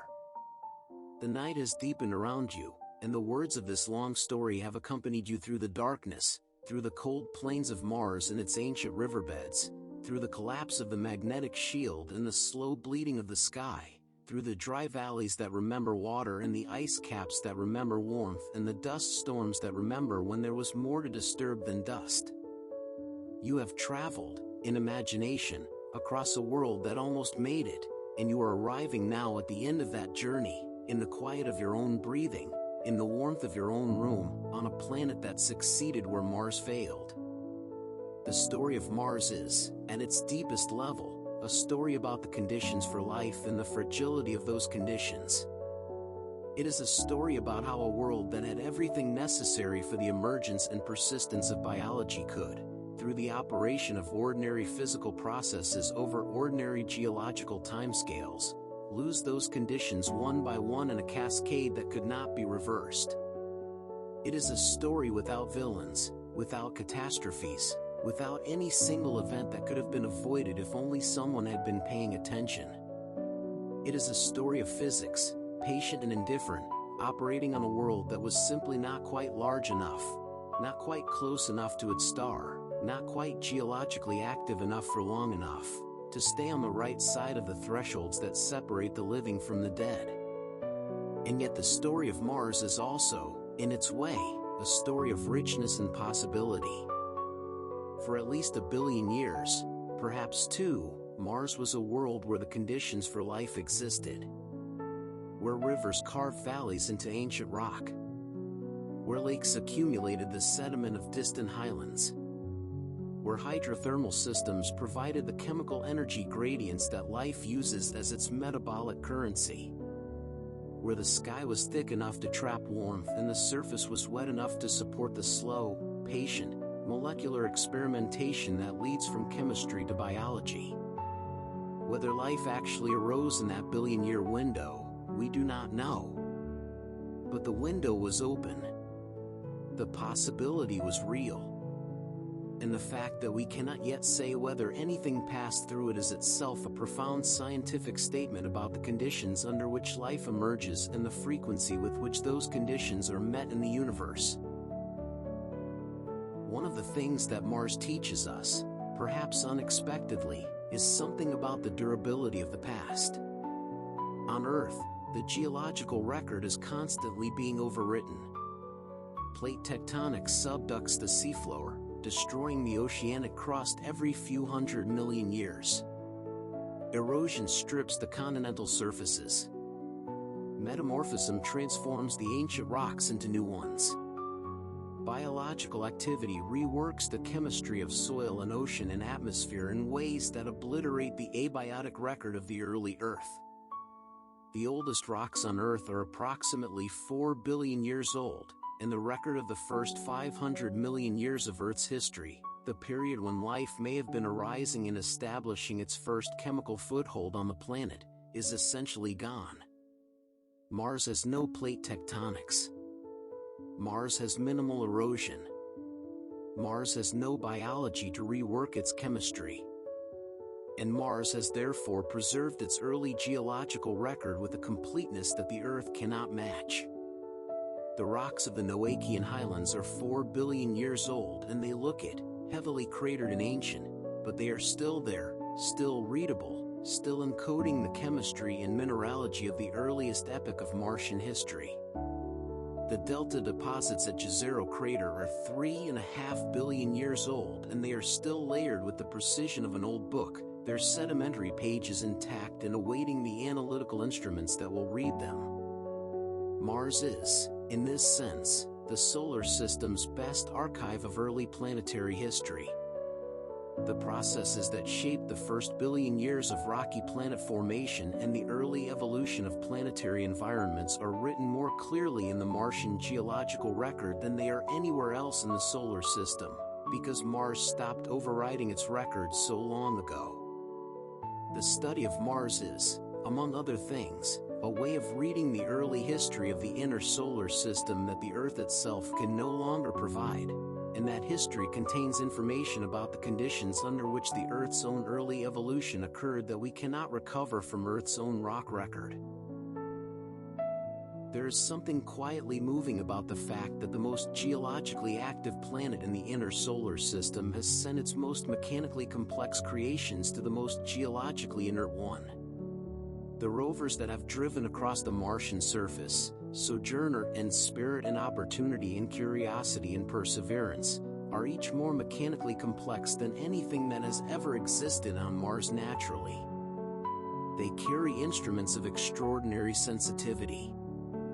They are powered by the conversion of sunlight or the decay of radioactive isotopes. They navigate autonomously across terrain that has not been disturbed in billions of years. They are, in a sense, biology's emissaries to a world where biology may have failed, sent to ask whether it was ever there at all. The rovers move slowly. Curiosity averages perhaps 100 meters per day across the Martian surface, stopping frequently to analyze rocks, take panoramic photographs, sniff the atmosphere, measure the radiation. Perseverance moves somewhat faster but is similarly deliberate in its scientific sampling. At these speeds, a rover could cross the United States in approximately 300 years, if the United States were made of ancient Martian mudstone and covered in iron oxide dust and surrounded by a near vacuum. The slowness is not a technological limitation so much as a scientific necessity. The Martian geological record is rich and complex, and rushing through it would mean missing the details that matter. The slowness of the rovers is, in a way, appropriate to the planet they are exploring. Mars operates on geological time. Its changes are measured in millions of years. Its features persist for billions. The patient, unhurried progress of a Mars rover across the ancient surface is a kind of homage to the patience of the planet itself, a recognition that reading a 4 billion-year-old geological record requires taking the time to look carefully at each page before turning to the next. Human beings have been dreaming about Mars for as long as they have been able to see it as a point of light in the night sky, and the dream has intensified enormously over the past century as telescopes and spacecraft have revealed the planet's actual features in ever-increasing detail. The dream of Mars is not a single dream. It is a collection of overlapping, sometimes contradictory desires that reflect different aspects of the human relationship with the unknown and the distant. There is the scientific dream, the desire to know whether Mars ever had life and what the conditions of the early solar system were actually like, the hunger for facts and data and the satisfaction of understanding something complex and important.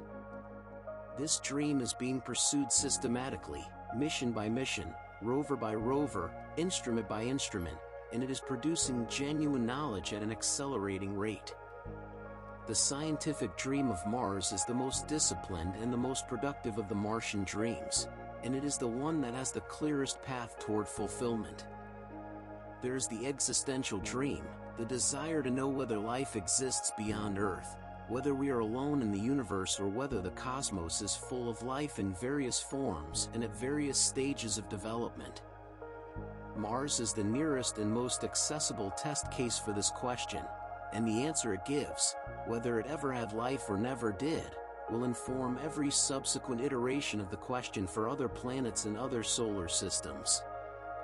The existential dream of Mars is the deepest one, the one that connects planetary science to the oldest human questions about the nature and meaning of existence. And there is the exploratory dream, the desire to go there in person, to send human beings to walk on the Martian surface, to breathe the thin cold air through a suit and look out across the ancient plains with biological eyes rather than camera lenses. This dream is closer to realization now than at any previous point in human history, with serious engineering and planning underway for human Mars missions that could occur within the coming decades. The human dream of going to Mars is older than spaceflight and may be, within the lifetime of children alive today, fulfilled. What would it mean to stand on Mars as a human being?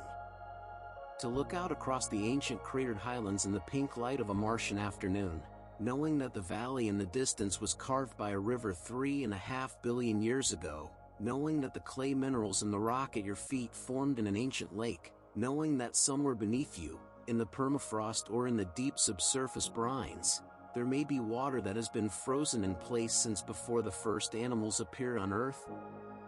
It would be, by any measure, one of the most extraordinary experiences in the history of conscious beings. Among the more ambitious of the human dreams for Mars is the idea of terraforming, the deliberate transformation of the Martian environment into something more hospitable to Earth life, perhaps eventually to the point of supporting an open-air biosphere. The idea has been explored in detail in both science fiction and serious scientific literature, and the basic physical requirements are well understood even if the practical means of meeting them are far beyond current technological capability. To terraform Mars in the most complete sense would require raising the atmospheric pressure to a level where liquid water is stable on the surface, warming the planet to a temperature where liquid water exists across a significant fraction of its surface, introducing oxygen into the atmosphere at a concentration sufficient to support aerobic respiration, and stabilizing the resulting biosphere with a biological community capable of maintaining these conditions against the ongoing processes of atmospheric escape and radiative cooling. Each of these steps is a planetary-scale engineering challenge that would require resources, timescales, and technological capabilities that are difficult even to imagine from the current stage of human development. The most discussed terraforming strategies involve releasing the carbon dioxide currently stored in the Martian polar caps and regolith by warming the planet, thickening the greenhouse effect and raising the temperature enough to release more carbon dioxide in a positive feedback loop. Candidate warming strategies include orbiting mirrors to focus additional sunlight on the poles, releasing powerful greenhouse gases into the thin Martian atmosphere, or importing volatile-rich asteroids and comets to supplement the Martian atmosphere from external sources.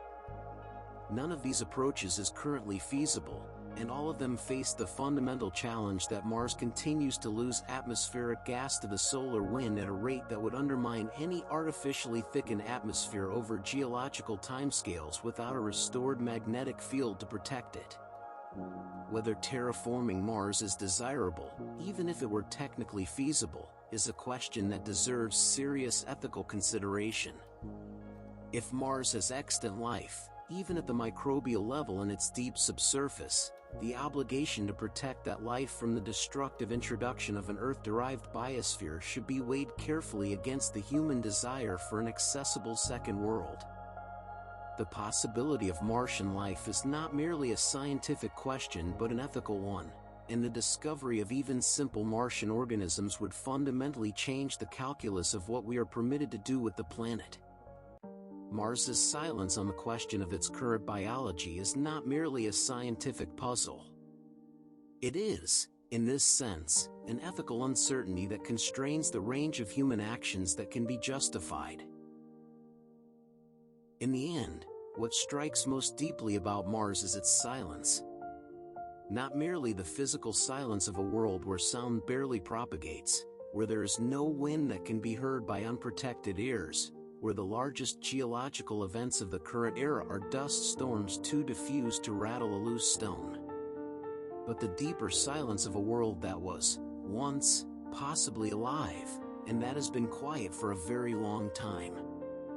If life arose on Mars and persisted for the billion years of the habitable window, and if that life was anything like as diverse and prolific as the early life of Earth, then Mars was once a world of enormous biological richness, billions of years of microbial evolution, adaptation, ecological diversification, chemical cycling, geological modification by living organisms. And all of that, every last microorganism, every last metabolic process, every last biological modification of the Martian surface and atmosphere, has been silent for at least 3 billion years. Possibly forever.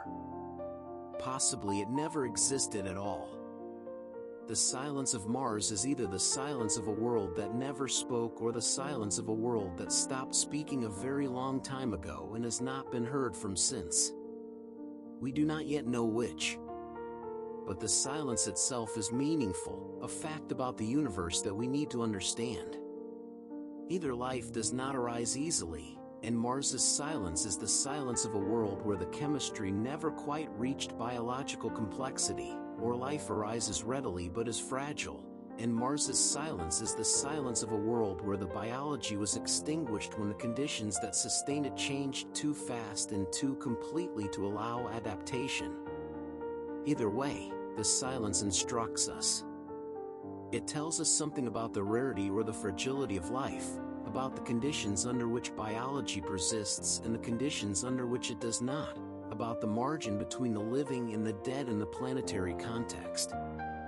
The silence of Mars is one of the most important facts in the universe, and we are still in the early stages of understanding what it means.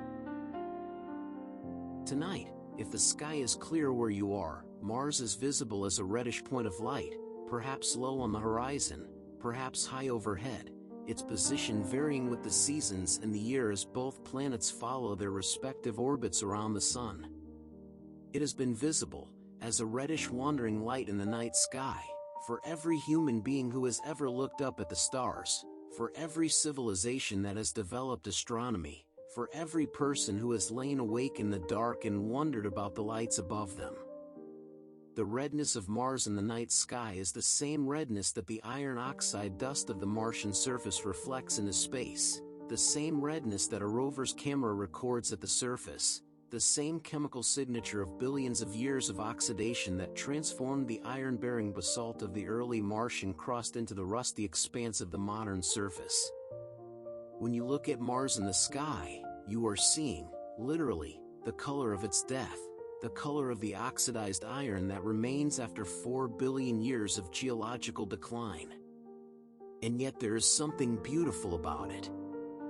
The redness of Mars in the night sky has been admired and wondered at and written about for thousands of years, associated with the god of war in cultures that knew nothing of planetary geology, inspiring artists and writers and astronomers and dreamers long before any spacecraft had ever shown us what the red point of light actually was.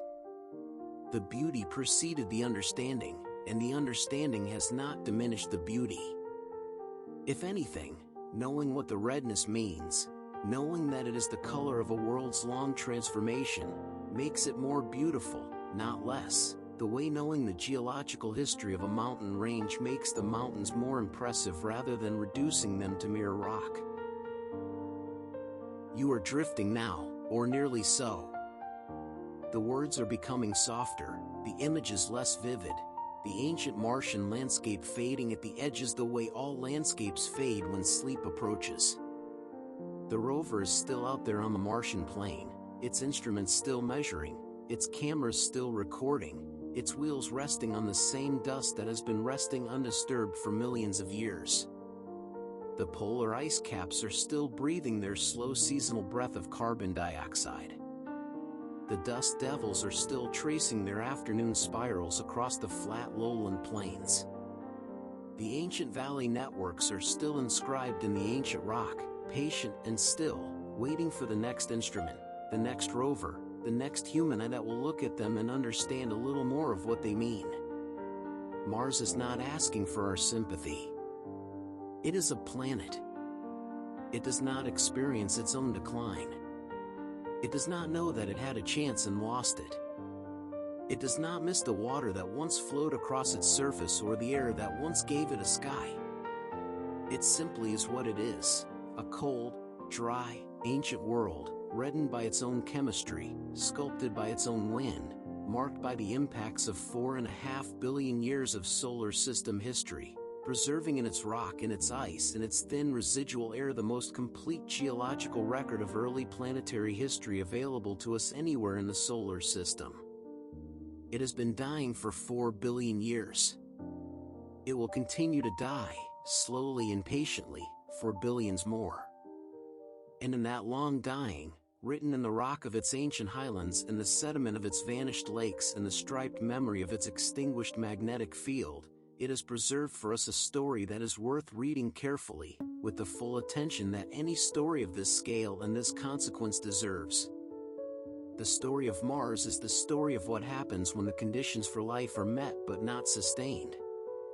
It is the story of a world that was given a chance and used it, or perhaps did not use it, for 1 billion years, and that has been spending the time since then slowly, quietly, irreversibly, giving back the warmth and the air and the water that made that chance possible. There is a rover on Mars right now. Its wheels are still. Its instruments are reading the temperature of the Martian night, the slow fall of degrees toward the pre-dawn minimum, the thin whisper of carbon dioxide and dust that constitutes the Martian weather. Somewhere above it, moving in its orbit, is a spacecraft that has been measuring the escape of the atmosphere for years, watching the solar wind carry away the molecules that once made up an ocean, 100 grams per second, patient and continuous, the same process that has been operating for 4 billion years and that will continue until there is nothing left to take.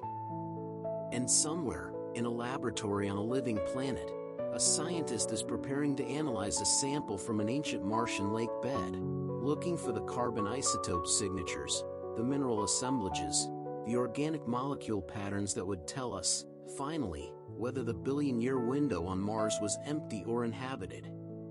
We are still learning to read the silence. Rest now.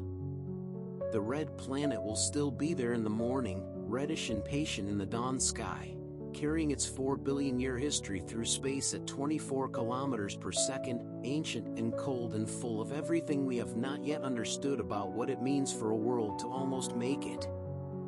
Sleep well. The universe is very old, and very large, and full of worlds that tried.